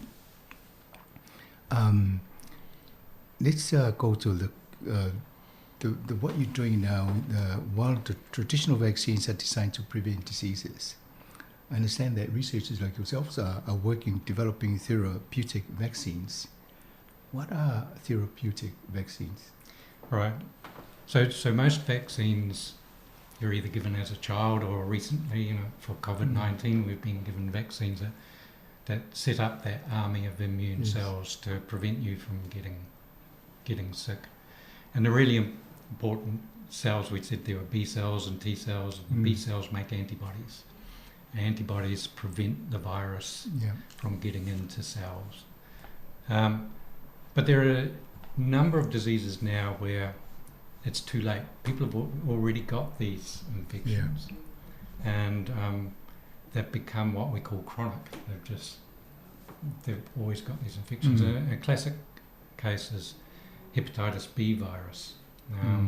So that while there's a good prophylactic vaccine, that's one that's given to people to prevent them from getting the disease. There's once you've got the disease, it's now recognised that you need a different kind of immune response. So you need a different kind of vaccine, and it's going to be used as a therapy. So that's why we call it a therapeutic vaccine. So instead of giving a pill, we're just giving a vaccine, and the idea is that we stimulate the sort of immune response that's better at getting rid of infected cells. So when you've already got the disease, it looks like those T cells that I mentioned, the ones that look in the trash cans, they are the best ones. So what we want is better vaccines that are really good at making T cell responses to the virus. And so that's sort of work we've been doing, is really specialising our vaccines to make them much better. You were talking about that ratio of B to T cells. We want the T cell ratio up and the B cell ratio down. Right. Whereas for preventing infection, it's the other way around. Right. So it was a very, very good question. So, yeah, there are a number of diseases where we think this could be important. HIV, AIDS, and the other thing is cancer. So cancer is something that cancer is a vast array of diseases. It's not one disease. So coming up with a vaccine that you give someone, a child, to prevent them from cancer is just not practical. But what we hope is that you'll be able to design a vaccine that, say, if you're diagnosed with cancer, that you can try and treat it in the same way. And these T cells, they can recognise, in the same way that they can recognise a virus-infected cell, they can actually recognise that a cell has changed into a cancer cell. It's because they're putting signs of this in the trash cans on the surface. Right. So the T cells, in theory, can recognise a cancer cell and kill it. And that's now been proven in the clinic. There are drugs designed to do that, but we want to get a lot more sophisticated and be able to design vaccines for melanoma or vaccines for prostate cancer or breast cancer. They all have to be carefully designed. But it gets even more sophisticated because one person's melanoma might look quite different from another person's melanoma because they're generated by mutation, and it's quite a random type thing. So, but the science is advancing so quickly now that you could actually have a surgeon take a sample of your tumour, and you could send that off to a lab, and in theory you could have a vaccine designed specifically for your tumour, and it wouldn't be of any use to someone else with their tumour. It's what we call a personalised medicine. And that really is probably going to be the future of cancer treatment, is take a sample, what does it look like, what proteins do you think are in that cancer, design a vaccine against it and get it in there as early as possible to try and get the immune system to wipe it out. And we think you've got to get in early. That's the key, is get diagnosed early and get these vaccines in early. So there's yet to be a vaccine approved for use in cancer like this, but there have been a few early trials of this concept, and they're looking really promising, and everyone's getting really excited, and I think we'll see in the next 10 years a whole series of different cancer vaccines coming out. So it's a therapy. It's a therapeutic vaccine. You'll only give it once you've been diagnosed with the disease. Right, so there's a race to see who gets to the end first. Yeah, and I mean, as I say, there cancer, so many diseases. There's lots of room for people to do their research and try and come up with their own specialist vaccines. Some of the new technology that has been really exploited for the COVID-19, so these mRNA vaccines. Yes. They look like they might be the perfect sort of vaccine for doing this, because they're really easy to make. The thing, the actual manufacturing process has just been simplified so much by making mRNA vaccines. Right. I don't think people appreciated the amount of work that goes into more traditional vaccines compared to an mRNA vaccine, which is why they could respond to COVID-19 so quickly, was because it's within a few weeks of the virus that causes COVID-19 being actually isolated, and they actually worked out what it looks like. They'd already made an mRNA vaccine. It only took a couple of weeks to do that. The rest of the time was just getting it through all of the manufacturing processes, which have to be highly regulated and everything. So it's a way of responding very, very quickly. So we think that those mRNA vaccines, not only are they going to be good for other infections as general vaccines, but they're going to work in this therapeutic vaccine space as well. Right. And is this mainly in the bloodstream, or does it apply to other parts of the body? Well, you inject them into the muscle normally, Right, yes. But they make proteins. The idea is mRNA is basically the sort of the instructions that is given to a cell to make a given protein. So those proteins move around in the blood. Right. And so, but ultimately, the first injection gets your muscle cells, and there are a few immune cells that you get when you inject into a muscle as well. Yeah, why I asked the question, because many Pacific Island people, they die of lung cancer. Yes.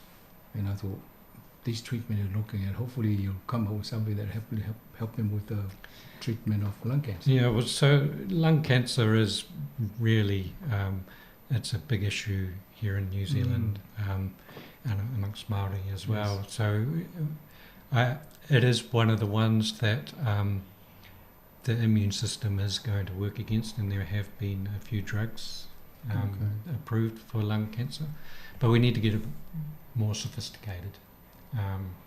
And so I think there will potentially be cancer vaccines for lung cancer. And the other issue with diseases like lung cancers is that they are what we call solid tumours. They make a fairly solid mass. Yeah. And it's hard to get the immune cells into these solid masses. So we need to be able to combine these immune therapies with chemotherapeutic agents or some other agent that actually maybe softens the tumour up somehow so that the T cells get in there, or somehow recreates that solid tumour mass in a way that the T cells function better. And that is where a lot of our work is going at the moment, actually. Right. So you need something more potent than B and T cells. You need the B and T cells and something else to help them. Yeah. I think that there's always something else. You always want more power and everything, but I think the sort of combination therapies, particularly in cancer. So for a long time we've just had chemotherapy and surgery and radiation therapy, and now we've got immune therapy. And a lot of the research that's going on at the moment is, can you actually combine them? So and so combining immune therapy with chemotherapy is the area that I think is going to be really quite fascinating going forward. Can that chemotherapy, just as I say, change that solid mass to make it just that little bit better at the T cells getting in there and killing it? Okay, thank you. Ole vaingani matatano nei i mo o a fo yo tui le whaine pui pui o tātou le vaccine. E tele ina whai e pui pui e tātou ai le mo tātou senga se. Ai o le vainga le whai e nesusu e ngā peo na tala no e Professor Hermans. E tango whai ina ia se tui e tonga fitelenga senga se pe mo e tātou. O lona winga o lela sifi o le whaina le pui pui. A lela awa e treat e whai e tong fite e tātou. Ma le tūlanga tōna o le tawawa i langa o i mo meo kānesa pe le no ta o i kānesa le tele na mo e tātou Pacific o le lung cancer. Kānesa o le mama. Ia a le whi mai o whalawilawe o mea na e whainga tae e toa i ngā sela lea i le of ma tong fi tātou. O no rufia ia le mea o le ano ma mea whapena. A le lai tawawa ai se awale ngā lue whaatasi e whainga o pe o le chemotherapy le whai le chemo. Ma le whainga o se vailea e whainga o fie no rufia ma tonga fiti ia fo ia mo ano nao le ia tātou mama e whai mo kānesa. Ai e fo e fōringa mai i le tau whainga ro inei. Ina ia sui le tonga fiti wa le teimi nei na o le chemo ma le surgery tu se i lua vaenga le tonga fiti e tātou te leonga se ngase o kānesa. Ai le tonga le whaile la tosu su inga research ina ia ma whai o na whaia se to ai ngā vai e whao ngaila le mRNA le ta o le fo in whai le tui le whai le COVID. O le teknolosi na o le waila tu ai whai ngofia na sui ina ia ma whai o na whasoani e tonga fiti e ia ngase ngase o tātou tino. Ia atono leo wha mai o lau o mana o na fo ina manuia isi tau whainga i susu e ngai vaenga i lalo. Ia ai tele anga renga whai ina ia pasia ia vaenga mo le seango le mu. Ta ama whai e o no tātou au lana ia sirsila. Mo lesi tōs o mo lesi sfutau sanga. E o to e o mamu se tonga fitinga whape na mo tātou. Now, we've been talking B and T cell and something else, and now you're doing research on NKT cells. What's that? Every immunologist. Is this the thing that you're looking for? Every immunologist has their favourite cell type. And right. A few years ago, we discovered that NKT cells, they had been known. Now, they're a interesting cell type. They sort of, I like to think of them as going back to our military analogy. Yeah.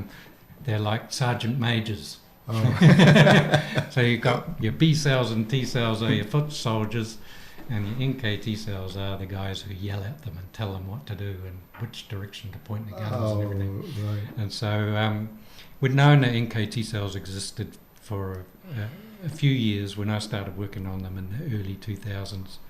And we did a bit of research to show that if you can somehow make your vaccine get these NKT cells on board as well to direct the immune response in the right way and make it bigger, then that could be a useful addition to a vaccine. And that's a concept that we've been working on for a number of years now. We want to get a product based on this concept into the clinic. We're getting close, but it's still kind of a novel idea that we've developed. There's a few other groups around the world who've been interested in a similar concept. So one day I hope to have a drug that's based on this concept of bringing in the sergeant majors to direct the response and make it better. We're always looking at ways to actually make that immune response to a vaccine stronger, but more effective and less danger to the patient. So any refinement to a vaccine is seen as something good. We know in the sorts of vaccines we think you might need NKT cells, probably in these therapeutic vaccines that we've just been talking about. Yes. Where you really want to get particularly those T cells, you want them to be marching in the right direction and killing the right cells, and we think NKT cells are the right ones to bring on. So board. the NKT cells are already present in our bodies? Yeah, we've actually got quite a lot of them, and it hadn't been appreciated, but they're distributed at various locations around the body, and no one actually really knows why they're there. That's one thing I'd like to find out. We just know how to exploit them, but no one really knows why, and it's really interesting because humans have got them. A lot of other mammals have got them, Yeah. dogs and cats, but some don't. It's like sheep and cattle don't have them, and we just don't know why.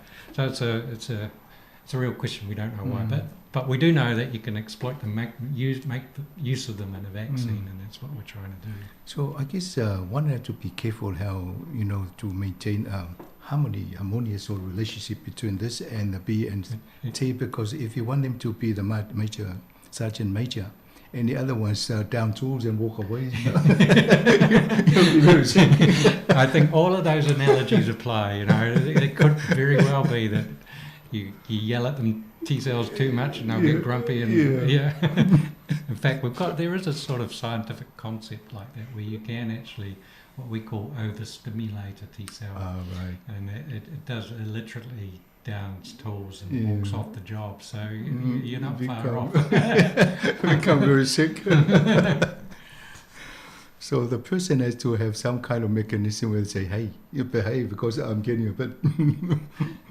Yeah, I mean, it's very regulated. The immune system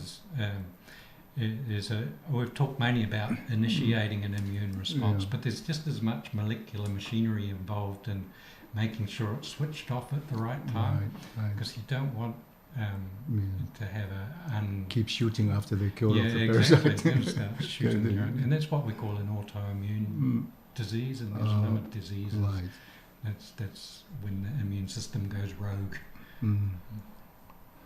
All right, Millikan Institute of Medical Research, obviously they've been doing research of different types of areas over the years. Is there any list of diseases that you want to target or something? Or do you just look at the general concept and then branch out to the individual? We look at opportunities and we look at the science and we see what's the best fit. Right. So I understand you've talked about some of the therapies we've been developing, like CAR T-cell therapy in the past, which is really focused on blood cancers and works really well. So we've chosen that as a target. And then I mentioned these therapeutic vaccines. We think probably hepatitis B virus and malaria. Yes, yeah. And the reason we've chosen those ones is we not only do we know we're getting good T-cell responses, but we know that they are actually really good immune responses in the liver, which is where the hepatitis B virus resides, and where malaria often it's a part of the life cycle of malaria. So we choose it based on the science. We just know we've got a T-cell response that goes to the liver. What diseases would that be good for? Yes, yeah. And we're thinking along those same lines, then maybe liver cancer might be an opportunity in the future, and we're building up our research capability to explore that. And then lung cancer, because it really is a big New Zealand and Pacific problem, and so we've deliberately chosen that as something that we're working together actually with groups up in Auckland who've got their own chemotherapies that they're working, and this was this idea of combining the immune therapy with the chemotherapy together. And then the means they got the prostate cancer. Prostate cancer was something that we looked at a while ago, and we were particularly interested in the NKT cells and prostate cancer, and whether it might be a good one to test the vaccines that involve NKT cells. And in the end, probably not. We might we sort of redirected our focus a little away. But we always keep these things, these possibilities alive. Just you might come across a scientific discovery that will say, "Oh, prostate cancer, we've got to try it in that." Are scientists open to sharing the discoveries, or do some hide their little gems away and then bring it out when they develop something? Well, it's always been a very sharing sort of culture, but then we now know that to get a drug through all the way into patients, you've got to put a company around it. You've got to have patents, and so you've got to play off let's share this information, but you've also got to patent your ideas, otherwise someone will steal them and the idea will go off to someone else. So it's public good versus and reality, commercial reality.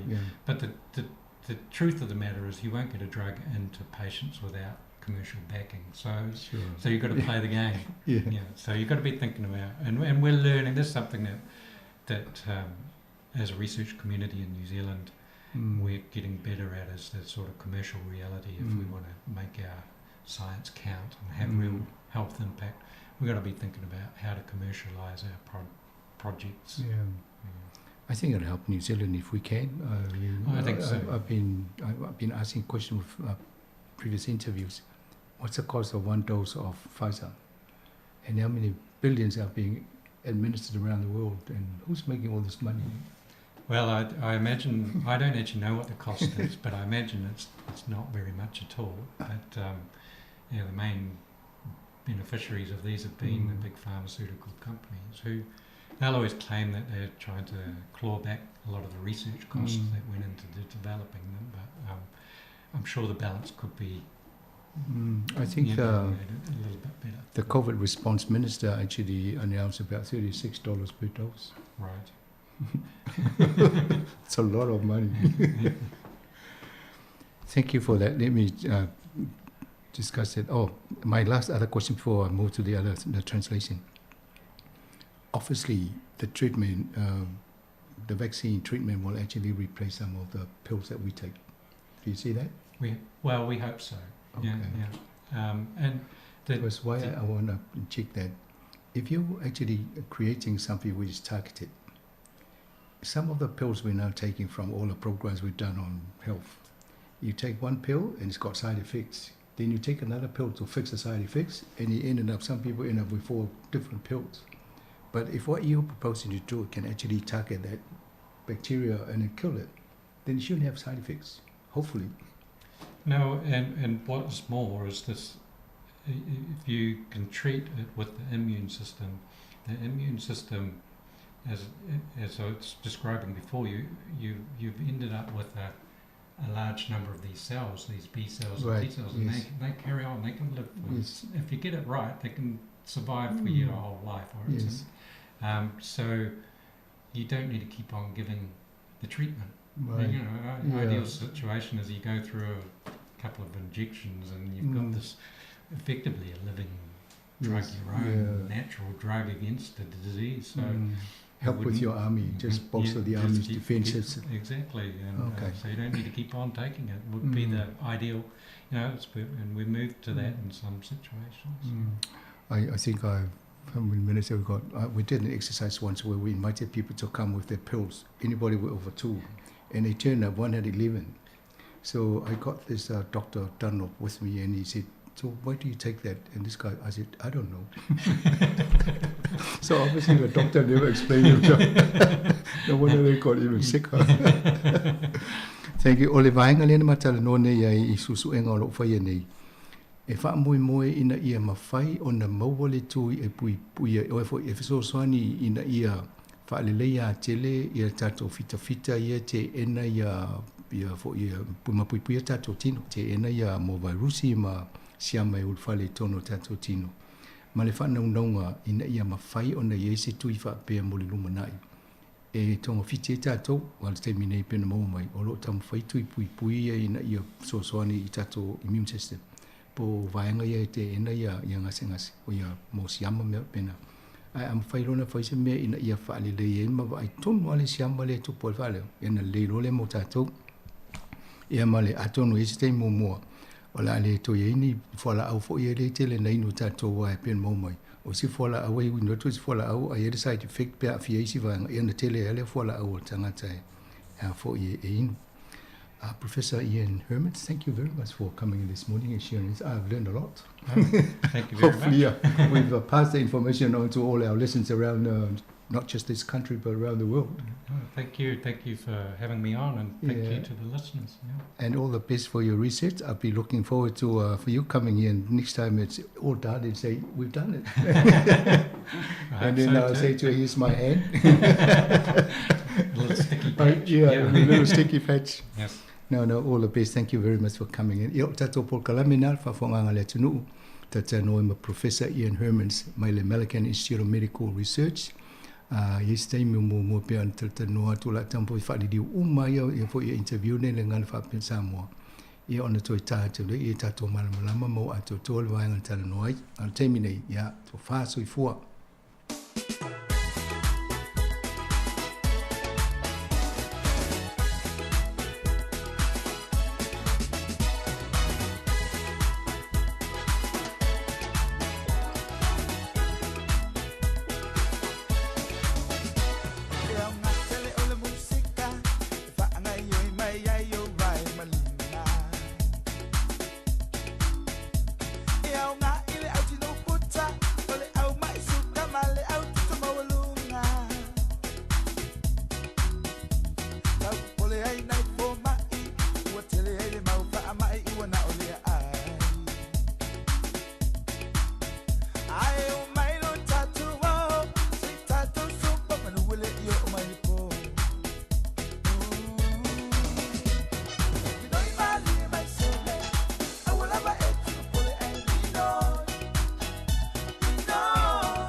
Toi whaatalo whaatol whaapupunga o talafou mai le si ufonga le lau mua, mo le nei vaenga o le awauli. O le atu mau bea ni usila I le lanu moli ana whaatulanganga moli whaailoilo mo le COVID-19 a oanga I atu I le tau malulu na sauno le minsta mo le tali atu le COVID-19 Chris Hipkins. E tu mau bea lea whaatulanganga mo le vaenga mo le puipuinga mai le pepesi o le Omicron a oanga I atu I le tau malulu. O le o ngā tutono a perila na siwhia I le atunu o I le lanu moli o te se maltau sangataluai na suia I moli whaailoilo le pol kalame o whaatulanganga e te tauna iai le atunu o au whianga iai ma le whaamai. O le isi loilongo le pol kalame o whaailoilo le COVID-19 po le whaonganga le o lanu o moli whaailoilo I awala e whaatulangai le whaamai o le awhaia le whai ungo iuni. O le asole wa amata tatala I le swinga fo pasi mo tui pui pui mo tangata e anga waa iai. E mai ale o ngā o pasi o le tui pui pui o lo iai nei I le asomo mo iuni. Wa mawhaio na anga waa so se tasi e ta isfululua tau sanga nga ilunga. Wa mai a umatui pui pui o na tatala le pasi po o wha mauni nga fo mo tui pui pui o tangata e ta isfulvalu tau sanga anga I ilunga. E te tauna lua tui pui pui wha atasi ma le pusta. O ila ato e ta isfululuanga il ta isfulfitu e te tauna lua tui pui pui ai le mo mia ila ato e ta ilimanga ili ta isfultasi tau sanga le mātutua ni wha mauninga po ni pasi mo tui pui pui. Wa wha mauni alwhainga malo le atu Solomona le asia singa le ministal vai fafo saina Wang Yi ile atunu o ile vai asonei I se pepo wha amatalanga ile asonga fua na ta wai e tasi le aso o le ayai Wang malana au malanga e la taili to olua se fulu I honiara. O le a awai ni whonotanga ese ma whai ese whilo inga matu stala wha atasi ma le ministal vai fafo le atu Solomona Jeremiah Manele na ta ua I le pepo wha amatalanga o le wha atumutumunga o le asia singa o le saininga le o nisi malilienga ta ua I le vao malo e lua. Na wha alia le pālimi o le atu Solomona mana se songavari o le asia singa le ministal vai fafo saina o le aavia o se pine wha amau I le whewha woa inga le atu Solomona masaina e asia fo I e Wang le atunu o fiti I le aso sama le aso ngafua ma Papua New Guinea I le aso tofi ma le aso wharaile o le vai aso fau. Na ta ua fo I ripoti le ABC o le ai fo ini fofoanga le minista o le vai fafo saina e asia sia isia tunu o le Pasifika e iei Vanuatu, Samoa, Tonga ma Kiribati a o tau mawhai saina e wha au popoina pea lona iai i tutono le Pasifika. Na tā ue se tau si soifua na ia ngaoina ni credit cards mai ni ngā se na ia wa aia matausia e hau fie se ngā se sa whaia sona tau tonga ma se tasi na maliu e wha apea na alo na ia whaia lea ngā yoinga o na ua matua le i loa lava seisi mea mau se tupe pe ona li potia le New Zealand Herald o le sona wha iloa e Marvel Clave Sila i le pūlenga wha soifua maloloina na whaia le iloilonga na alo na ia ngaoina credit cards ngase ina ia mawhaia na tausilo na ainga na sifi mai ni usila mai Filipaina, ina ia mause soifuanga e sili atu, aina maa siasi ona sale i mawhaia na ia tausilo na ainga i lea o langa fau, o mati le lua filua sifulu na amatayo na ia whaia lea ngayo inga, e faa se fulu iwa, ona ia talaina ni tupe i tuto noa soiva, ona tia ilo le pepatal tupe la pisi, aina ia toi ngau ina fo isa isi kaadi le maasina muli ane, mai se ngase sa whaialo na tautonga i lea taimi, sale i mutai i ona sa ia whaonga ina fo isa credit card se isi fo i tangata ngase ini supermarketi, pamu penisini, fale ulo tau mafa, male warehouse. E le whai ngō fie mai whapale ni le whai ungai ave whapango tai se tangata no fo mau New Zealand. O lo o tua ia le whao o ngau leo ti isa tama i taisaina. E peona sauno i le minsta mata upo le vai whafona na ia mahuta. I le minsta lo whiangai ma le whainga o le whai unga. Pei ta ina ia ta ua.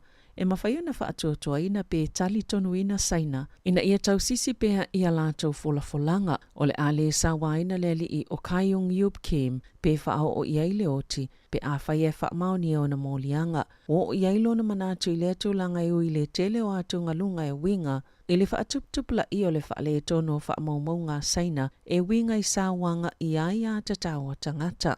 E peo na whaalia ai e mahuta. O le tau sangataloai na tosia tuwai. I le minista whaamasnonga Chris Whaafoi. Le ai whaia le whai unga pe te tau na ave whaapango tā Kim i saina. O le whai unga le tau sangatalwai na tāpai e Whaafoi. Se whautuanga a mahuta, pe ono tali tonu ina folfolanga saina e winga i le vaenga o Kim pe amomoli atu tula il whaamasnonga e tali o na molianga.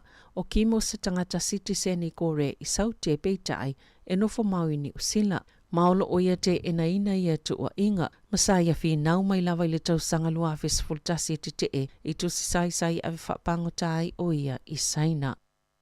Sa awai whaatasi le minista fe whaatawa inga New Zealand Damien O'Connor ma isi sui o malo na tū lai ma te tewa ese malefono le APEC e whailoi le te e le awa iai o Lucia na awa iato le minista i le fono Asia Pasifika. Le ngā lulu e whaatasi mo le tamau ainga i le whaiunga le vaiaso ma sa tutu whaatasi masui o Ausitalia, Kanata, Jili, Iabani, Korea, Male United States i le te e whaasanga i o whainga Lucia i a Ukraine. Na whaamauni e so upo O'Connor, le tūla ese le minista mai le fono, ina ua whaia se fola sanga le minista o tamau ainga Lucia e tu sai Marie Potia le staff.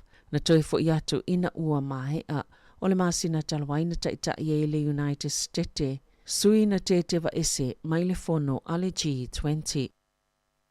E ona whaingo fia mō tangata ni usila o loo au Maui Australia, le awale maua yo lātou sitiseni, ma maua le avanoi le tele o nisi o whaamanuianga, ina ua maanu malo le vaianga whaia le Labour, ma whaamutai le whainga malo a Scott Morrison, i le whainga palo ta tele Australia, e tu sai manisi o reporti, wa le vana wala au tangata ni usila o loo au Maui Australia, ina ia whaatawa ina le tele o lātou ai atatau, ona o to tele lava, e le mawhaia na palota, e le whaingo fia le awale maua le sitiseni, po le mau fo ini fsosoani, ma le lango mo le tau singol soifuanga, whaapei manuno ngā tupe mo tamaitia onga po student loans. I le tau sanga i lua fesfulweva, na whaalia i le Labour Australia, o le ato i loilo ni suinga i mali lienga mo feo inga i le vao atunu o e lua. Mō tangata ni usila, o lo au mau i Ausitalia, o le au lātou ilo le tūlanga o no fo mau, mani fetu na inga e ona mawai sitiseni o tangata ni usila o lo au mau i Ausitalia, i lalo tuutuunga o le TTTA, po le Trans-Tasman Travel Arrangements, pe ona fola i le Labour i lea taimi. Sa whaamaunia le ka peneta o le a awina atu e ni usila i Beretania se isita o tolu se fulu whaupopo o ana fita po i lato i le malusi angatau i le puipuinga e a oa o ina fita Ukraine i le whaonga ni tu ainga o whana e tu saima le whaalinga le palemia. Jacinda Ardern i le awaulia na nafi. Wana pōna malanga tuai Ardern i le United States mom ta abtau whaatawa inga matu risi o se asia singa o le awhisa na saunoanga autu le University of Harvard. Manisi o whona tanga i mta abtau whaatawa inga o tangata ta whao mai whafo upu whai o mālo. Ma mta abtau te konolosi whaatase ma se whailoa inga luna lua i lunga polo kalami o le Late Show a Stephen Colbert. Na sauno Ardern o le awina atu fita ni usilai o atu whai unga Iulai o le aiai e a awina fita Ukraine. I le whaonganga ni tu ainga o whana māma o le la tasi iwa le whaapena o ni nai atunu olo o la tau whaongaina e tu saima se saunoanga Ardern. Sa tālu sanga ina whaapitoa lava ni usilai na ia whaia ia o onga o le tole ninga o fita Ukraine. O se isile a wala mawhai ai e ni usila o na langolangoina Ukraine, mai to ititi lava ni vanga au e mawhai o na lātou whaatino ina, ia i tu ainga o onga be na saunoa Ardern, na saunoa le minsta le puipuinga ni usila be ni henare, o le amatua atalia ina isi pa anga whaavao malua ni usila lea fuafuanga, ma o le a whailo i atu le whaala potopotonga, o le Ukraine Contact Group e au fiele tu sama le whaase fulua tunuu, na ta ua le whaululunga le malusi anga le whaava atawa ni usila. Kevin Short, e tu samal to lua se lau tolu se fulu, vai ngā awa Ukraine o le a o a oinai. E o mai le taimil vai ngā malanga le tamai tai palemia le United States, e le i whaamaunia pe maua se whailoa inga, ma Presidente Joe Biden, o lo iele ali i Presidente i sana se singa Japani. O le ai le taime wa ai e tangata ni usila, se si itanga o tau mawhai le i wa ai mo moe pena wha aleo i se lapata inga, ale au whaila fumanu, au whaawa wai peona si itia tau e ngausi ai o loa, na sauno David Clark, le Presidente o le whaalapa tupatonga, o le au whaila fumanu mo kalai estete o ngā titono, o le tūlanga whaanua noa, o na ole a whai nei fo i pāketi a inga te tasi, o lo a fia le au whaila fumanu ma whaafi tauli, o le whaatuai o le whela ua inga o manu o lātou lafo, e toi si itia i fo i mai si tau, o iso whaafi tauli au fia le ko vitis fulwiva, suinga o le tau ma le tau wa Ukraine, wa le lawai fo i le saito i le laulangi, na whaalua ina le tau o le saito i le laulangi talo na amata le tau wa Ukraine. E te taunua New Zealand, e to samal dollars fulu i le fasa fulu pasene wa si iti ai le tau, ai o stulang le leimo New Zealand, le te leo le mo'umianga o loa awina atu i fafo, pe ona ta o le Presidente o le whaalapa tupatonga o le au whailafu manu, mo kalai estete. I ripoti pitola tamai le Sikh mo ngā luenga, wa mawaisa si iti le 15% le numero whaasilasilanga o awa noa whai ngā luenga, ma o le metatia lo whaatau sina tuai tangata whai ngā luenga, o le si iti le ilunga o ni o fomo tutongi, e tolu pasene na si iti ai tutongi mo au whai ngā luenga i bisinisi, e ngā o si ina o loa o whewa inga, ma le whela o inga o loa anga i tangata lātou te wha o ngā ina, na si itia tutongi mo ilato e whaatumuina whatai whale o loa. Whaatasiai ma ilato e pule ina ma whaasosoa ina le whenga solo inga o whainga malanga vaalele ma ile vao le 2.8% ma le 3.4% e 2.1% na si itia i tutongi. O e ngā lulue i ngā luenga e le mo omia ina ini to mai au ina whaapitoa ma ilato i ngā luenga e peo ka mota maisi. Sa pito silo na si itia le whai numero awa noa whai ngā luenga. Ia sa mo mia nisi, lātou te whaatumuina. Tala fawia ma le si ufonga le lau mua, mo le nei vaenga o le awauli.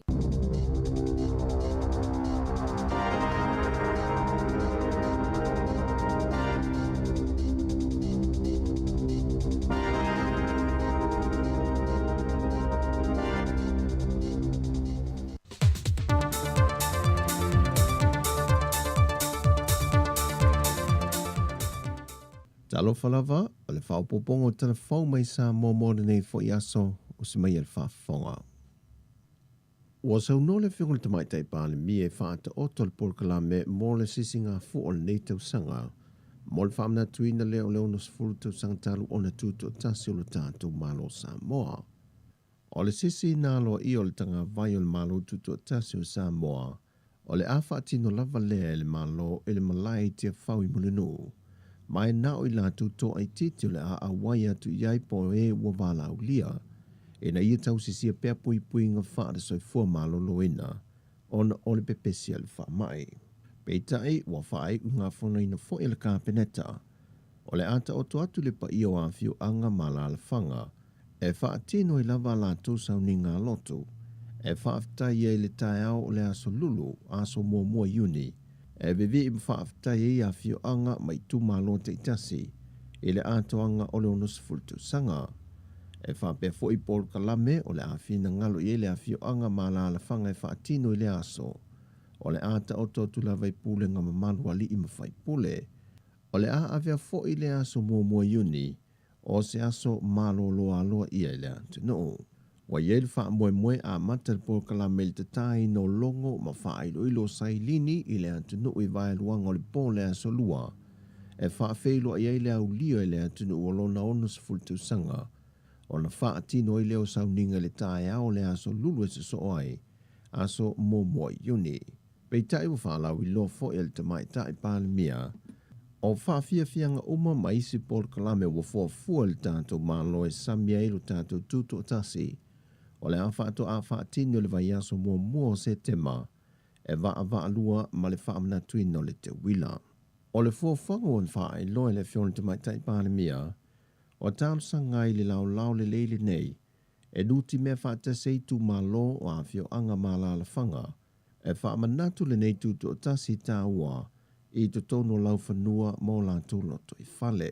O se whaamanatunga esele nei mai le telo tau sanga o mawai, ma ua manatu le malo o le asiri o na mātanga o fie, ma mawhai ei o na awai o mai vaenga ese eso I tu malo manu, e sea o na maua sea whanua, e o mai le taulanga o pia I aso tumo tuto tasi I le telo tau sanga o mawai. O tau nampal whainga malo I whaata oto le polo kalamele nei, e fua lo iai sa moe lungo polo ingo wha lave tup wha fosei, ona o le pepesi le wha mai il covitis furuiva, I te tono lo tato wa te noo. Wa tāna sanga foi le fiongo le tamai tai pāle mie le atunu atoa, au whaati noi por kalame ma fuwhanga I te tono I tu malo mo le wha moe moe, ia tau se sia pēr le tūlanga o le whaio tali whafonga, te tū manonofo vā, ma ia tau se sia le tūlanga tū mamaa. O le whaalau tele ina o le whaatinonga o Paul Kalame mo le tuto tasi, o le atu ina atu e sui o le komiti le tuto tasi, ia la leo nusi pepa ma televise I te tono le atu no. Wa watu foi whaamanu yanga le fionga te tai o le atu no, fia mena o mi mata afa, e tangata sa moe atu no e fio le lanolangi, o le a whaatatia lato Paul Kalame mo le fo iaso e launga te sia ai ma sa moa, ina ia whaamanatu whaatasi, le atoanga o le onus fultu sanga o le tūto tasi o le atu no. O a whaamauti no mai le fionga te mai tai pāle mia fia mena o mi mata awha I le wheilua inga ma le autu stala. O le ato e sila le whainga malo le toe whetu na inga po le toe ilo ina. O le tūla whono mon se 40% o te maita I le pāle mene. Ona o whe ese a inga o tūla I mai ai. A ua avea la ia inga o le tūrafono lea. Mo awa no te maitai. O tupu ai le mea lea. O se mea la e te tau ona mawhauwhau iai. O te ilo foi. Sa langa ai foi manatu I le taimi na au mai ai le tūrafono lea. I le mea lava lea o le ale whaitau au whai ona fua. E te tau ona iai te tonu o le mautafono Samoa. A fua foi whale mawhauwhau, a whatusa I ele tātou pāle mene ma isi pāle mene o isi atunu. E se whaitau, e matua I ova lava ia le representation. Foi leo tātou nei Samoa pā fua o Samoa o se atunu lai titi. Wa se lau afe pēa le tau au whai le wa le tātou.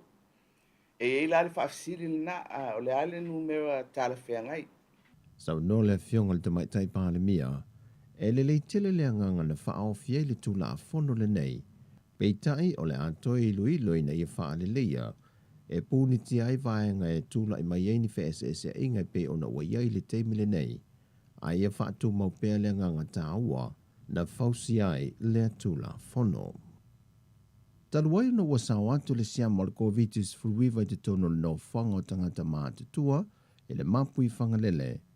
Wa tau fia I pēr lava le toia o atu ni asia singa le no whanga se ia tautong fitia tina mata mātutua wa a fia se I toi whaafo I sia le manosi. Wa ta ua tamai tai saulo wa ia le no whanga tangata mātutua o I lantou I wa a fia e leo iai se tasi o tinga ina o lo wa ia lava le whaatu mawino le malosi matulanga masani e o fo I le tau mafa. E se mai ta mamatina mātutua o wha mau nia wa a fia to lua le au whainga ruenga le no whanga ua mau fo I sia morko viti. O le whae te tenga pe o na ta ua le tamai. O le tapu o na toi a si o le no whanga mai malo le antino, le na ta ua le tamai ta isa a Sister Maria Francis. Tanuai o tangata mātutua leo lo whaita wina le to tele o lo maale liu mai a fianga le COVID-19. O le so asolus formal file ngato le ato sui le fontanga le parlemene, ma talitalia ai le whaai unga le reporti a le komiti whaapito le parlemene, o lo lato I loilonga a mionga tau loa, mai le whaasea le fionga le sui parlemia le fionga tuala Iosefo Bonifacio, e whaasanga le teitai o le tuangai tu le epa lupe soli aisa I lele malia le ngoi, ma le whailo tusi le fionga le ala le pule rimoni a iafi. Peitai o whaalawi lo fo le whailo tusi le vaeng whau whai le fast I lungo pengta whaailangi, le tō whawa awao lo fipo, o le so fo I o se pine wha mau le whainga malo wa tūla I nei, e atoa I le tausanga mai le wha tautonga na whaia I te tono le whale ie. O se aso ta ua lea mo le whainga malo, e le taua saina mai ulona a matanga. O tala fowia mai sa moa manuia le ni aso, wha soi foia.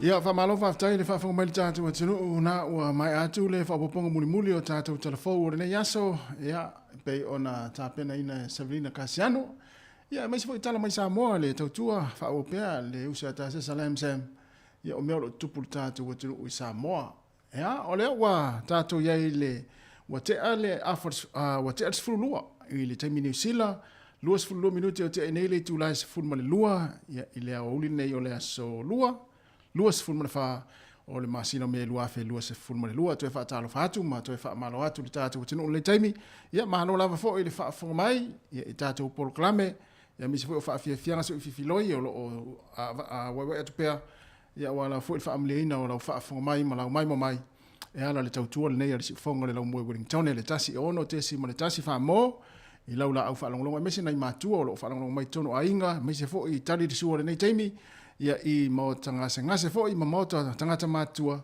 to fa malo atu le taimi I le lopo la nga lue ia le mato au fa pese le ula fala le taimi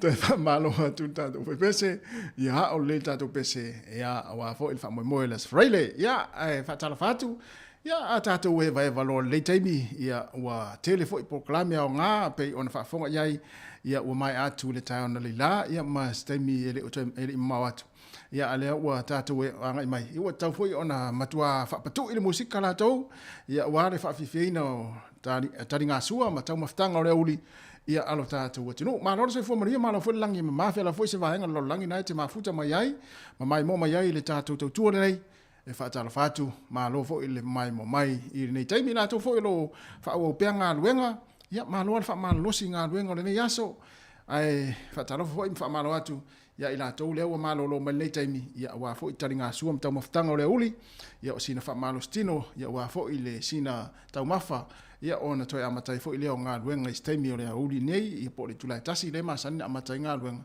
ma lo lava fa ma losi le si fonga nei la mo Wellington le lua su fa minute te nei le tu la se fulma lua musika so floi ya wala fo fa fino le tatu tinu a o halo I taringa su am tau maftanga me se foi la to ro la wala nei taimi fa longo mai fa fo mai ia I le tatu tua ma lo se fulma ia fa tala fatu e por la ulu ma lo lava tatu o le va ia va fo I le fatua ia susi tai Roberto ia va tai lava susi te lava le mafta mai tātou proklame ia fa pe fo te fa taro fa mai se fa taro fa mai ona tātou le spese ma oe ia au te fa no no au te fa no no ne ia uli ia ai tu ur fie lo loto ia e ma mai fo ia nga luenga o le fenga i mo tou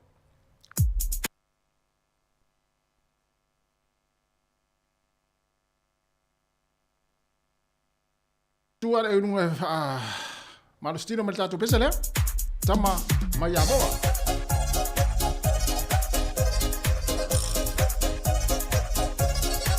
Fatalo fat foi fatu ya Cecilia le ma puta mai malo la Cecilia e se afa pe o matina o lingtone pe Cecilia e la mela pisa ila ai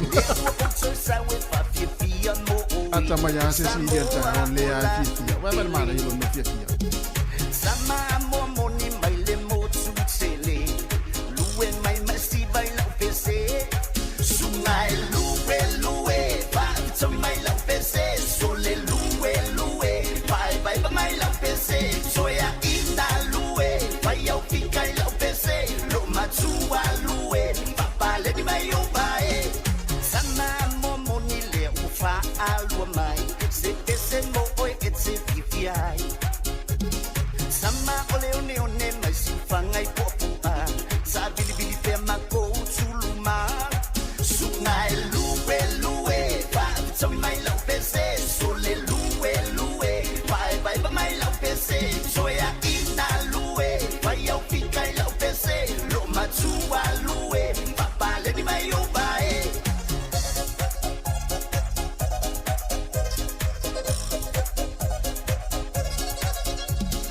eba Miami si se tumatsuia la piso paina masi misi sama momoni elito e foi so se male awala etai sungai luwe va so mai la pese sole luwe vai mai la pese soya ina luwe vai au fica la pese lo matua luwe papa le di mai o vai so se male awala kufa alo le mai kama le mai kalo mai awala mingoi fa saule ba ai oi kalo fa se ya masta u via pai le kumu mama menga u so se ai male ba ia sa wienga como fai mai e que le songi e que le ofi e que le pa ile nga e que mosi ai e que songi le aba ale oki skama sole fai ya kala moki sel sungai luwe va so mai la pese sole luwe vai mai la pese soya ina luwe vai au fica la pese lo matua luwe papa le di mai o vai sungai luwe va so mai la pese sole luwe vai mai la pese soya ina luwe vai au fica la pese lo matua luwe papa le di mai o vai sungai luwe va so mai la pese sole luwe vai mai la pese soya ina luwe vai au fica la pese lo matua luwe papa le di mai o vai Fafianga mai tama mo nei taimi ia lue mai le pese na ina ua luas fulvan minuto te nei le tu lai se fulman lua fafianga se filoi mo le atu ia wa fo fa fo mai le tinu mai se la tau lo fenga pe manga luenga mai se nei matua tali su nei taimi ia mfa long mai malo fo le tapua ina matua matua lo tapua ia pe le alo faiva ma le anga ia tu fa nau ma inga nga luenga nei yaso ia mi se fo le tapua ia o nga fa nau i le yaso ma lo la le mafuta mai fa tala fa fo i le sunga ia fu ta iona yo tatou mo ar fia ia elese me la pole fu tatou ai o le ku le uli la ku na fai o le sa e le fale na te le fale le ku ka to ina le ku ka o le uli o wa fo sto ina masilo mutua ia fa tala fa tua ia fa le aso se nio tai lava fa le aso yo apia fa pe mo fo ia fine po ru pe o fa le aso le fia i temi uma Lua se fulu iwa minuto te nei le tulai se fulu malua ia afa apea o nae ua e le fia le tamare a inga ua te ale afole aso e le ivile tu lava yasi oe nai te le fale tina ia au te pole ia oe o no tamare a inga la e fato a fai afa apea fo iwo masanina lua tana no me tamare a inga le se fulu lua le te me malo lo ai le masina vile atu ia oe ai ole aso mua le nei ua le vile atu le tamare a inga po tina le a inga ia te oe le fale se fai se lua tala o le uli ia au te pole au te le fia ia oe te le udo atu mele tupu i o ngā luenga. O me whai mena le masa ini whai atu ai a o lo taimi o tārs fulua se vidi o le whai ngā luenga i asi ia ta maa po tina le ainga le whai ngā luenga po amea pe amelo naso. A whai fulua ia ele si whai se mea la etang no whai ma tu ese le ata ta maa le ainga pe a wai le fia i le auti. O le sunga ia mauto tasi a suao ma le whalitua ia lena ma le pese ua whai ngoina o sa o tu ese lo wata. Ele se mela tango i fu tu ese la tal tamale ainga pe de fia i de out. Ele fu se mela no foi fu ma tu ese tamale ainga a le atal tinale ainga pe fa pe o fi we vili telefoni le tali mai. Awa. Ele se mela le. O vi fu so. Mana ir kuka le fatu a faliaso o le supporta o pipi au ola. Ia marea ma fali futalo au ola. Ia alu lola ia marka pisi ma le tamato ma le ia uma tamala na ai pila e saka fa pala la ta o pipi au wo tamana ai uma mapona i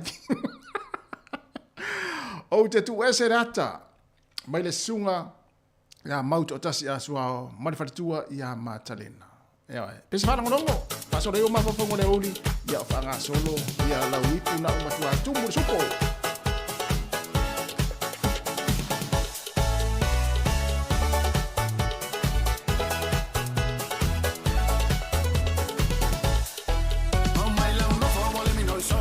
Ese ale pese le tau tatu. Ia tatu hoi roa ia tiuna vailua a ato e le fane i ipu o ole mo.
Le va via ma sunga ia junior vai lua ma le pese a ato e elefane I ipu o ofu ale o mu ya na to luas fu 5 minuta na tale o le tasi fa fianga su filoi nei taimi ma lo la vale ma fta mo di tato tinu ma lo fo ele fia mai e se lo fia te vai atu I nei tangata fo ele o tu mai le lo fa lo fo ele o la fia eu ia no lai fa no le fa ele tu mai ya ole nganga le na ne ya uli ya ma taimi fo fa peni o tato pokala me ya e moli atu fo nai fa fia so filo yatu ya awa fo ia le fa fo mai mai tato tinu ya I tulang fo yo lo ya nga wenga mai se fo I tapo inga ya mai ya I tonu a inga mai se fo I tonu mota ya ma tonu lawa ya se to watu al pese le pe sa o tu ese la wata ia le na tonu wa ele se me la tango tu tapelo what au tapelo what no seu lado seu fecha ana fa pe a imoni todo a sona se leva ai ale la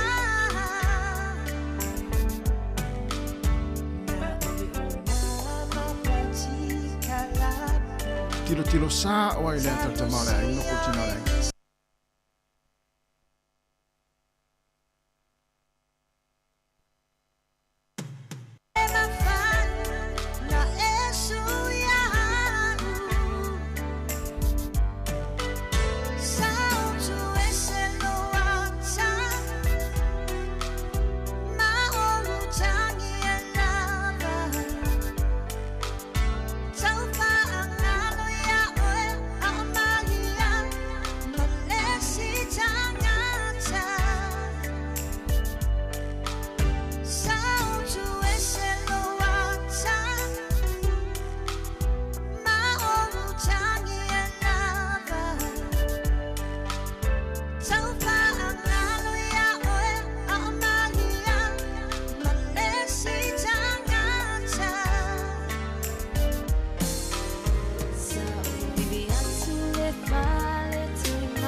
sika o mano longa ma tau mafutanga o leo uli si ufofonga o le laumua. Ia le na, le whawhianga me le sunga mautu o tasi a soa, ma le whaltua a Matalena, ma le pese, sa o tu e selo wata. Ia e mafua ona e tanga tu e sele ata, ia ona weise mea wole lo whaale tonu, ia pa weise mea wele fi ai, ia e lise mea la tu e sele ata. O matana na e vaaya i teimina anu atu ele tō a inga. Ia na te vaaya i lunga le uolo le fale. Ia lise mea la tu e sele, ia vai venga i tamai mea i ti a ele ono ave e sele ata to ina pole. Lo matua la e tangwai ave ese. Ia, malola le maputa mai tātou matunu o whawhiawhianga na fo e mōni atu e ala le tau tuane e si whonga le lau mua Wellingtone. Lona la lima sifu matasi man Kevin Avenue polidua manatua tātou le tio foni las freile. Whawhiawhianga so i filoi.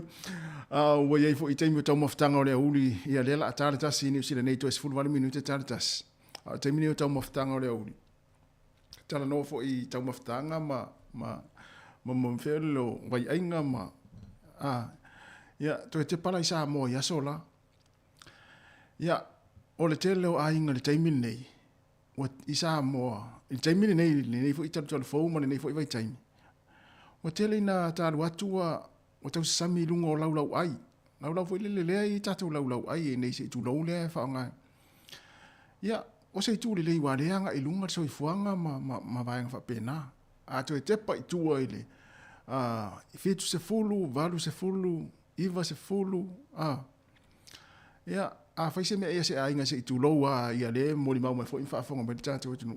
A faise se ngase se ainga fo i lele ia e olo i le afiafi. Leo tala no atu i mea ai o le afiafi. Ngase le afiafi lele olo uman whaile lotu ia lau lole mea ai. Matauria la ato ono se ainga. To a valu le ungali i malafa na uto ono. Ia, e lau e whai mua ia lau o tamaiti la iti luma. Tama la iti fo e sa whai mai luma. Ia, o whitoa whai leo lau mea e to ino malo matua po ta maa fo i maltina. A le tūla tu fia to e mana tua ia sola. Sano le ia si se tātou ele i sauri mahangana. Tai mi fo le si atua i lau la iti e pito i luma. Wa pe tai to o lua lau. Tama la iti fo i ta i lima, ta i ono tau sanga. Faso mali fitu. Se i aso atu la le to inga tau sami vo le o le sua e leni ia wa ma wole e leni aso la o so le PIP supole pe ma wole e leni aso la e se fa supola pe se ainga to tele vo le te mana tua vai taimi la vo le si atu loa ia ipu supo ia po se kiu e leni o le tano atu e leni ia se si atu loa la mea ai tamala iti le sa fai mai luma i la lau te vai atu ia pe volele wa te tolua te vai atu e au tiro lesi pe asi atu si ia ipu tama ia tolua la wali e tolua ia te vai atu volele wa au tiro lesi po ia te lele e leni lesi tolua e yo enta vai atu fatu volele wa fa tusa ia po ia la po ala na e leni le tono le pua o ka se ma lie fo yo le na fo i vai taimi fo i pe atu to mana tu ia isi te vai atu ini no ta tepa fa pe po ile te tau tilo e tano mai lo tau sola i titi po le ta se lau ini atu la ta e le ni vo le ia e wai na fai ma fusu anga o winga ma lie na so i fuanga sa mo ya so la pe atu to mana tu o ye le ma fai na ngalo e le tai ma fai na ngalo na fo i so i fuanga na so i fua e tātou atunu. Ia mātou whiora. Ia mātou whiora umai ai sa mo e to inga so i fuanga na si aturo tātou mea ai aso rai tātou mātua i lumo e tātou lau. Ia, ia tua whaifa tusa po oie te lele na whasi ia. Po oie te lele na whasi e leni lai tono supo. Ia sasi lo lala tawa ai. Ia tango ini lo e tamare o tau tafa. Ia umane. Ia o whaifu suanga po oie te lele e lengi lai tono na naipu.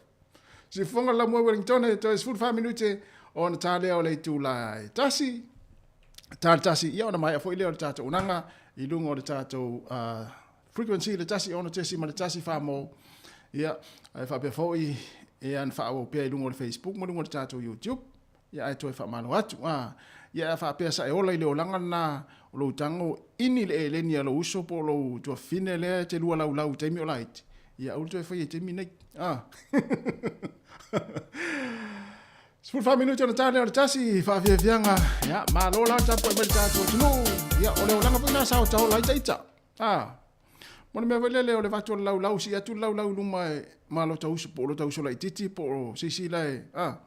Ia, lau lau loa. Ia, ia la tamala i titi la te vai atu loa la i titi la te fasi elengi. Ia, inni loa na tamana.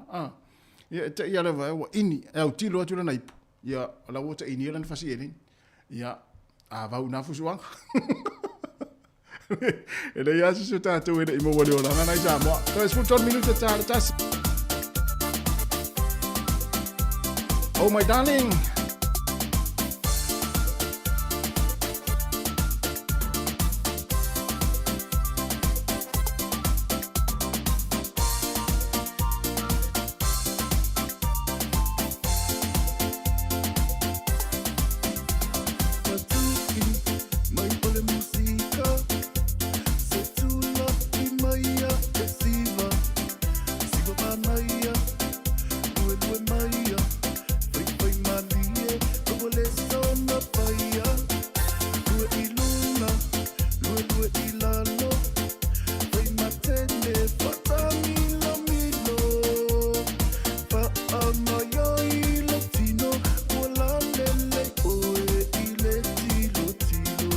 Alu yai tulu ana.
Le si fo male sunga ya au mua ni ria man pese oh my darling yo fe ilo darling la finga luenga fe ilo darling le fale la ma nei la le fayo tanga la la mo darling so le so fo ina mai po la le pitu una te ya ma ne fo ma na va tsvaenga le e finga luenga ia ala matua ma uma faitanga la vala se tulo ia ma fata to fa ngai la ia al mele oh my darling ala mata TV ia ma moe ma fa pena ia la finga luenga lis ia te pena le ia foi tatu ainga le nei taimi to e 20 minuto na tane o le tasi ia musika la foi tasi mai foi le tatu unanga ma tatu nei i lunga le tatu frequency le tasi ono tasi ma le tasi fa o per tatu Facebook ma lo foi le ma le tato YouTube ma le tato app ya ai fa o pe ilunga ya o penga tfa ilangi na si pa ile tu lai lua mai fo ile tato nanga ya tato mafuta pe tasi to fa fonga le telefone tala mai sa mo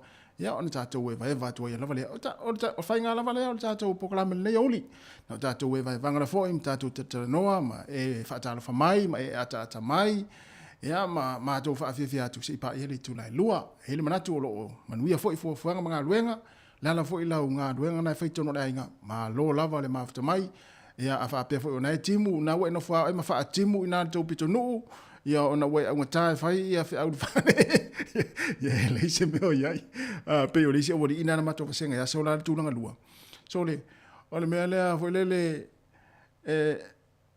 na oda o nga so la mai le malolonga ala mutin tinila afa to ya lon tama po le alme o sola mai afa mai fo le o timunga o sula vala ala asala ai lo muliane no mai ta ele vai ta ele la tunu ya ai lo mai fu spa una mai taimi ya o le tulanga sa yai to ono minuto ta le tula tasi ya patu nei fa fianga nei tatu fa ma vai fo ile o ya mana fo fa ma vai atu ina i matua yo lo fa ngo mai tatu le tio ta le tatu pesele ya ma matu tatu telefone tala mai sa mo melea after ya tu nei matua yo lo fa ngo mai tono ainga e mesi tono mo tanga ngase mo to tanga ta matua ye le manatu mai fo taringa sua sa fe ngai mo to ma lo fo le tapo mai talo mai ya anga fo ye to tele on fa na nga doenga ma onga e fo le manatu ele ato to fo sta tua lo fa nga luenga o le nei oli ya fa malu atu fa mangalo fo se upo le longo mali lo fa fonga mai ai manuia la fo fa fe lo ta le fitu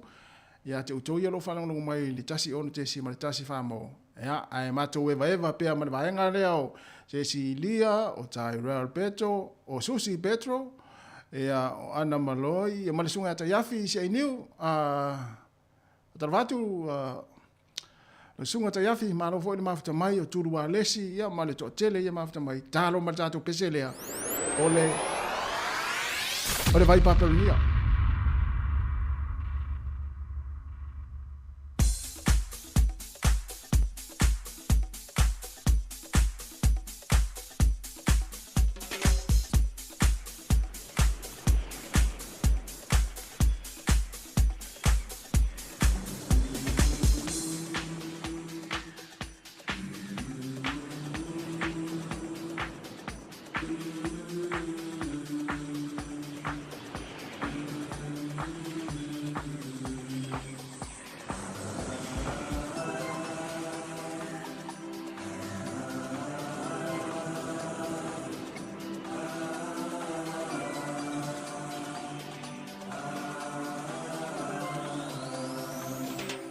The rivers of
Toi whaatalo whaatol whaapupunga o talafau mai le si ufonga le lau mua, mo le nei vaenga o le awauli.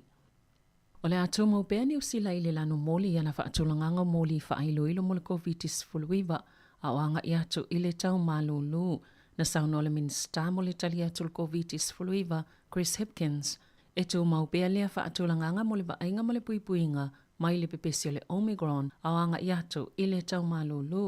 O le o ngā tutono a perila na siwhea i le atuna o i le lanu moli o te se maltau sangataluai na suia i moli whaailoilo le polkalame o whaatulanganga e te tauna iei le atuna o au whianga iei ma le whaamai. O le isi loilonga le polkalame o whaailoilo le COVID-19 po le whaonganga le o lanu o moli whaailoilo i awala e whaatulangai le whaamai o le awhaia le whai ungo iuni. O le asole wa amata tatala i le swinga fōwa pasi mō tui pui pui mō tangata e anga waa iai. E mai a leo ngā o pasi o le tui pui pui o lo iai nei i le asomo mō iuni. Wa mawhaio na anga waa so se tasi e ta isfululua tau sanga nga ilunga. Wa mai a uma tui pui pui o na tatala lea pasi po o wha mauni ngā fōu mō tui pui pui o tangata e ta isfuluvalu tau sanga anga i ilunga e te tauna lua tui pui pui wha atasi ma le pusta. O i lato e ta isfululuanga i ta isfulfitu e te tauna lua tui pui pui ai le mo mia i lato e ta ilimanga i le ta isfultasi tau sanga le mahatutua ni wha mauninga po ni pasi mō tui pui pui. Wa wha mauni al whainga malo le atu Solomona le asia singa le ministal vai whafo saina Wang Yi i le atu no ui le vai asonei i se pepo wha amatalanga i le asonga fua na ta wai e tasi le aso o le ayai Wang malana au malanga e lata ili to'olua se fulu i Honiara. O le a awai ni whonotanga ese ma whai ese whailoa inga matu stala wha tasi ma le ministal vai whafo le atu Solomona Jeremiah Manele na ta ua le pepo wha amatalanga o le whaatumutumunga o le asia singa o le saininga le o nisi malilianga ta ua le vao malo e lua.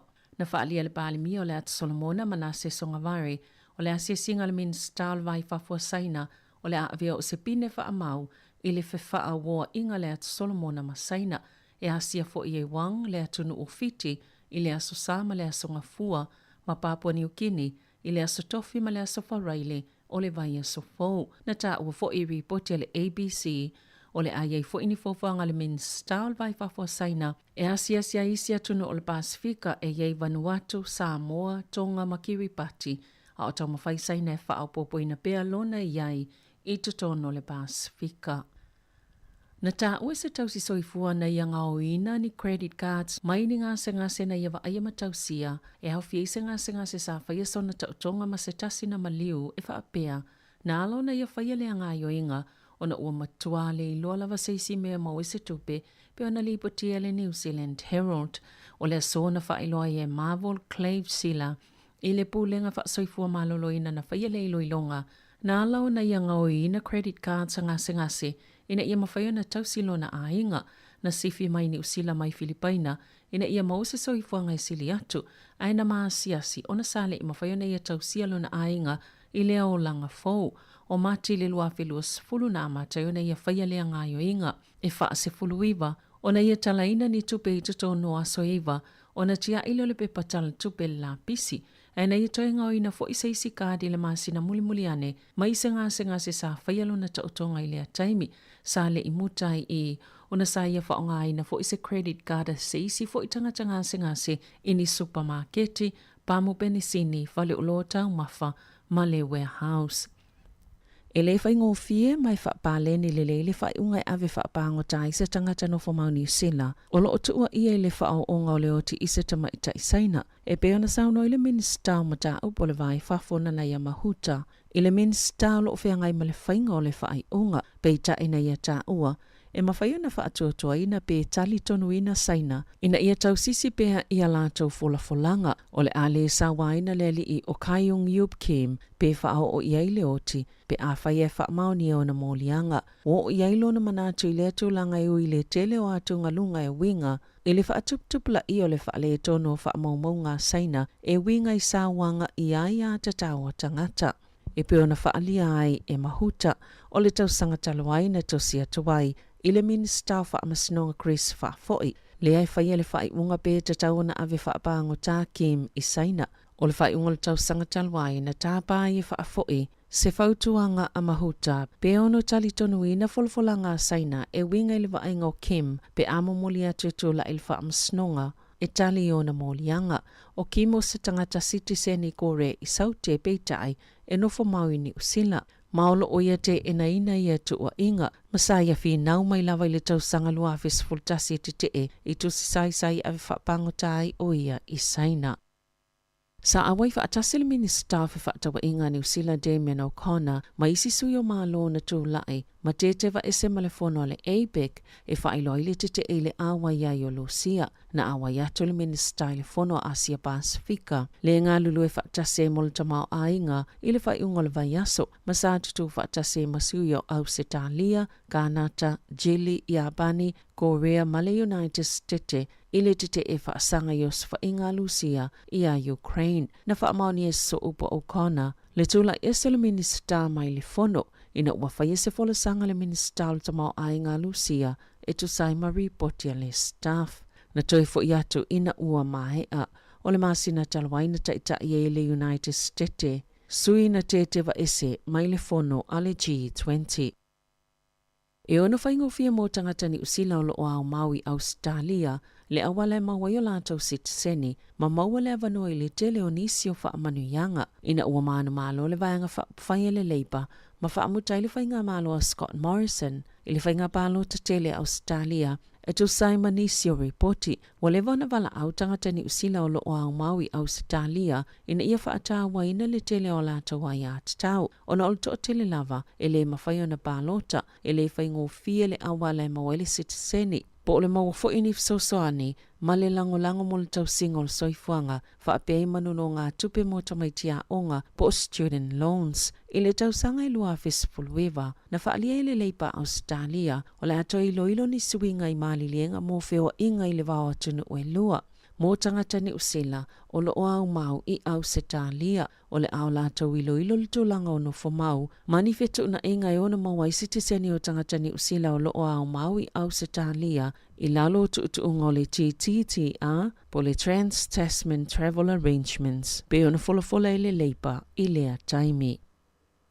Sa whaamaunia le kapeneta o le a awina atuene usila i Beretania, se isi to tolu se fulu whaupopo o ana fita po i lato le malo si angatau i le puipuinga, e a oa o ina fita Ukraine i le whaongango ni tu ainga o whana e tu saima le whaalinga le palemia, Jacinda Ardern i le awa ulia na nafi. Wana pōna malanga tuai Ardern i le United States mom ta aptau whaatawa inga matu risi o se asia singa o le awhi sana saunoanga au tu le University of Harvard. Manisi o fōna tanga im ta aptau whaatawa inga o tangata ta whao mai whafo upu whai o mālo. Mama ta aptau te konolosi whaatasia ma se whailoa inga luna lua ilunga polo kalami o le Late Show a Stephen Colbert. Na sauno Ardern, o le awina atu fita ni usila o atu le whai unga yu lai, o le aiai e a awina fita Ukraine. I le whaongango ni tu ainga o whana mama, o le la tasi iwa, le whaapena o ni nai atunu olo o la tau whaongaina, e tu saima se saunoanga Ardern. Sa talu sanga ina whaapitoa lava ni usila ina ia whaia ia o onga, o le tole ninga o fita Ukraine. O se isile a wala mawhai ai e ni usila o na langolangoina Ukraine, mai to ititi lava ni vanga au e mawhai o na lātou whaatino ina, ia i tu ainga o onga be na sauno a Ardern, na sauno le minsta le puipuinga ni usila be ni henare, o le amatua talia ina isi pa anga whaavao malua ni usila lea fuafuanga, ma o le a whailo i atu le whaala potonga, o le Ukraine Contact Group e au fiele tu sama le whaase fulua tunuu, na ta awal whaululunga le malu si angal fuava atawa ni usila. Kevin Short, e tu sama le to'olua se lau tolu se fulu, vai ngā awa Ukraine o le a o a oinai. E o mai le taimi le vai ngā malanga le tamai tai palemia le United States, e le i whaamaunia pe maua se whailoa inga, ma President Joe Biden, o lo iele ali i President i sana se singa Japani. O le ai le taimi wa ai e tangata ni usila, se si itanga o tau mawhai le i wa ai mo moe pena wha aleo i se lapata inga, ale au whaila fumanu, au wha awa wai peona se itia tau e ngausi ai o loa, na saunoa David Clark le Presidential Fa'alapa Tupatonga o le aufai lafu manu mo kalai stete o ngā titono o le tūlanga whaanoa noa o na ole a whai nei fo i pāketi a inga te tasi o lo o a fia le aufai lafu manu ma whaafi tauli o le whaatuai o le whela ua inga o manu o lātou lafu e toisi i tia i fo i mai si tau o iso whaafi tauli a o fia le COVID-19 fulwiva suinga o le tau ma le tau wa Ukraine wa le lava i fo i le saito i le laulangi na whaalua ina le tau o le saito i le laulangi talo na amata le tau wa Ukraine. I te tauno a New Zealand, e to $1 fulu i le whasefulu pasene wa si iti ai le tau, ai o situlanga le leimo New Zealand, le te leo le mo'umianga o loa awina atu i whafo, pe ona tau o le Presidential Fa'alapa Tupatonga o le aufailafu manu, mo kalai e stete.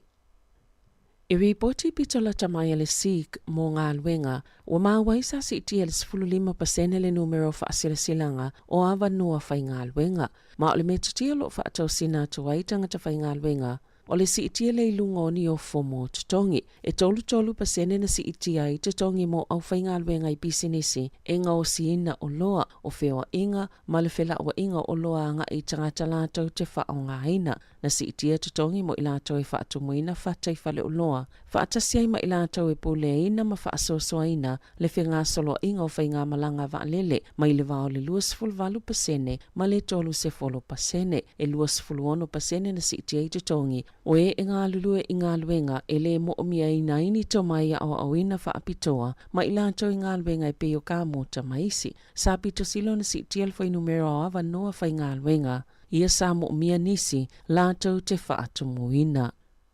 Tala fawia ma le si ufonga le lau mua mo le nei vaenga o le awa uli.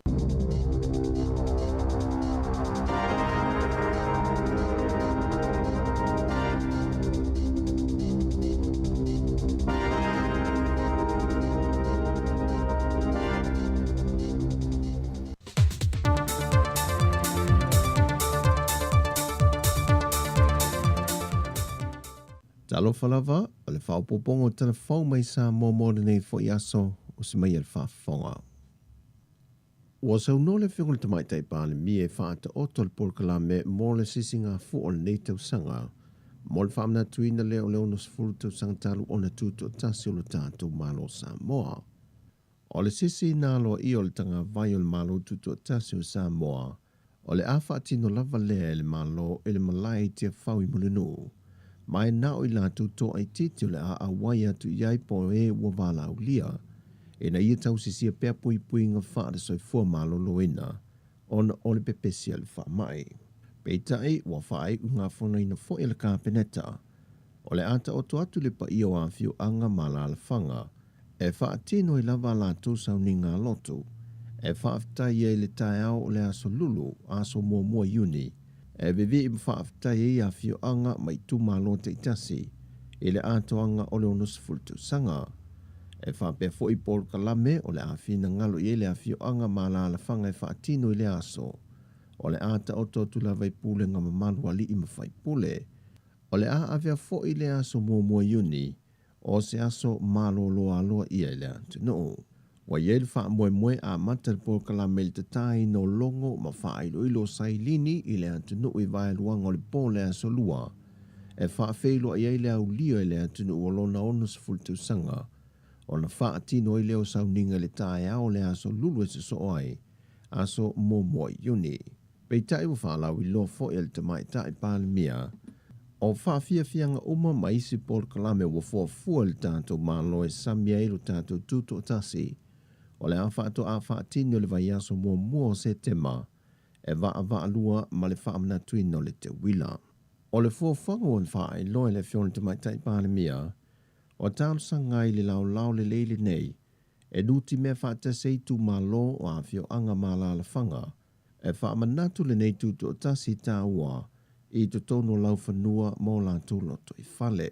O se whaamanatunga ese le nei mai le telo tau sanga o mawai, ma ua manatu le malo o le asili o na mātango fie, ma mawhai ei o na awai o mai vaenga e so i tu malo manu, e sea o na maua sea vanoa, e o mai le taulanga o pia i aso tumo tuto tasi i le telo tausanga o mawai. O tau nampal whainga malo e whaata oto le polo kalamele nei, e fua lo iai sa moe lungo polo ingo wha lave tup wha fosei, ona o le pepesi o le wha mai il Corvitis Furuiva, i te tono lo tātou wa te noo. Wa tāno sanga foi le fionga le tamai tai pāne mie le atunu atoa, au whaati noi por kalame ma fuwhanga i te tono i tu malo mo le wha moe moe, ia tau si sia pēr le tūlanga o le whaio tali whafonga, te tū mana nofo vā, ma ia tau si sia le tūlanga tū mama. O le whaalau tele ina o le whaati nongo por kalame mo le tūto tasi, o le atu i nā tu e sui o le komiti le tūto tasi, ia la leo nusi pepa ma televise i te tono le atu no. Wa watu foi whaamanu yanga le fionga te tai o le atu no, fia mena o mi mata afa, e tangata sa moia atu no e fio le lanolangi, o le awha ta tia lato por kalame mo le fo iaso e laungu te si ai masa moa, ina ia whaamanatu whaatasi, le atoanga o le onus fultau sanga, o le tūto tasi o le atu no.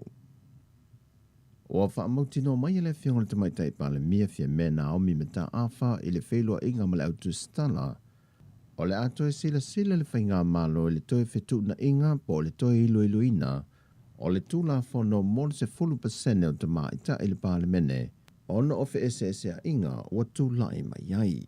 A ua avea la ia inga o le tūla whono lea, mo awa no te maitai. O tupu ai le mea lea, o se mea la e te tau na mawhauwhau iai. O te ilo foi, sa langa ai foi manatu i le taimi na au mai ai le tūla whono lea. I le mea lava lea o le ale whai tau au whai o na fua e te tau na iai i te tonu o le mauta whono sa moa. A fua fo i whale mawhauwhau, a whatusa i ele tātou pale mene ma isi, pale mene o isi atunu. E se whai tau, e matua i ova lava i le representation. Fo i leo tātou nei sa moa pēr fua o sa moa o se atunu lai titi. Lua se lau afe pēa le tau au whai le wa i le tātou. E la le whaafisiri na, o le ale numera tāla whea ngai. Sau no le fionga le tamaitai pāle mia, e le leitele le anganga na whaao fie le tūla a whono le nei, peitai o le atoi ilu ina i wha le leia, e pūni ti ai vaenga e tūla i mai eini whaese inga pe ona ua iai le teimi le nei, a ia wha tu mau pēr le anganga tā ua, na whausi ai le tūla whono. Taluai no ua sao atu le siama o le Corvitis Furuiva i te tono le no whanga o tangata maa te tua, e le mapu i whangalele, wa tau fia e pēr lava le toia o atu ni asia singa le no whanga, se ia tautong fitia ti nāmata māma te tua wā a fia, se i toi wha fo i sia le maa losi. Wa ta ua te mai tai saulo wa ia le no whanga tangata maa te tua, o i lantou i wā a fia, e le o iai se tasi o tinga ina, o lo wa ia lava le wha atu mawino le maa losi ma tūlanga maa sani, e o fo i le tau mawha. E se mai te mamati nā mā te tō wha mau nia wā a fia, tō lua le au whainga ruenga le no whanga, ua maua fo i sia morko viti. O le wha i te tenga pe o na tā ua le tamai. O le tapoi o na toi a si o le no whanga mai marua le antino, le na tā ua le tamai ta isai a Sister Maria Francis. Tan wai o tangata mā te tua leo lo whaita wina le tō tele, o lo mā le liu mai a fianga le ko viti. O le so asolus formal file ngato le ato sui el fontanga le parlemene. Ma tal talia ai le fai unga le reporti a le komiti fa apito le parlemene. O lo lato e longa a mionga tau loa, mai le fa sea le fionga le sui parlemia le fionga tuala Iosefo Bonifacio. E fa sanga le teitai o le tuangai tu le epa lupe soli aisa i le malia le ngoi. Ma le failo tusi le fionga le ala le pule rimoni a yafi. Peitai ua whaalau i lo fo e le whailu tusi e le vaeng whau whai e le fast i lungo pengta wha ilangi, le tō wha wa awao lo fipo, o le so fo i o se pine wha mau le whainga mā lo wa tūla i nei, e atoa i le tausanga mai le wha tautonga na whaia i te tono le whale ie. O se aso tā ua lea mo le whainga mā lo, e le taua saina mai ulona a matanga. O tāna fōwia mai sa mua manuia le ni aso, wha soi foia.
fesili muli mai ya mai ia le leila vale mangina matole vai ole inga famale au malanga o yo chui lona suafa e te fesili ai pe avai se me te firma lama se kia foi malana vaenga o ia na te kapitenina lana auva a ua uma na tofina ue siliva tau tai official o leisina au tau a o saulo le tai tai au ia eiro a oe toa e te tau malo mautino la o e tau aveina o leigo watunu upele o Samoa Taylor Taylor Taylor kaplana ingoa Taylor Taylor Taylor kaplana ingoa Taylor Taylor Taylor kaplana ingoa e te fusuma le marosi o lo o tapua i mai o Samoa ia e iroa o e litoa e te tau malo mautino la o e tau aveina o le ingoa watunu upele o Samoa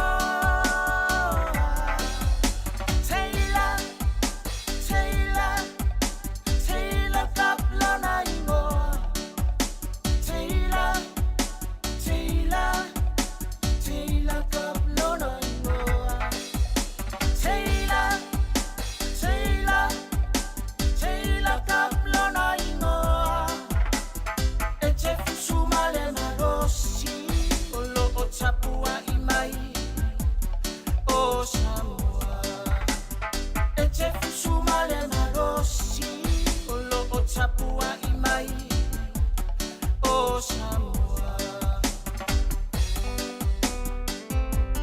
E whawhianga malesunga ia paunga tai longo i pule i le nei vaenga o tātou whawhianga ia mproklami fo i wa fo i le tautuaina o le tātou atinu i lunga o le Facebook manunga le tātou YouTube mai se fo i lunga o le tātou Apple si whonga lau mua Wellington e lua 20 minuti te aine i le tasi tā le lua mai alea o le tātou au nanga ma le tātou tautua o le nei yaso ia anao e toi whawhongfo le toi whasalau inatu o telefon matala mai Samoa o le nei yaso ia ia manuela foi tapo inga ia ma le foi ma toi amata ina yo ngā luenga ina tu amata ngā luenga ia ta pena foi ina matua yo piki ina fana wa onga le tula tolu ia me se foi si vaenga lea le a sauni wa foi le sifi po me se le sifi le amata le tolu mana wa sfuma tasi ia manuia foi le ta penanga wa foi le ia tu ia inga luenga le fia na nei ia me se foi si vaenga le ai o foi se malolonga wa amata la tolu sfuma tasi le po ana nei o na mana leo la tau le tu la fitu i le tai au a tai au. Ia e mo nai mātua, ta māma nai tina, o lo tāpo i mai fo i mwhaafonga mai tonu ainga le nei taimi,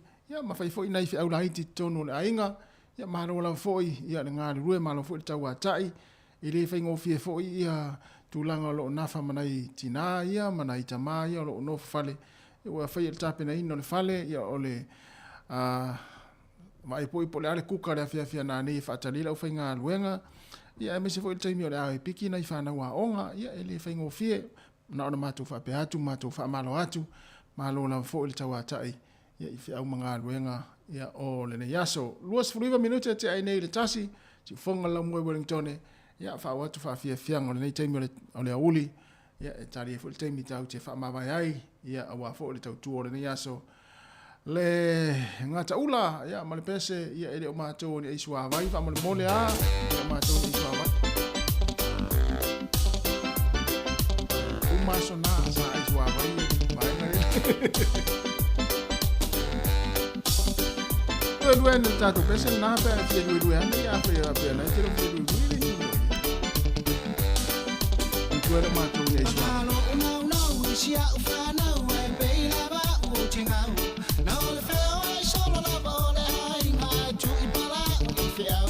Se iwa ai wa puka o le ai nga uma i le leo i se umukuka. Sau le le lava ma le loko kinga uma ma le fia faya ba. A fai mea ai o ke le ai ai ai kuria o ke asuai. I le mama o le ala o ke fiu e la o ke le lo peka ke aka. Fo i mai i le fale kuru lo ka ulu kua ku fo i nga ulu. Ai ai uma kalo fai fa pe au fia kua ku funge ma piuki. Se suma o sini o na fa uma. O so uma i fula fula i lo fa ku i le umukuka. E tau choma se nga ele o au se polonga. Sau loa ka fa kofa uma lo fia fa iava.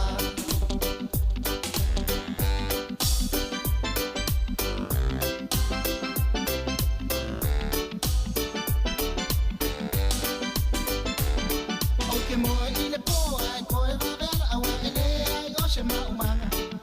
E ko a kene kama o le sifi o kaka o le makua pai e lava.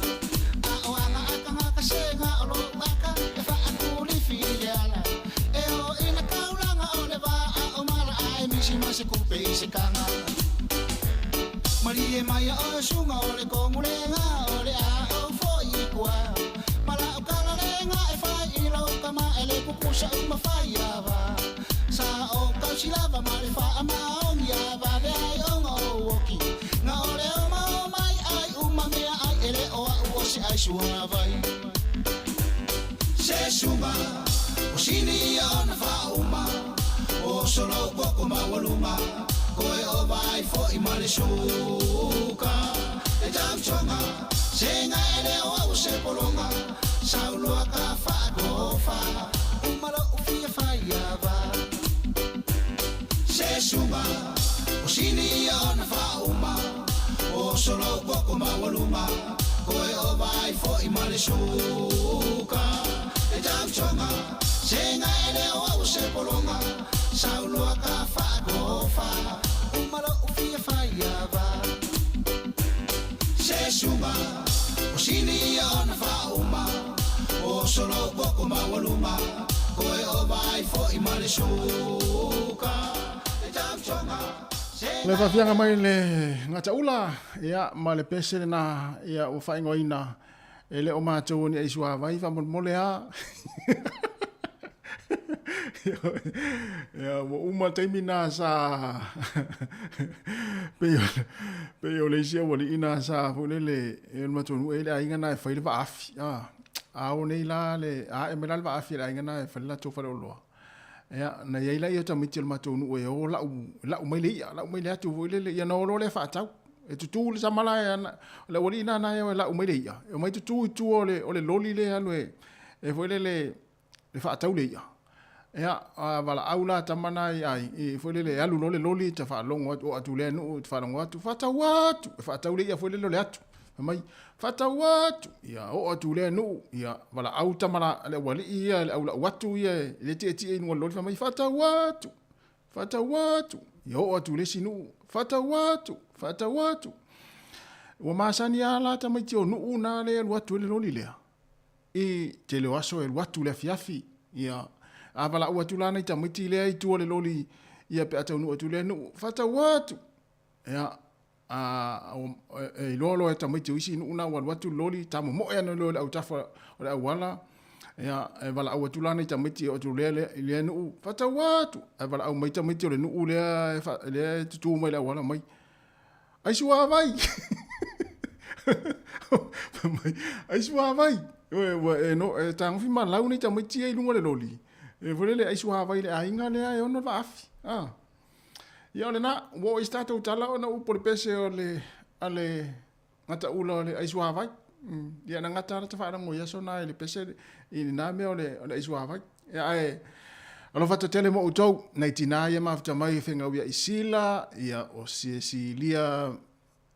Cecilia Miscall ia nga parametric ia ma lo lava le mafta mai le te Cecilia le wa alu e tapena le e vai afa pe umatina te msala fa pena umatina ia le mai mo mai ia o susi ia te rovo susi la wa nga e ta pena ta maftanga le fia na nei ma ku ka le fia fi o ile si le o ile stina le vai ne le te tina ia ma futa mai e oi ya ta pena le para ta maftanga da inga na le fia fi ma fa ta le o fa nga luenga le te le o to tina ia pese la le o te wolo fa tu ai mo o to tina ia mo o to tina ia fo le mai mo mal ta to tu le ne o ia ala fa te mo to o te wolo fa tu ate o to pese le fa longo ne ia fa so le o ma fa fa ngo te mare ainga ya te na li tau tua a tala fa foi le so fine a Luisa ayu tala fa Luisa ya o Luisa o Hastings ya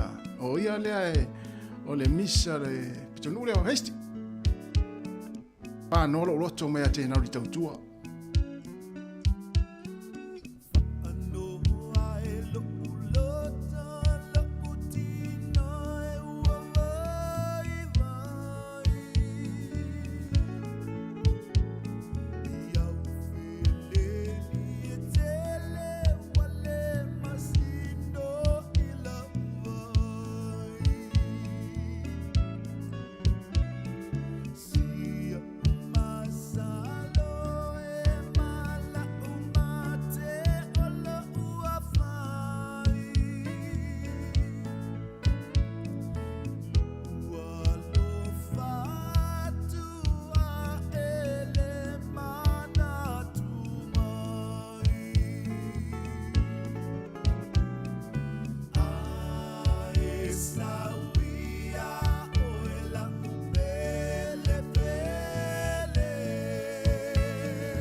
came at once, and you know just what to do.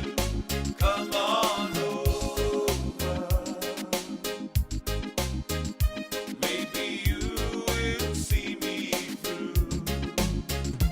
And if you think I need you, come on over. Lay your body down.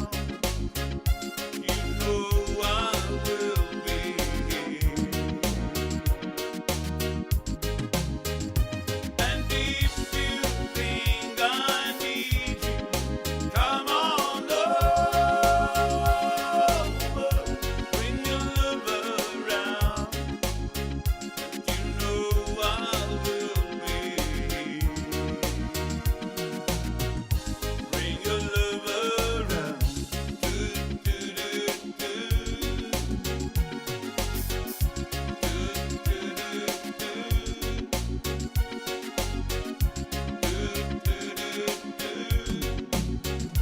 When my life is like a jigsaw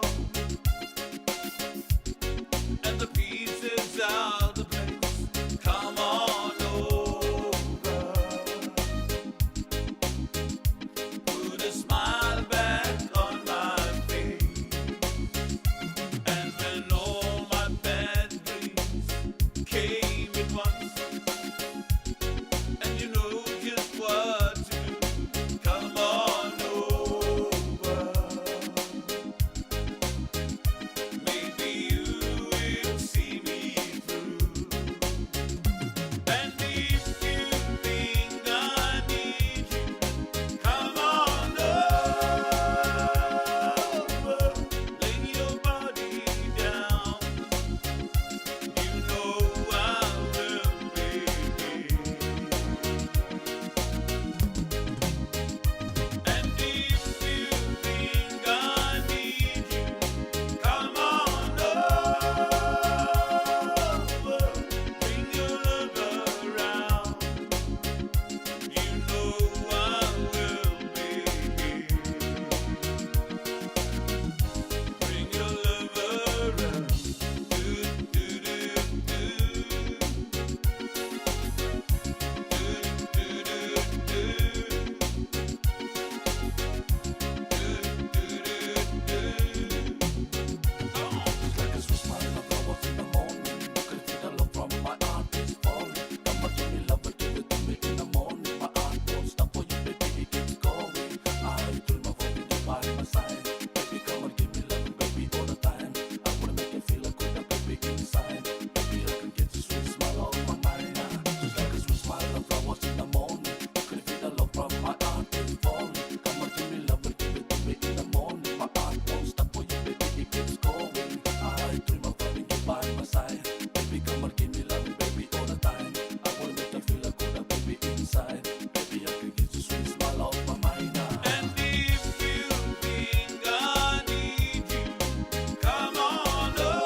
O le tautua le si ufafonga o le laumua o lo iai fo i le langolango a le New Zealand On Air.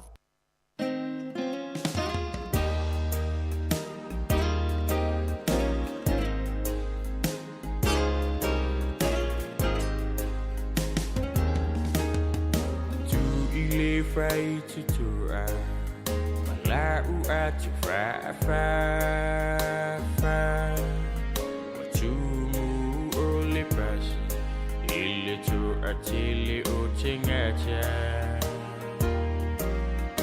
ai uva aya o sitini mata ata ata chaunu ia pia ua ono fuyo na au chafa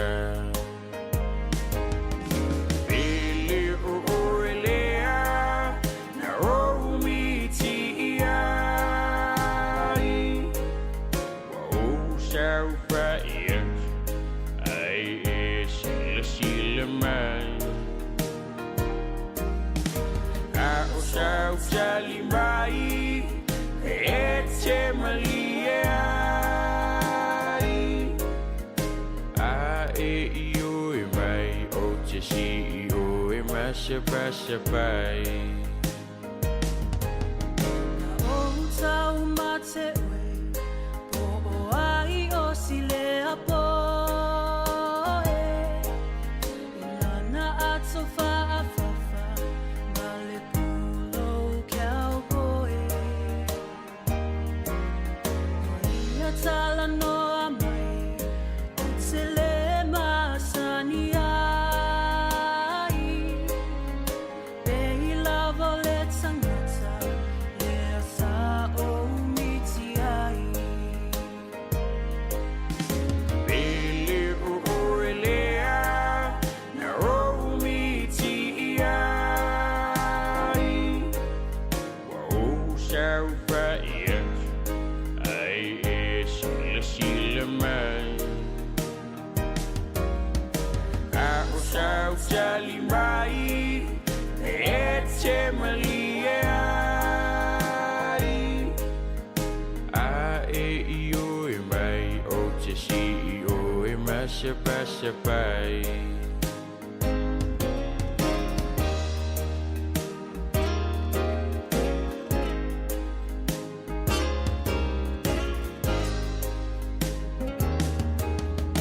Ole maungangana Fia paalungu sanitala Besa une miti Beuna o sianganga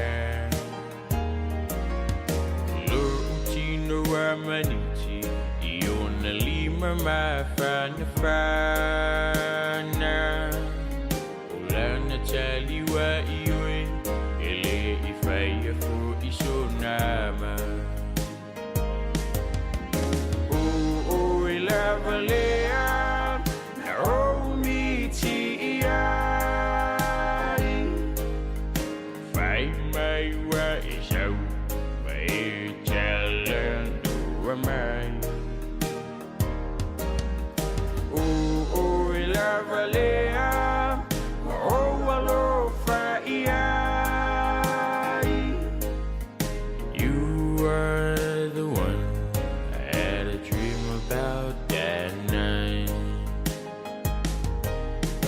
O ilavalea na o miti ai Fai mai wa isau Vai jalan dua mai O ilavalea O alofa iai You are the one I had a dream about that night P.I. Brothers Malipese o whaingoina ia oe sa o miti ai. Toi whaafonga lei wha mai upo le pese ia po le ingo le pese o oe sa o miti ai. Ioe. Ia. Na e te ilo al tangata masaina e miti ai. Ioe. Miti a oe lau oe ai tu a o le miti fo lesi le ai tu o lesi. Wal mena e le whapatu. Malo lama ia Luisa lo fatu Luisa talo fai ia malo foi fa fonga mai mai tatu proclame nei fo ia le tau fa mai e atua le o iva minute ia na mai le o tatu tau tua ia el manatu ia lo family ne pelo fa fonga ia la mai ia fa fia ngalo tuina ama wa fia fa o le fale Ia ma e wosi to atasi ana o se vale lunga vole le au ngai pese wosi. Ia te ta amilo e tono le fale ma vole le ma wosi le lunga te tua lunga ma pe ya la upanga le lunga na ia wosi ia fa pe nai tono le fale. Ia Richard Parker Over the River. Ia da to musika. Mo toi vale mi te tale lua.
Over the River mai le sunga Richard Parker ua mai ai ma le tātou tautua o le nei aso. O le mea lea mo le atu whaaftai tele lava i le tātou atinuu, la tau fo i o lo mafuta mai lunga le YouTube, mo lunga le tātou Facebook, whaaftai tele lava le tātou mafutanga le wei mo le manuia, malo fo i le tāpoi mai, malo fo i le talano mai, ia ma mai mo mai, ia misi fo i la tau i o lo whai mea la tau comments, ia ma talanoa mai, ia mtatu tal no ai mo el fia ia ma se foi la tolo mai mo mai pea i lungo le Facebook mo lungo le tatu YouTube e fa maru tu foi la sa o mai mo mai wo le tau mali ia se upu foi wa se le ngana i lungo le ea ali si fonga la mo la fa nga luenga ma tau te fa malu atu ia la foi no le ina ia se fa le tonu le ngana mo le fa nga luenga le yaso ia manuia lava fu fonga toyo le ia uli man ia fiafi mo ia foi langa ia tu piki nei fa na wa onga mai se foi taimo la amana vai nga luenga le tatu tinu ia mi se foi la tolo mai mo mai so se vai nga lo langi lo fa tere atu ia le tatu proklame mo to ma lo foi le fa tasi mai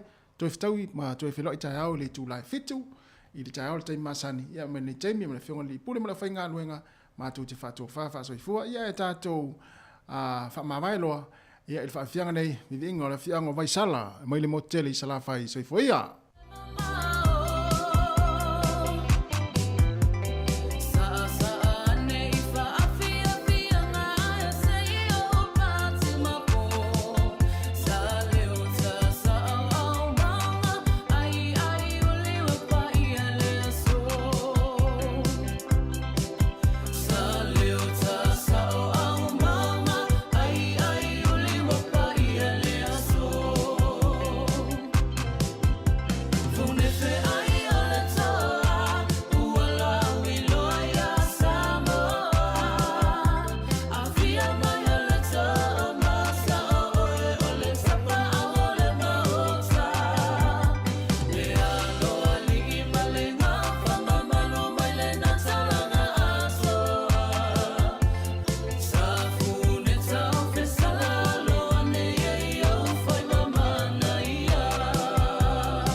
Phone if